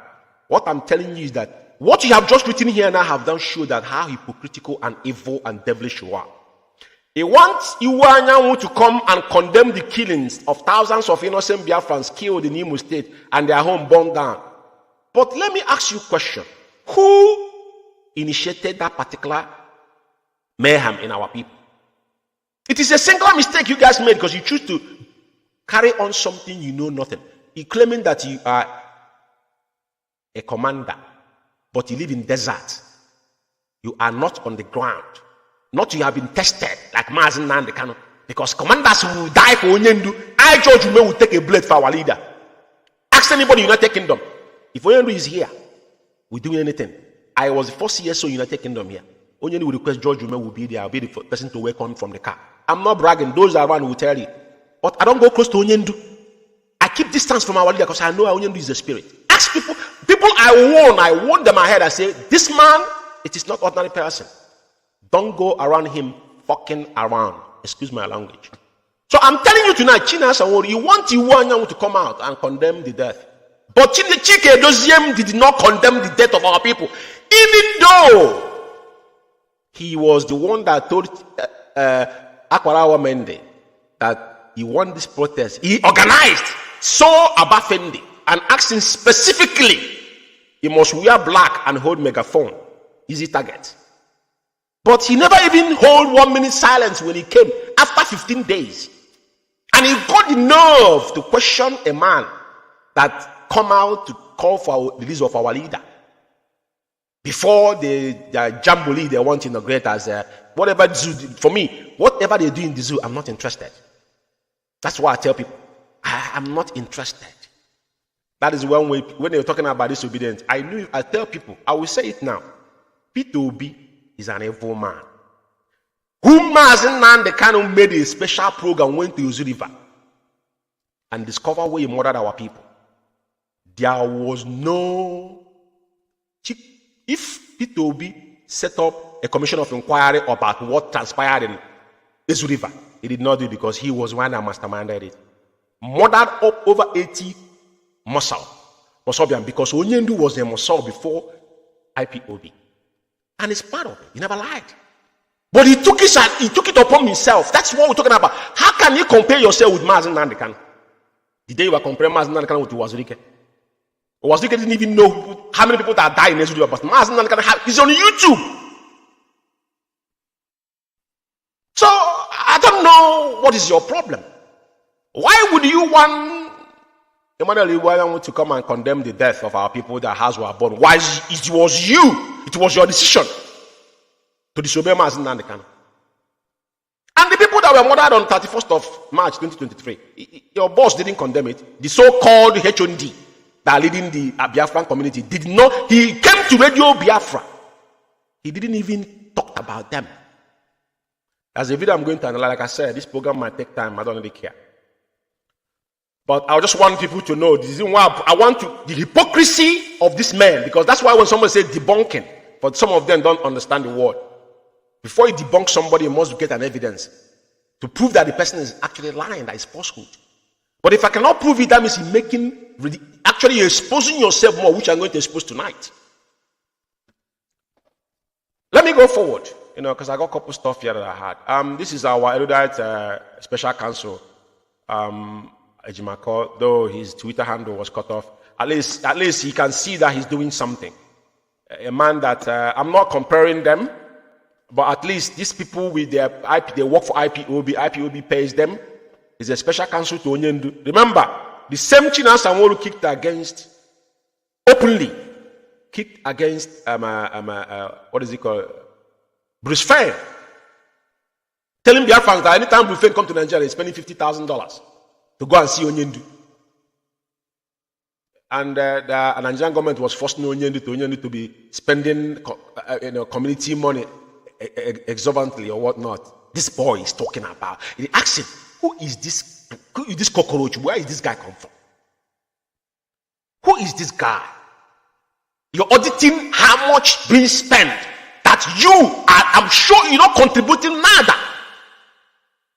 If you are contributing, we can say hashtag publish your receipt. It's not hidden anymore. It's not hidden. It's organization. IPOB is a freedom fighting. It's non-governmental organization. Publish it. Let all of us publish and you see. Where country you live, publish your receipt from the day you join IPOB to death. Let's see how much you have paid and how you've been constant on paying your dues and whatnot. If you have paid every levy, because people like us, we have paid 3 times. Because 2015, 16, 17, we were contributing on a daily basis because then that is when the fire was on the mountain.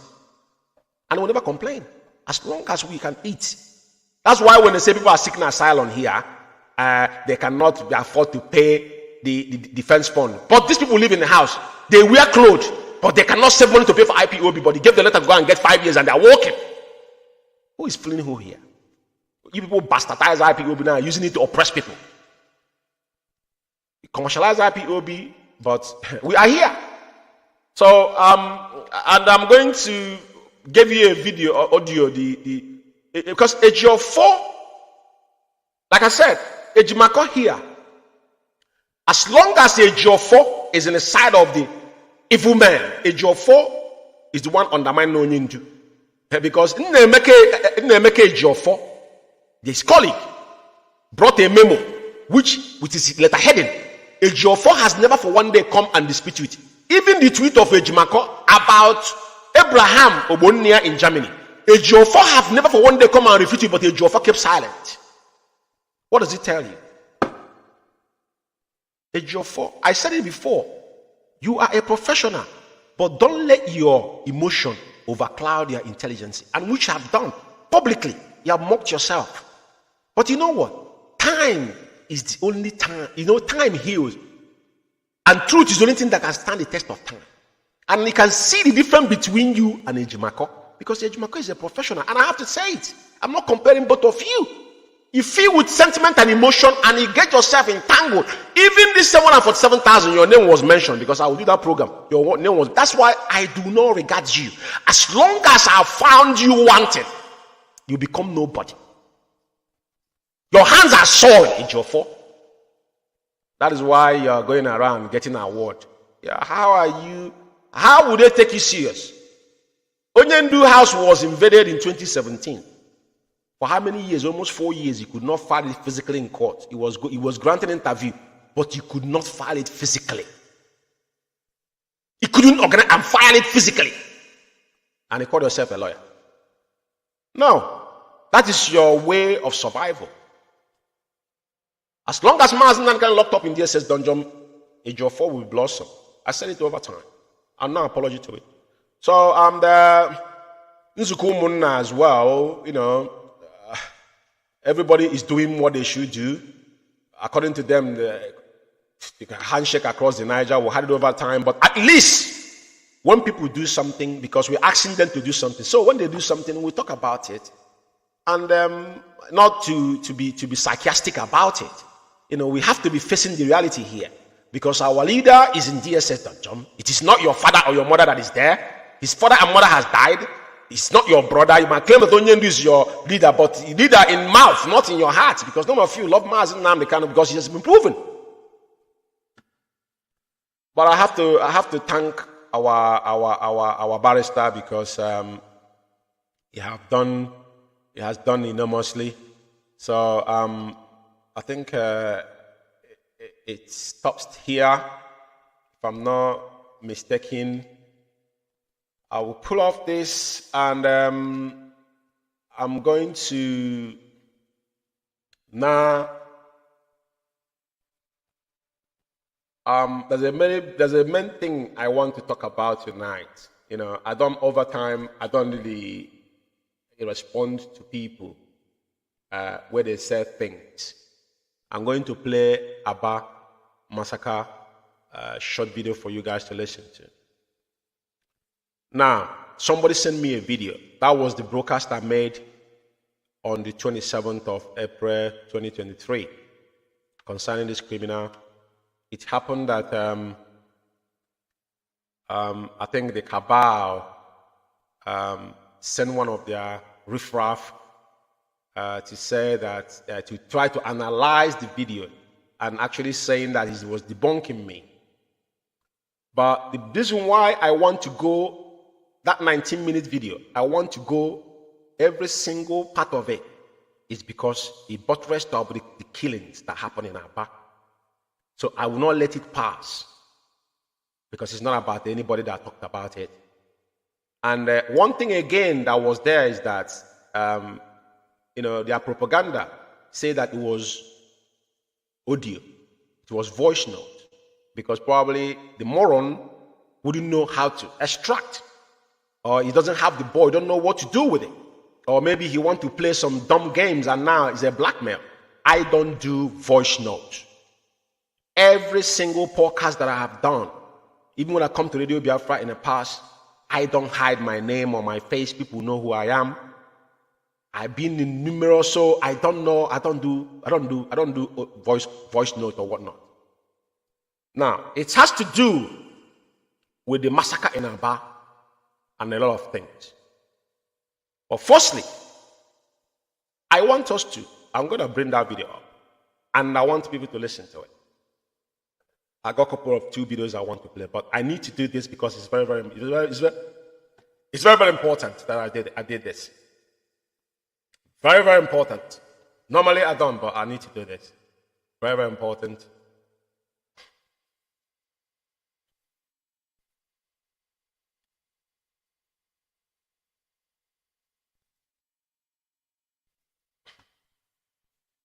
Now, because I'm definitely Biafra Alpha Power Media International.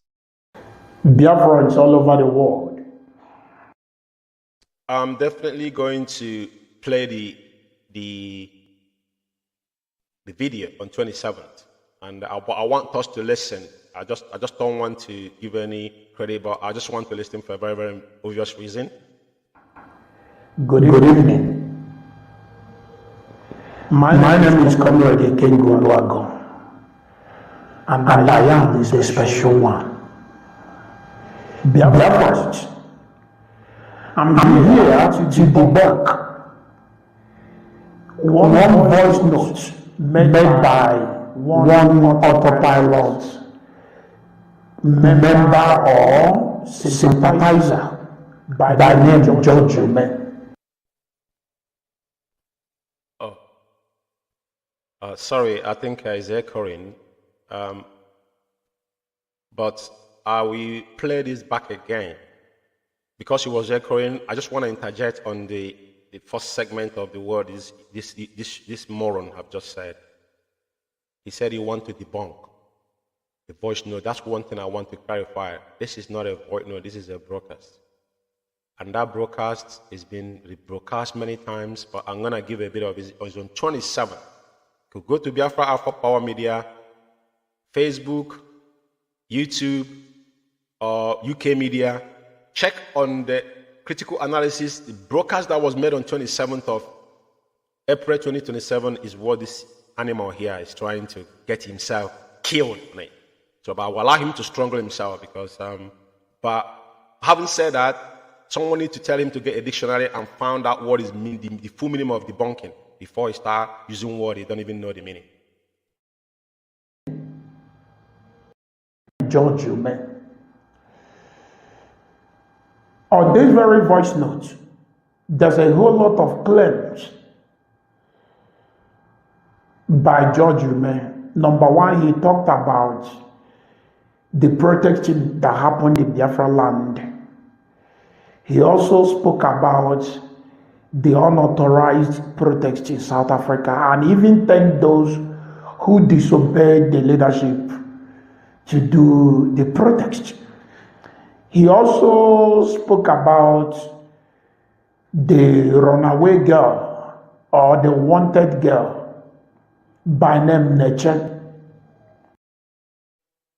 I think I want because it's going to allow my video to play. But as he's talking, I need to interject. You see the, first of all, he used the word that autopilot or autopilot sympathizer. As everybody know on this struggle, someone like George Ume, people that know me since I joined IPOB, I never flip-flop. If I can stand against people like Imam Mezu was the man after the heart of our leader in UK here. I want to lecture this clown because the last time I checked, this animal was in one hut in Mozambique. Say he's selling spare parts when he was calling Ikechukwu Onora, motherland. Which Ikechukwu Onora, when he come to the Biafra, I, George Ume, was the person that was actually with Ikechukwu every morning.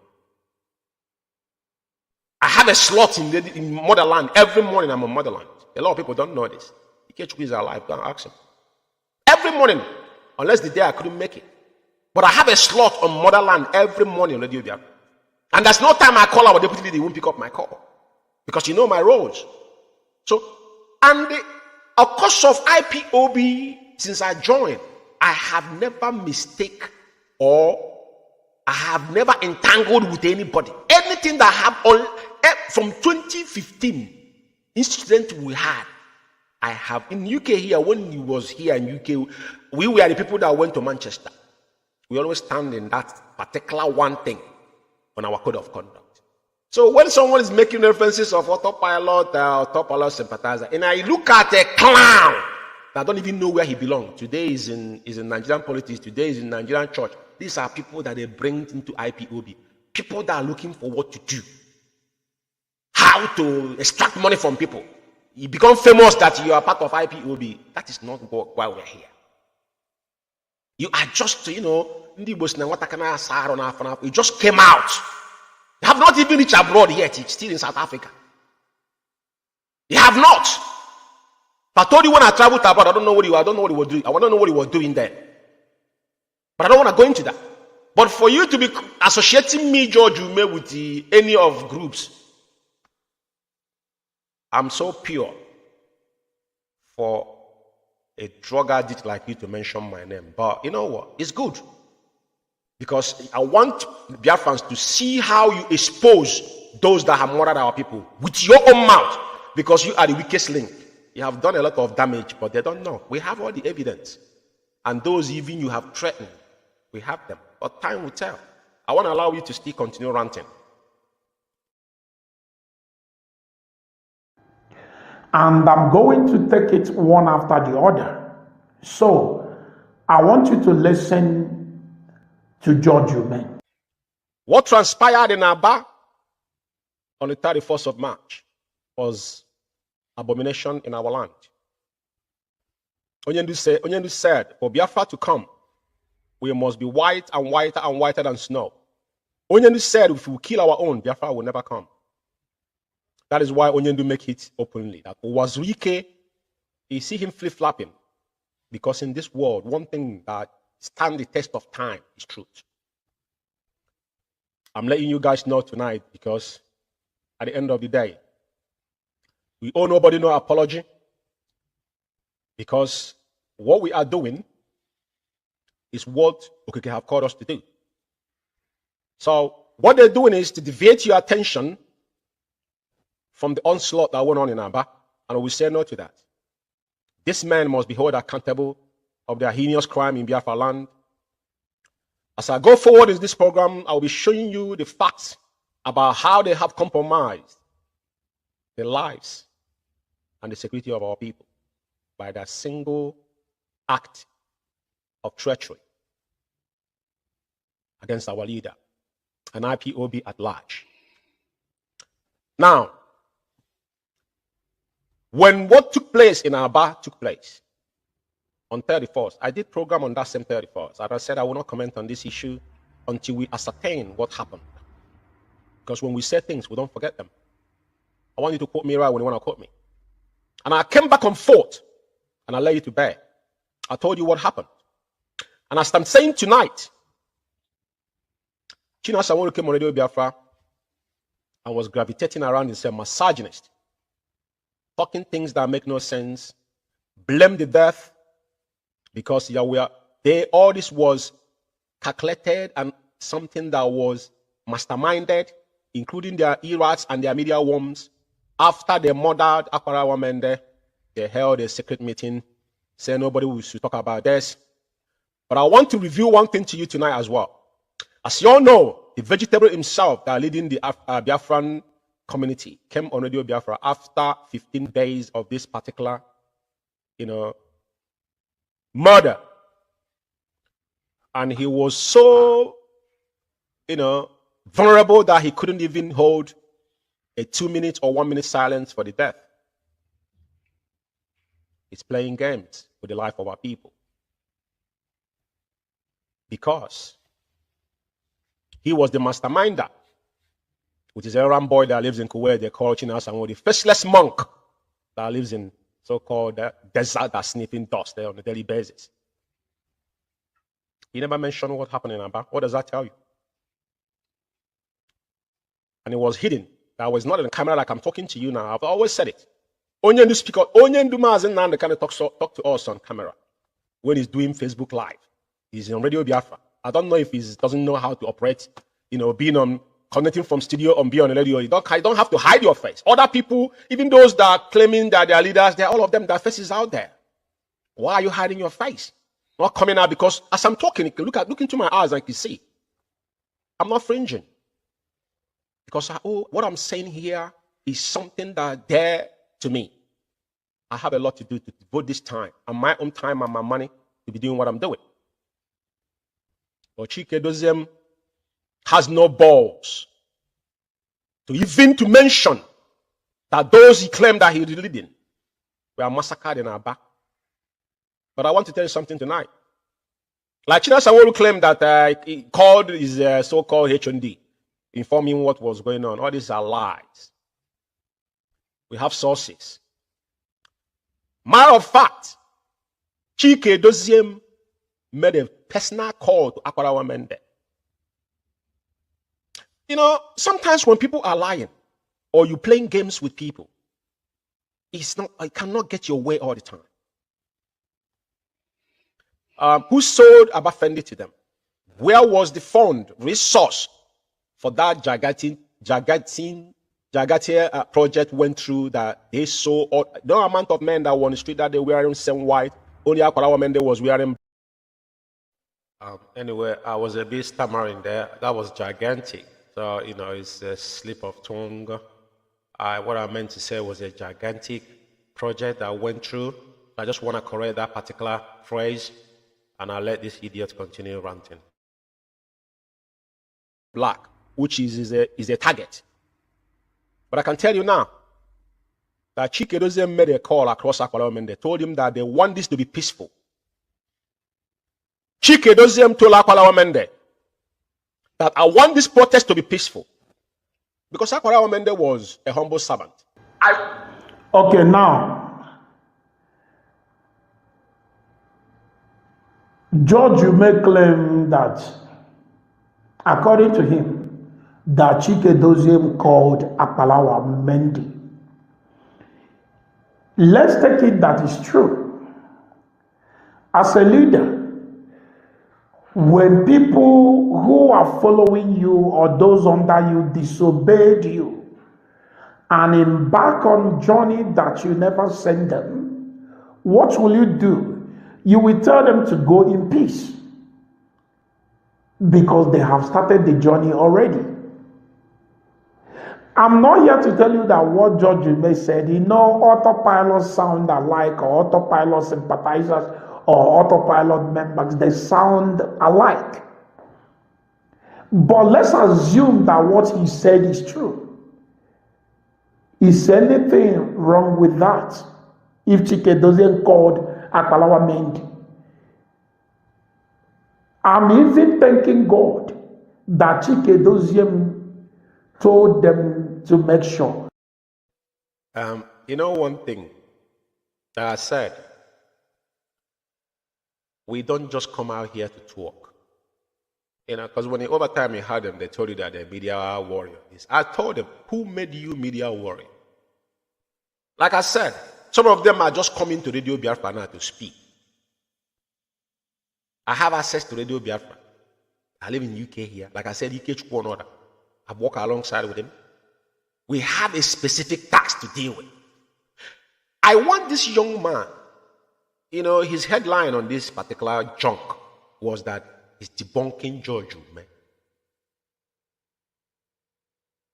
But you have not said that what I said, that I'm lying. But you say, let's say, that is agreeing with what I said.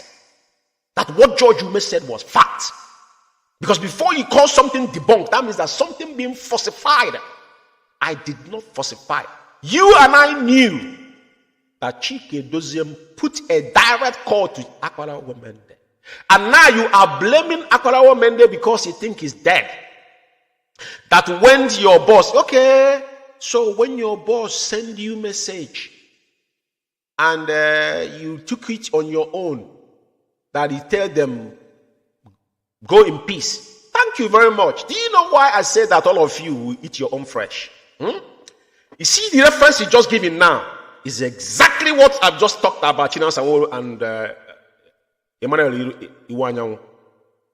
Onyendu tell you Do not go ahead to carry out Ghost Time Monday. China Sanwo-Olu and Chike Doziem defile our leader and instituted a mayhem in Biafra land. Thank God you use your own mouth, because you guys will continue to shut yourself one after another. As long as people like us are around, there is no room for shenanigans. There is no room for falsehood. I can allow you for talk for a week, but I will come out once. I will shred you to pieces, because I have things to do. I'm not jobless. I'm not getting paid from anybody. The system I use and things I do, what we do, we finance them by ourselves. Nobody will say one day we will call you to ask you for £1 or €1. But what I want Biafrans to take, this is why I allow, because this is my program. This is a program on Biafra Alpha Power Media on critical analysis, and somebody cut it and saying it's a voice note, how demented and retarded. They don't know how to deal with issues. But the video someone sent to me, your video is playing here, but nobody's gonna see your dumbass face. Yeah? But your voice is there. Now, what I want you to know is this, is that before you use the word debunking, it must have your facts, and just like what I told you the day you were mentioning Maaz's age's name. And at the end, the same China Sanwo-Olu came out. China Sanwo-Olu knew that Maaz's age was not the person that was holding our letter. Radio Biafra address was in Maaz Darlington Imo's house from inception of Radio Biafra. And everybody knows this. For you guys to carry smear attack against Maaz's age, because Maaz's age found out the crime they committed in Company House, which is still there, because they have written our leader out. Now, you have not said that what Maaz George Ume said was lie. But what you just said now, that gives me happy. That's why I want people to listen. That you say, if those that is under you do something without you, that is tell them farewell. Did you see what I just said? But the case is reversed. Akwara women that never disobeyed Chike Doziem and the gang of criminals. But China Sanwo-Olu won Akwara women the dead because of what he knows about China Sanwo-Olu. I want to correct that impression. I'm saying it unequivocally. Akwara women was single-handedly murdered because of we know too much. Just as you are after Neche. But Neche, he will end all of you. I heard he said if you were Neche, can you be Neche? Whatever that young lady is, you see United Kingdom, you see a mother, everybody tell a mother you will go prison in UK, will not believe it. This is the mother of civilization and democracy. I want you guys to be very, very careful. Very extremely careful what you say and what you do. Because every word you guys said is kept for you. You see, what is he called? This Yoruba guy, Adeyinka's son. Some of you are clapping when he went to prison. So many, all of you will get yourself in tango like that. It's easy peasy. Mark my words somewhere. Like I said, I am liable. That's why before I speak, I don't speak. He said debunking. Now I'm debunking your lie. This is what they call debunk. Because you could not say anything that George Ume say was lie. But now I'm giving you from your own word now. You are indicting yourself more by accepting that when your leader asks you not to do something, you do it. That means that is a gross insubordination, and whatever that have come out of that, you are liable. Just like Chike Doziem and the China Sanwo-Olu are liable to the over 1 million deaths in Biafra land since they instituted that Monday Ghost Town. Take it to bank. I will allow myself to continue. And you finish what you're saying. He said, thank God. Nobody's thanking God. And in your demented mind, Chike Doziem couldn't find it worthy to mention the death, because you know the death are haunting them. Now, I want to use this opportunity to tell Biafrans, before I forget. Remember, the vegetable came and told you to go and buy colon out on 30th of May. But they forget to recognize people that he sent out and they were murdered. I want you to do me a favor. Buy that cola, as he said. But the case will be reversed. Your prayers will be reversed. Your prayers will be any man or woman anywhere that is against Biafra restoration and Mazen and the Kenya. May the land of Biafra be after their generation. And they will never be alive to see Biafra. That's the prayer we play on that 30th of May in Biafra land. Not what Chike told you to do. Any man or woman that is against Biafra,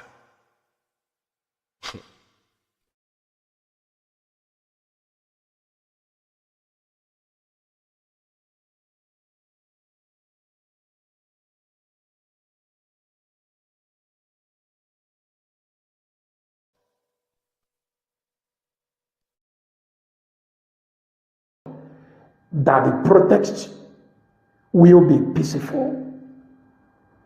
And I thank God that George Ume confessed that. well, let me clarify the protest being peaceful. The protest will be peaceful because they disarmed them in every area they could have defended themselves, even physical and spiritually. That was why that was said to them, because they've already have a plan. That is why they ordered them to march from Osisioma to Ungwa Road, which they have 2 barracks in between. And when the zoo murderers was killing them, all of them take off their shoes. They are in toes on the floor. What does that tell you? I'm asking you tonight. Like I said, we have sources. The reason why Chike doesn't make that comment is because they disarmed them physically and spiritually. And that is why they yanked them off. And the Shisom Dream, the errand girl that they're using, was the one telling DSS that this is Abia State Command protesting in collaboration with IPOB for the release of their leader. Why are you sounding that if there is not pre-planned death waiting these individuals that didn't know what were ahead of them? But he told them to keep everything they could have defended themselves with, physically and spiritually. That was the reason why Chike reiterated to that young man, it must be peaceful. Just like they come to UK here, tell us that Omada America is coming here, to collaborate with us. But one day I asked the useless source Naba and he said, oh, we didn't know. But we told you, he didn't know because your eyes was them because you're an evil man. Because if you are following command and control, you have got no nerve to come to United Kingdom to institute anything. You work in collaboration with national coordinator. What you told is what you do. Because when you do, follow that chain command. I will allow this to go. But I want to tell you, peacefulness was for them to disarm themselves physically and spiritually. For your information.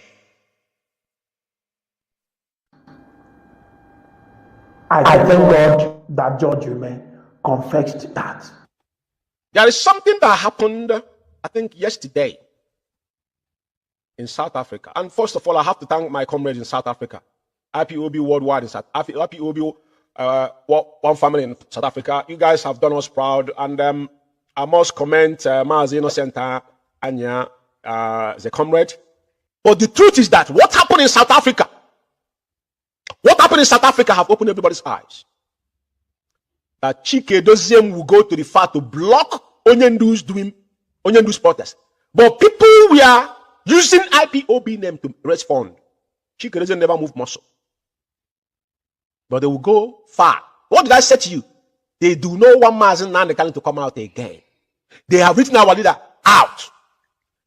China Samoru Chike Doziem, Austin Abani, Isaiah Oba. What is his name again? This one, I don't mention Isaiah, but Isaiah Oba is nobody. I'm calling this one the head of media, Chukwudi Former. The so-called deputy leader, deputy DOS. I don't mention this clown. This man. But as all of them are Kabar, none of them want Mazen Nandekali to come out again, and they have written our leader out. But I have to give my accolade to our comrades in South Africa. They did us proud. But this has shown you how Chike Doziem and his gang of criminals, one Mazen Nandekali released from DSS dungeon, ASAP. They lied that DSS poison Onyendu. They are telling DSS poison Mazen Nandekali. And this clown they call Mwachineke is still putting that nonsense in his scream anytime that idiot is broadcasting. But Chike Doziem and his gang of criminals went as far as going to get a restriction from our people not to protest in South Africa.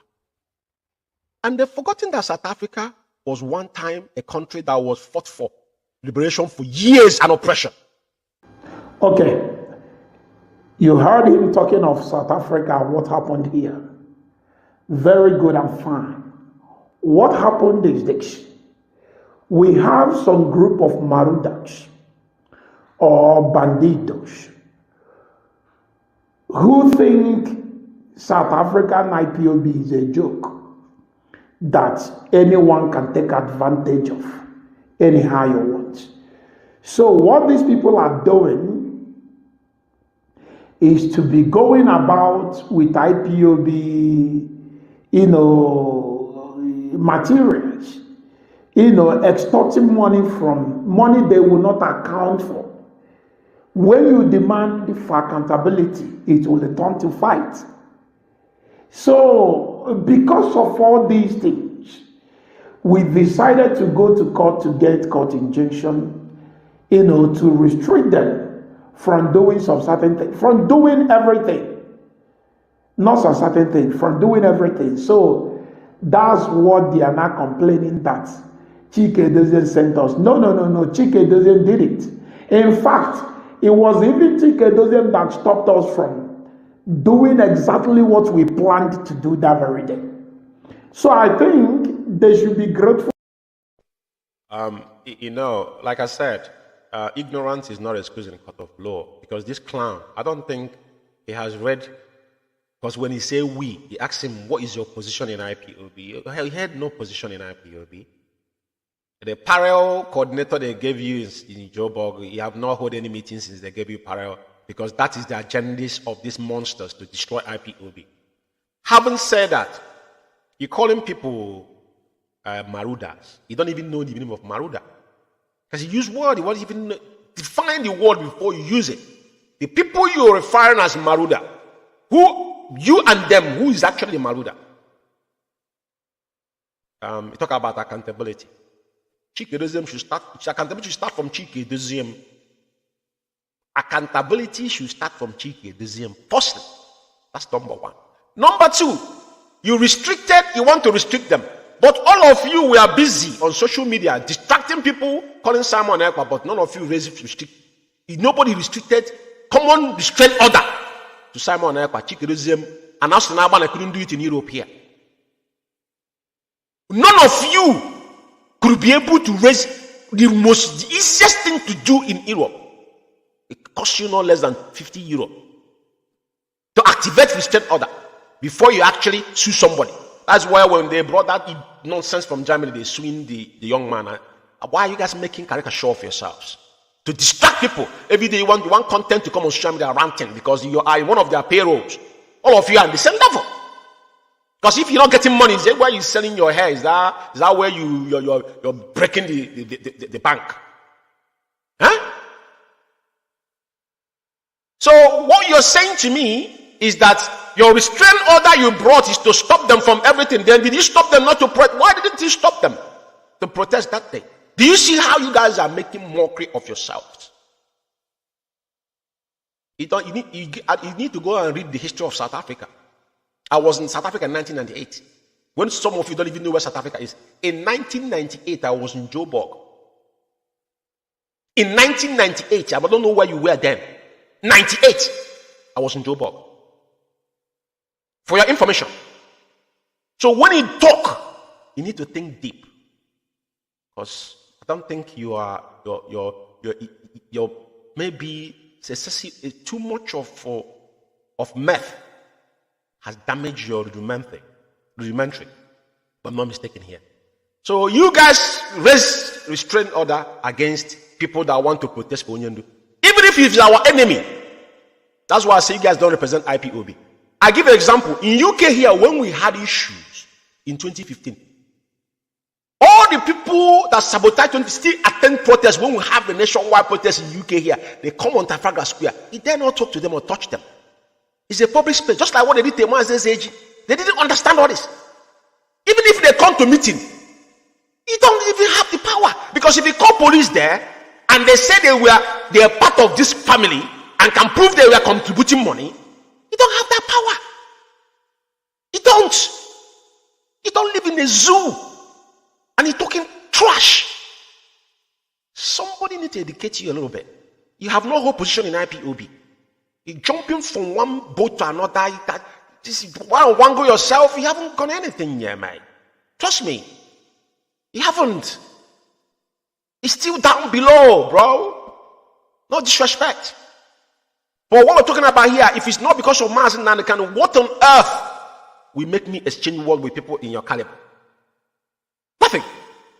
You cannot in my lead. I'm not bragging, but it's fact. I said South Africa was there in 1998.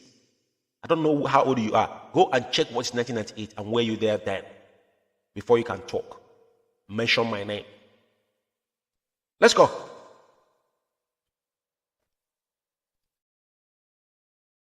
To Chike Doziem, I think they should be grateful to Mazi Chinasangol. They should be grateful. That's exactly what happened.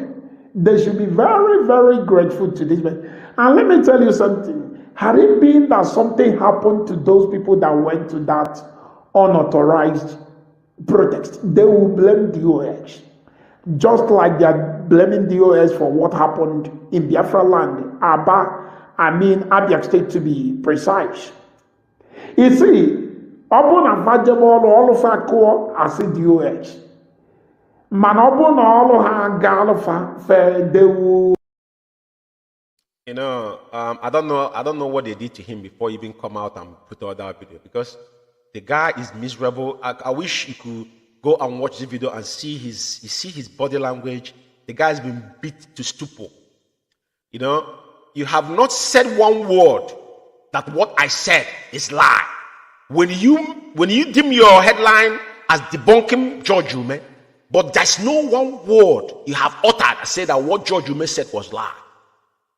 But now, I am actually unveiling more destructive things you guys have done, because now the world have known that the people that's in charge of over 1 million deaths that are caused by Monday sit at home is China Sanwo-Olu and Chike Doziem, because China Sanwo-Olu announced that sit at home. Chike Doziem is so-called head of director of state, so he's accomplished. They all knew what happened. Thank God you yourself now have already tell people that Akpalawa Mende is dead, so he cannot speak on himself. You guys have lied against death. But let me say one thing tonight. My prayer is that every single one of you that knew what happened in Aba and conceal it, that same thing that happened in Aba will be the outcomes of your generations, unborn and the ones that still living, including yourself. Every single one of you that knew that what happened in Aba was an eyesore, was masterminded by those that are supposedly be your leaders, and he kept quiet. And he talking about the zoo that killed us, but now you're collaborating with the zoo to kill our people. And they want people like us to, you think I join IPOB to come and make what? To do what? Do you think I forfeit all the things I built in my life to come here and be ranting with you? Before you open your gutter to talk to me, tell me what you're giving up for Biafra. Tell me, I need any one of you, including Chike Doziem. This Lumike went back home and go and get married. He was there thinking about his sister back home. That's why he's packing. He turned our office in Germany. He's deputy director of state. People who are doing freedom fighting, they will still travel back home. People like us who have made a choice. And that's why I see things differently from the way you say it. So before you think, you need to tell me what you have given up for this Biafra. Mazi Nnamdi Kanu, 2 parents have died. Only give up his paradise in the United Kingdom, went back home, toiled everywhere. Tell me what you have done to earn that honor and respect. If you haven't done anything, then you need to bury yourself and your faces in the mud, because you people are evil. I want this particular audio to finish, because the more you open your mouth, the more you indict yourself. To take the praise and the honor. So the thing is this: you are thinking innocent Ariam, you are thinking, tell them to gather anywhere in South Africa. Tell them to gather in the name of IPOB. Let's see. He said that. Well, it's a threat. They gathered, they have done their protest, he did nothing. But let me remind you that the people you're speaking to, they can hear you. I said it in my last program. Nobody is a manipulator of violence. Like I said, he just went to South Africa yesterday. He don't even know anything about South Africa. He don't even know anything about South Africa. Make phone call in South Africa, you lost. I'm not bragging, I'm telling you. But be careful. People you're threatening, They are not dumps, they are human beings. Some of you think where have you been? Who do you know? You're just jumping up from one place to another. You need to be very careful. You threatening them, but the people stage protest in front of United Nations. The guy that went there, where is him? The idiot that went to disrupt them, where was the guy? Including what is it called? Ogechukwu Isu. Bunch of drug addicts everywhere. Yeah, it's threatening, but they have done protests. He did nothing. With your restraining order, he did nothing. He threatening them as if innocent Italian have been in South Africa for over how many years? He just went to South Africa 2 years ago, selling rubber head and I don't know, and you have the nerve to be talking rubbish. Mr. Man, go and brush your teeth, please. Let's continue. South Africa fought for their freedom for a period of years, right? Very good. During that time, they have their procedure. They have a way they do things. You don't wake up and go and do anyhow. So as you're thanking them, advise them to come out to gather anywhere. Let's see if they think they are man enough. Had it been that something happened to these people that went to that unauthorized protest, by now, what you will be hearing online is DOS. But thank God that nothing happened to them. But next time, they will not be as lucky as that day.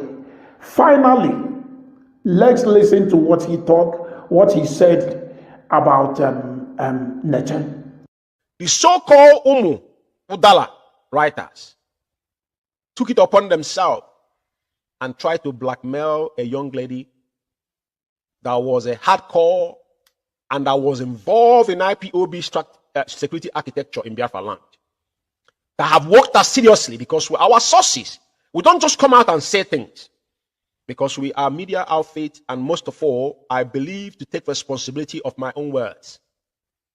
Anytime, any day. I want to make something abundantly clear here. Neche, that young lady, all of us remember that, and suddenly we didn't see her again.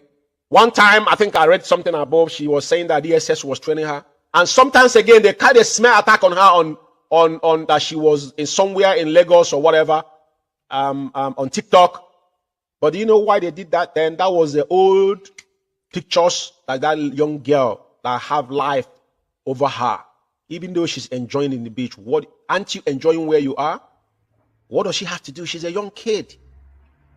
That's your child abuse, for crying out. That's it. Even if in the real world they will charge you for child abuse, for allowing that girl to get involved in what we are doing, is a child abuse on her age in that time.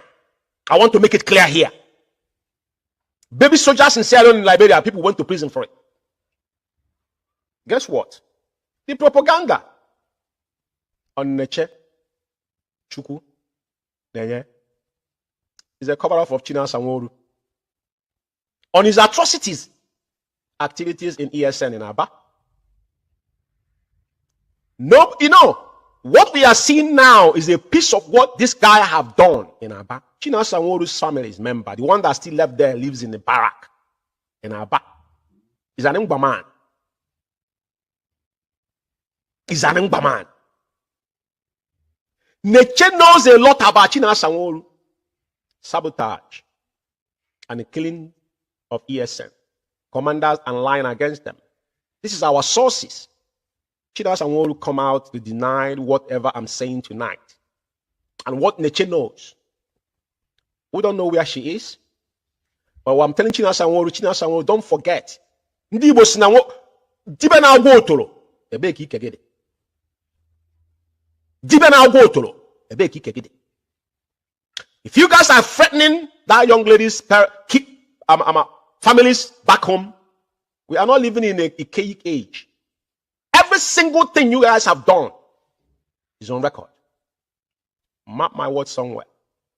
Mazen can never grooms ESN to turn the gun against of our people.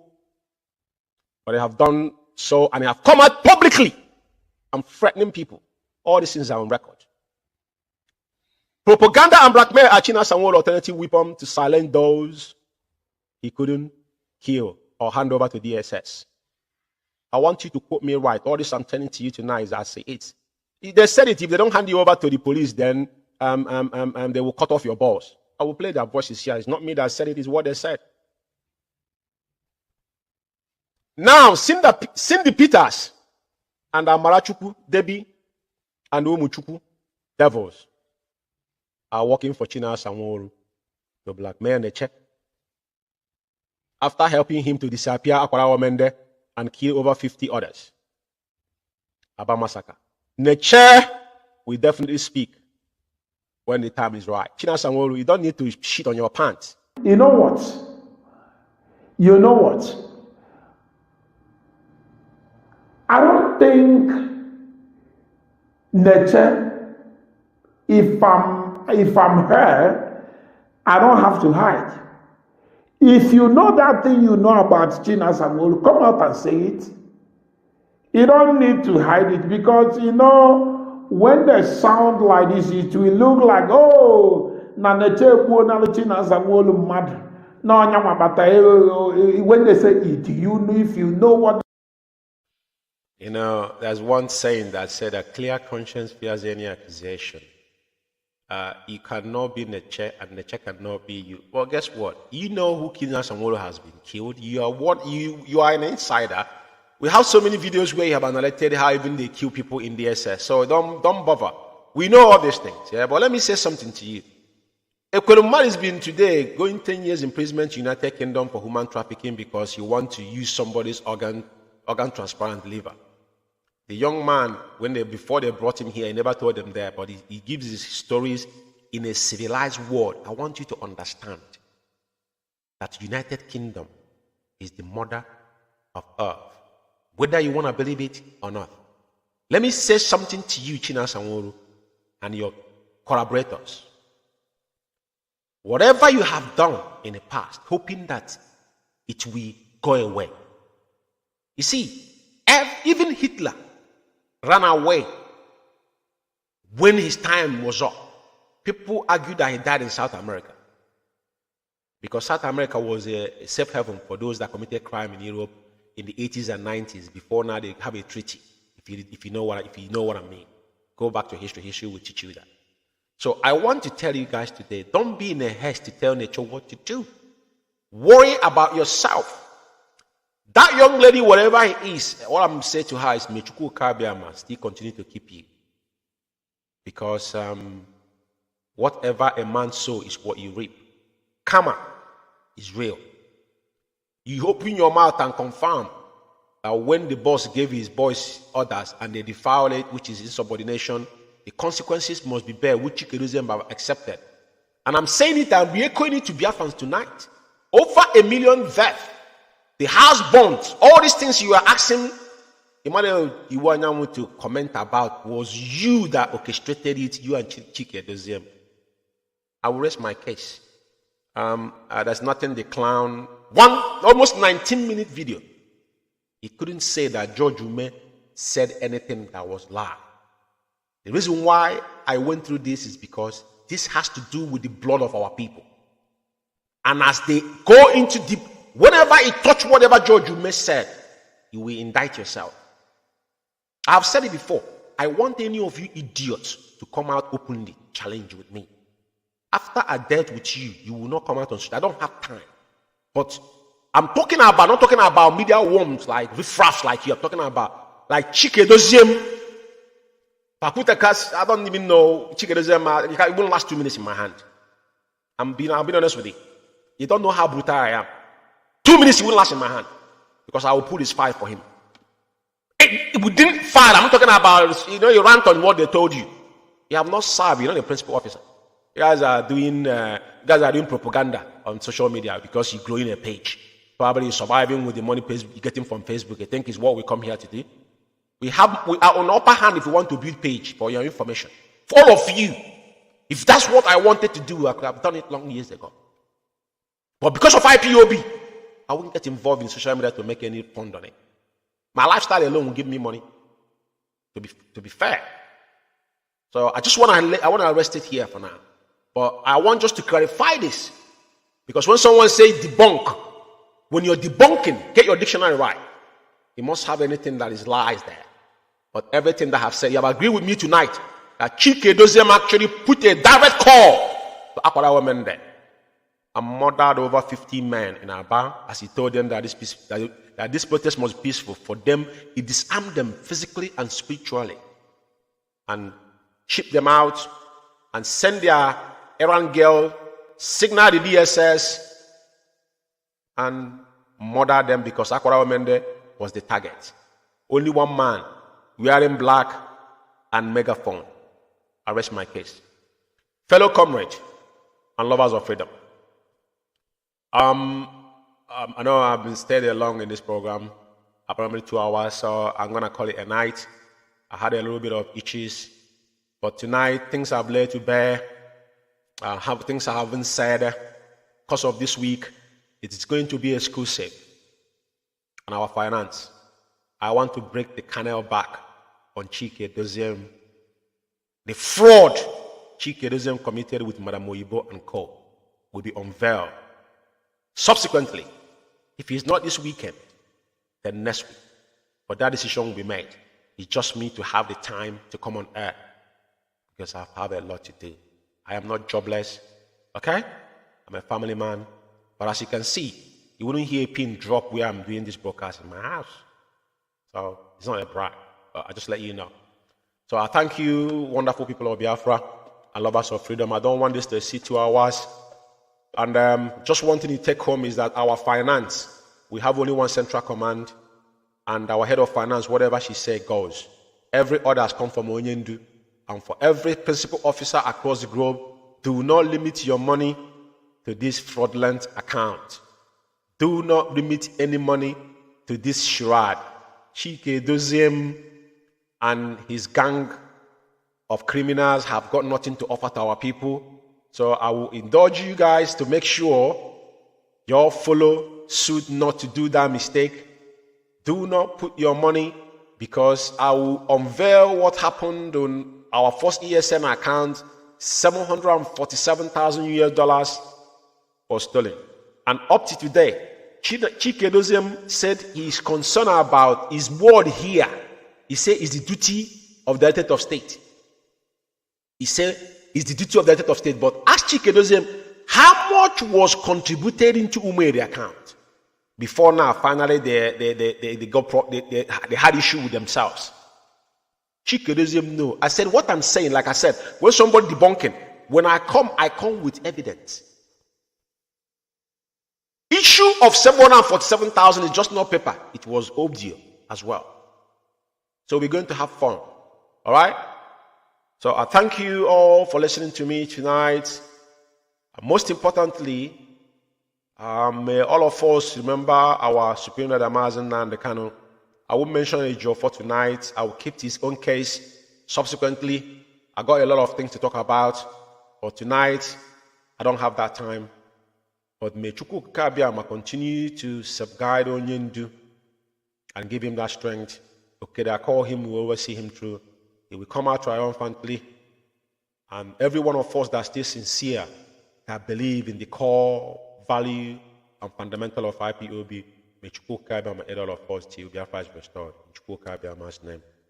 He said, there one.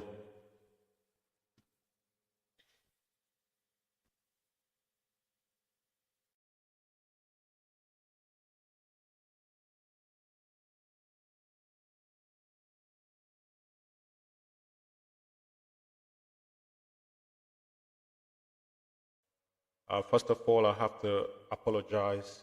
We have a very, very, very, very complex evening, and I have to apologize. We have some issues technically, but I must tell you that Chukwu Kabiama, oftentimes this kind of travesty happens with our leader.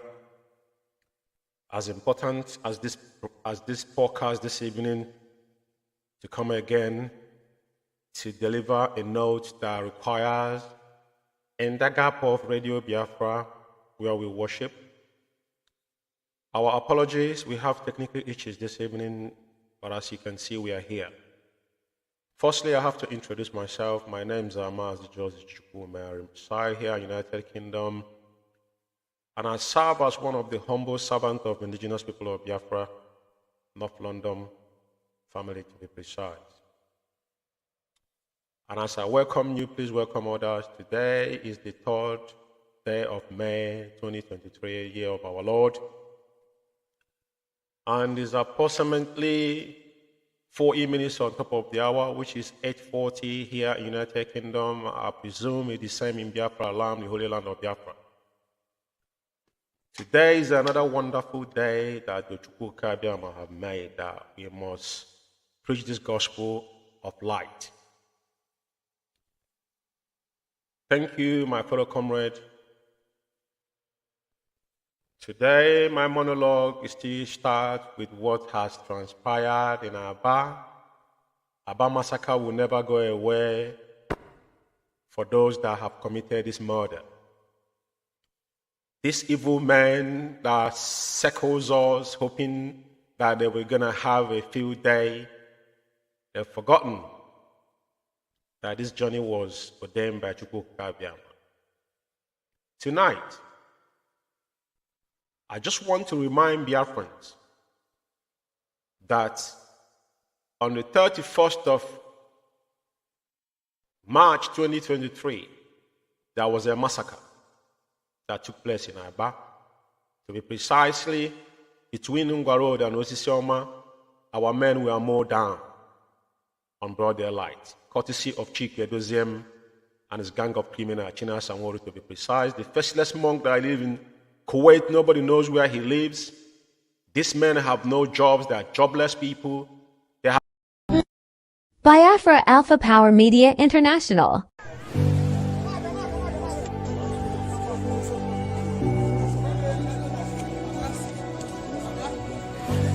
This is ASN Abia Command in collaboration with IPOB under the leadership of Mazi Nnamdi Kanu on a peaceful protest protesting for the release of their leader Mazi Nnamdi Kanu.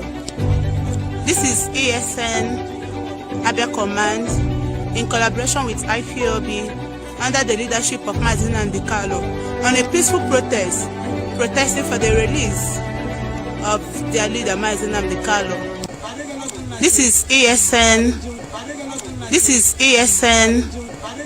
This is ASN Abia Command in collaboration with IPOB under the leadership of Mazi Nnamdi Kanu on a peaceful protest protesting for the release of their leader Mazi Nnamdi Kanu and asking the Nigerian government to obey their court order and release Mazi Nnamdi Kanu.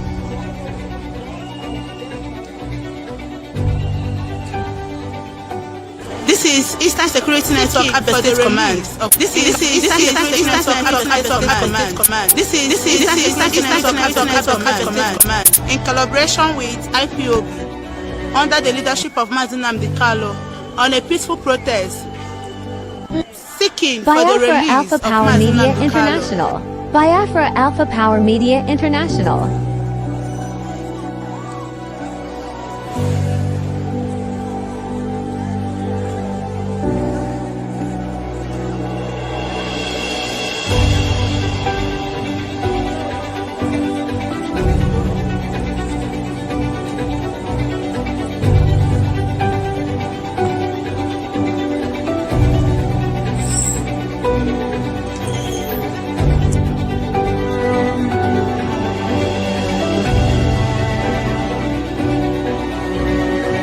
Protesting for the illegal detention of Mazi Nnamdi Kanu and asking Nigerian government to obey their own court order by releasing Mazi Nnamdi Kanu, for he has been discharged and acquitted.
International. This is IPOB online protest here in Abia State. We are demanding for the immediate release of Mazi Nnamdi Kanu. As you can see, women, men, and everybody in Abia State is there live and direct. Protesting for the immediate release of Mazi Nnamdi Kanu. This is commission reporting live from Abia State.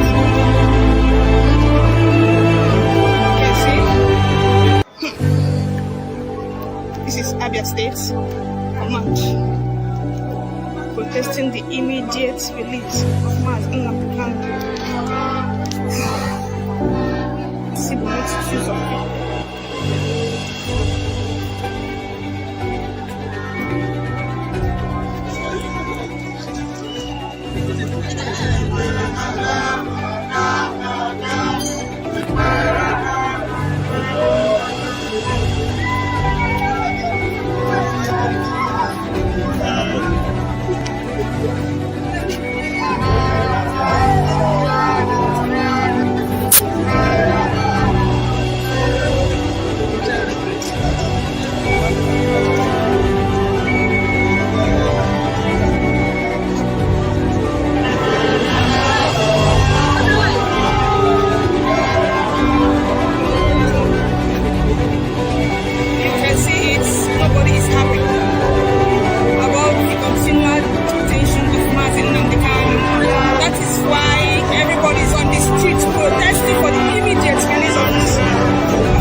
to demand for this simple thing that federal government should obey God's order and release Mazi Nnamdi Kanu, who was extraordinarily rendition from Kenya.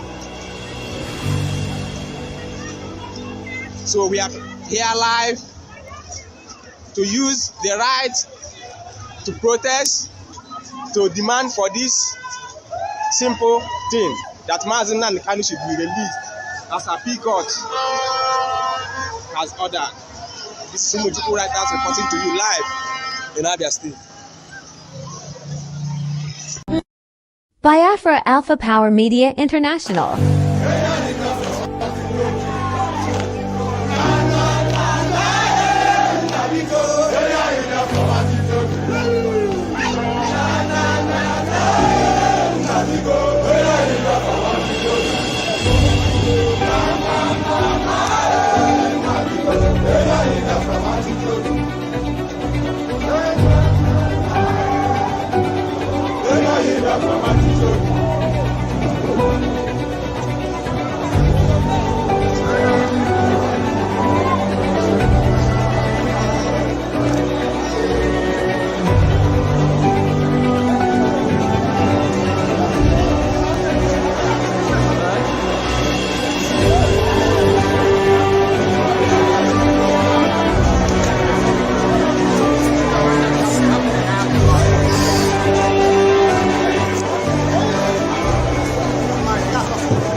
Alpha Power Media International.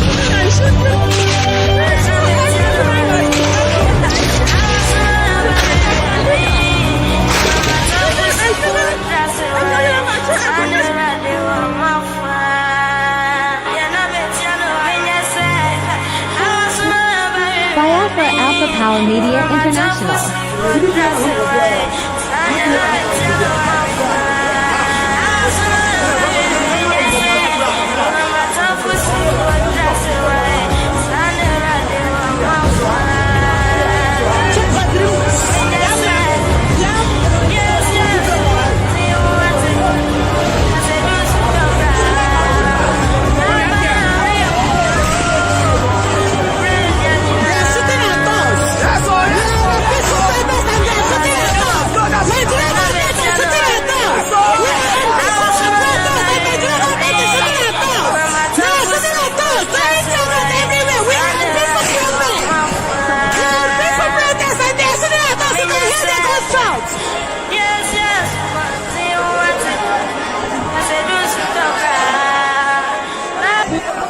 Biafra Alpha Power Media International.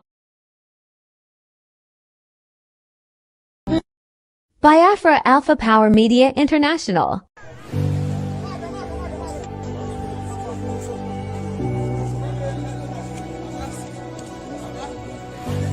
This is ASN Abia Command in collaboration with IPOB under the leadership of Mazi Nnamdi Kanu on a peaceful protest protesting for the release of their leader Mazi Nnamdi Kanu. This is ASN Abia Command in collaboration with IPOB under the leadership of Mazin Andikalo on a peaceful protest, protesting for the release of their leader Mazin Andikalo. This is ASN. This is ASN. This is ASN Abia Command in collaboration with IPOB under the leadership of Mazin Andikalo on a peaceful protest, protesting for the release of their leader Mazin Andikalo and asking the Nigerian government to obey their court order and release Mazin Andikalo.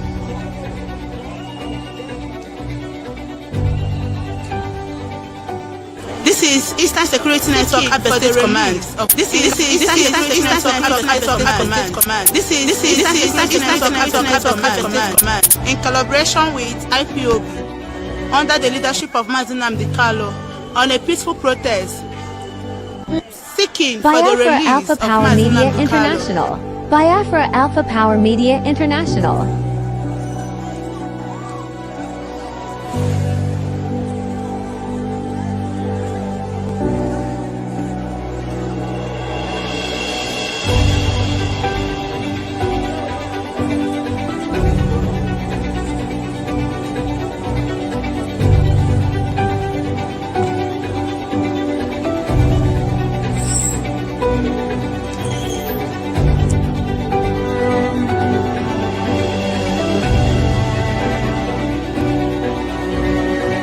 Protesting for the illegal detention of Mazin Andikalo and asking Nigeria government to obey their own court order by releasing Mazin Andikalo, for he has been discharged and acquitted.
Alpha Power Media International. This is IPOB online protest here in Abia State.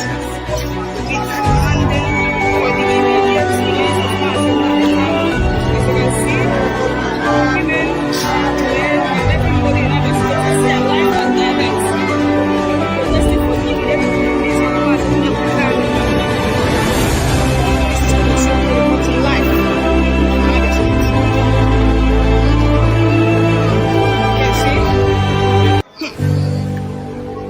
This is Abia State Command protesting the immediate release of Mazin Andikalo. See the multitudes of people.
to demand for this simple thing that federal government should obey court order and release Mazi Nnamdi Kanu, who was extraordinarily rendition from Kenya. So we are here live to use the right to protest, to demand for this simple thing that Mazi Nnamdi Kanu should be released as appeal court has ordered. This is Umuchukwu Writers reporting to you live in Abia State. Biafra Alpha Power Media International.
Biafra Alpha Power Media International.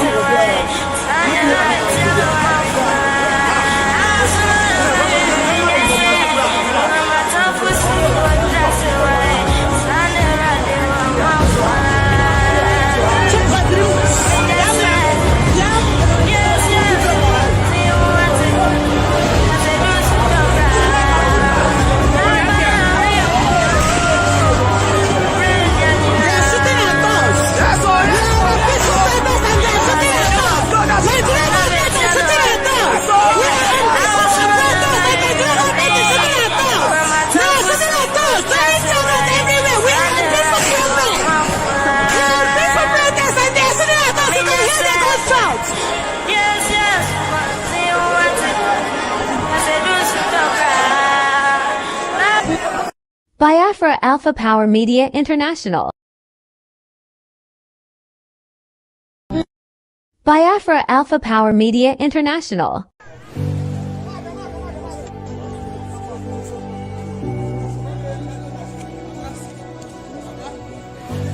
This is ASN Abia Command in collaboration with IPOB under the leadership of Mazi Nnamdi Kanu on a peaceful protest protesting for the release of their leader Mazi Nnamdi Kanu.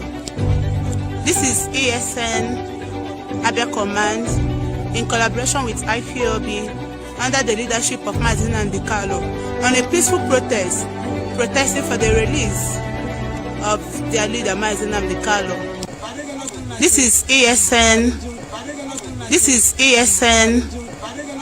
is ASN Abia Command in collaboration with IPOB under the leadership of Mazi Nnamdi Kanu on a peaceful protest protesting for the release of their leader Mazi Nnamdi Kanu and asking the Nigerian government to obey their court order and release Mazi Nnamdi Kanu.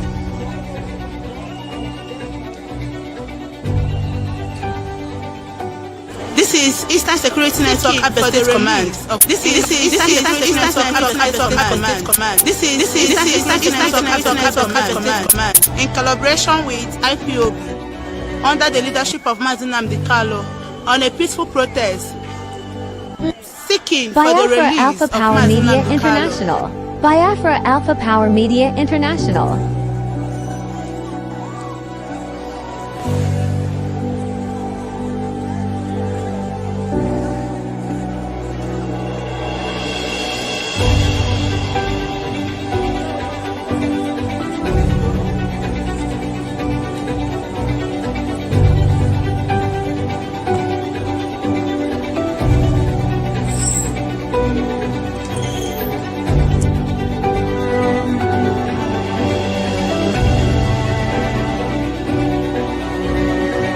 Protesting for the illegal detention of Mazi Nnamdi Kanu and asking Nigerian government to obey their own court order by releasing Mazi Nnamdi Kanu, for he has been discharged and acquitted.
Power Media International.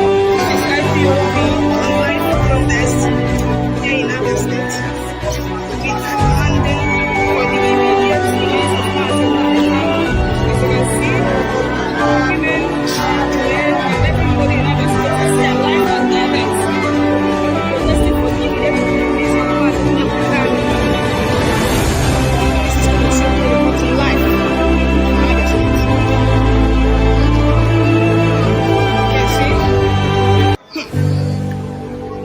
This is Abia State March, protesting the immediate release of Mazi Nnamdi Kanu. See the multitudes of people.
Power Media International.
They are now violent. They are using their right to protest, to demand for this simple thing that federal government should obey court order and release Mazi Nnamdi Kanu, who was extraordinarily retribution from Kenya.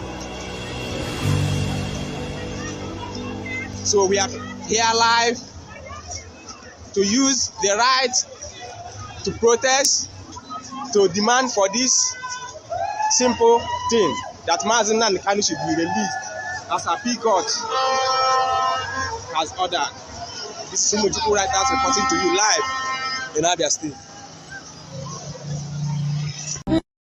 Biafra Alpha Power Media International.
government to obey court order. Discharge and acquitted Mazi Nnamdi Kanu, the leader of the indigenous struggle. As you can see, the Biafrans come out in thousands to protest, to demand Nnamdi Kanu should be released unconditionally.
Biafra Alpha Power Media International.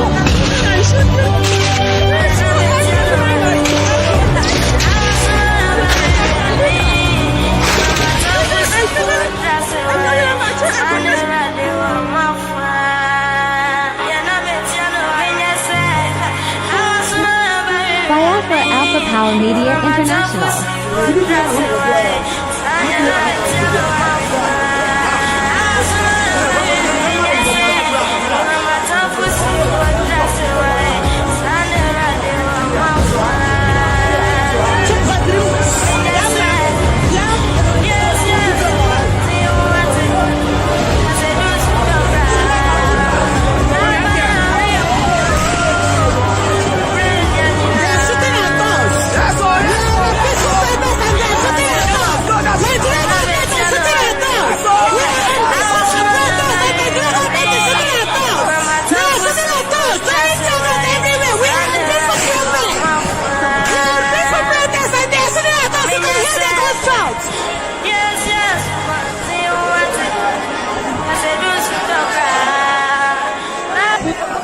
Biafra Alpha Power Media International. Biafra Alpha Power Media International.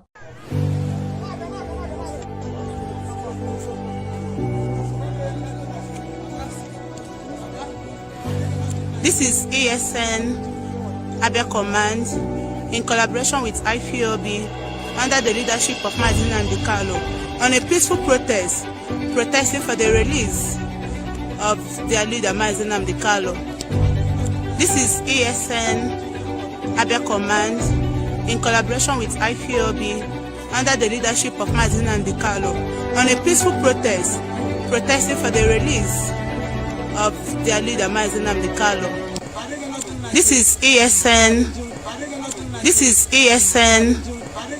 This is ASN Abia Command in collaboration with IPOB under the leadership of Mazi Nnamdi Kanu on a peaceful protest protesting for the release of their leader Mazi Nnamdi Kanu and asking the Nigerian government to obey their court order and release Mazi Nnamdi Kanu.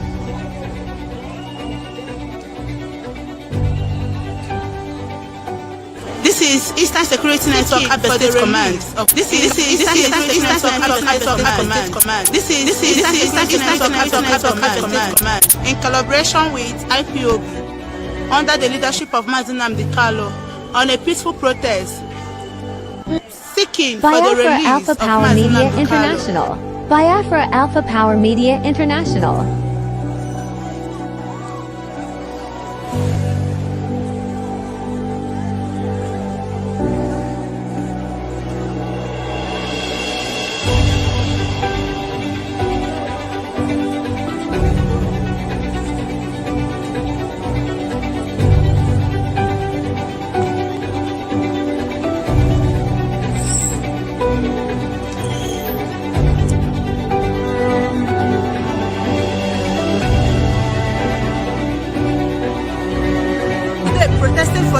illegal detention of Mazi Nnamdi Kanu and asking Nigeria government to obey their own court order by releasing Mazi Nnamdi Kanu, for he has been discharged and acquitted.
Alpha Power Media International. This is IPOB online protest here in Abia State. We are demanding for the immediate release of Mazi Nnamdi Kanu. As you can see, women, men, and everybody in Abia State is still alive and direct. Protesting for the immediate release of Mazi Nnamdi Kanu. This is considered a important life in Abia State.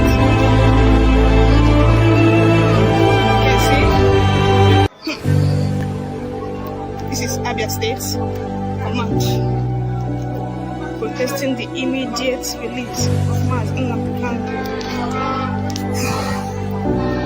See the multitudes of people.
protest, to demand for this simple thing that federal government should obey court order and release Mazi Nnamdi Kanu, who was extraordinarily rendition from Kenya. So we are here live to use the right to protest, to demand for this simple thing that Mazi Nnamdi Kanu should be released as appeal court has ordered. This is Sumujuku Writers reporting to you live in Abia State.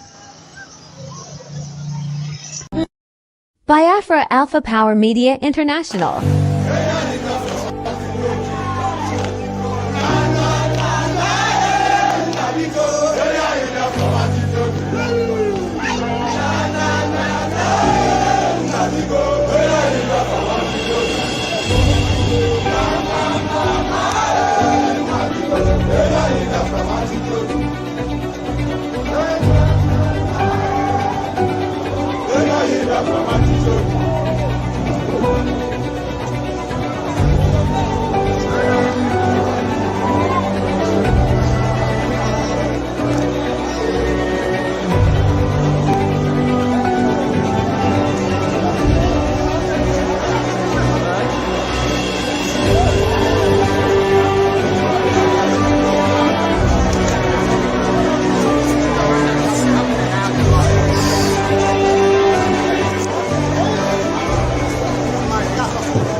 Power Media International.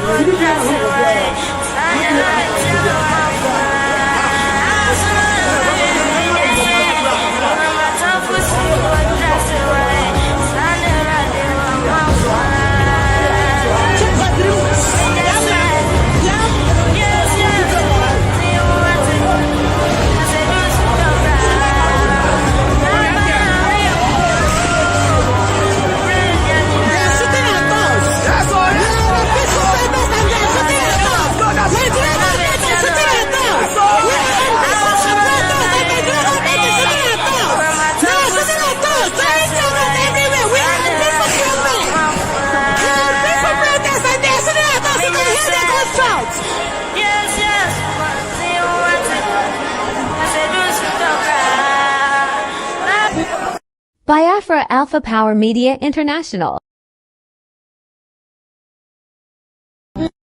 Biafra Alpha Power Media International.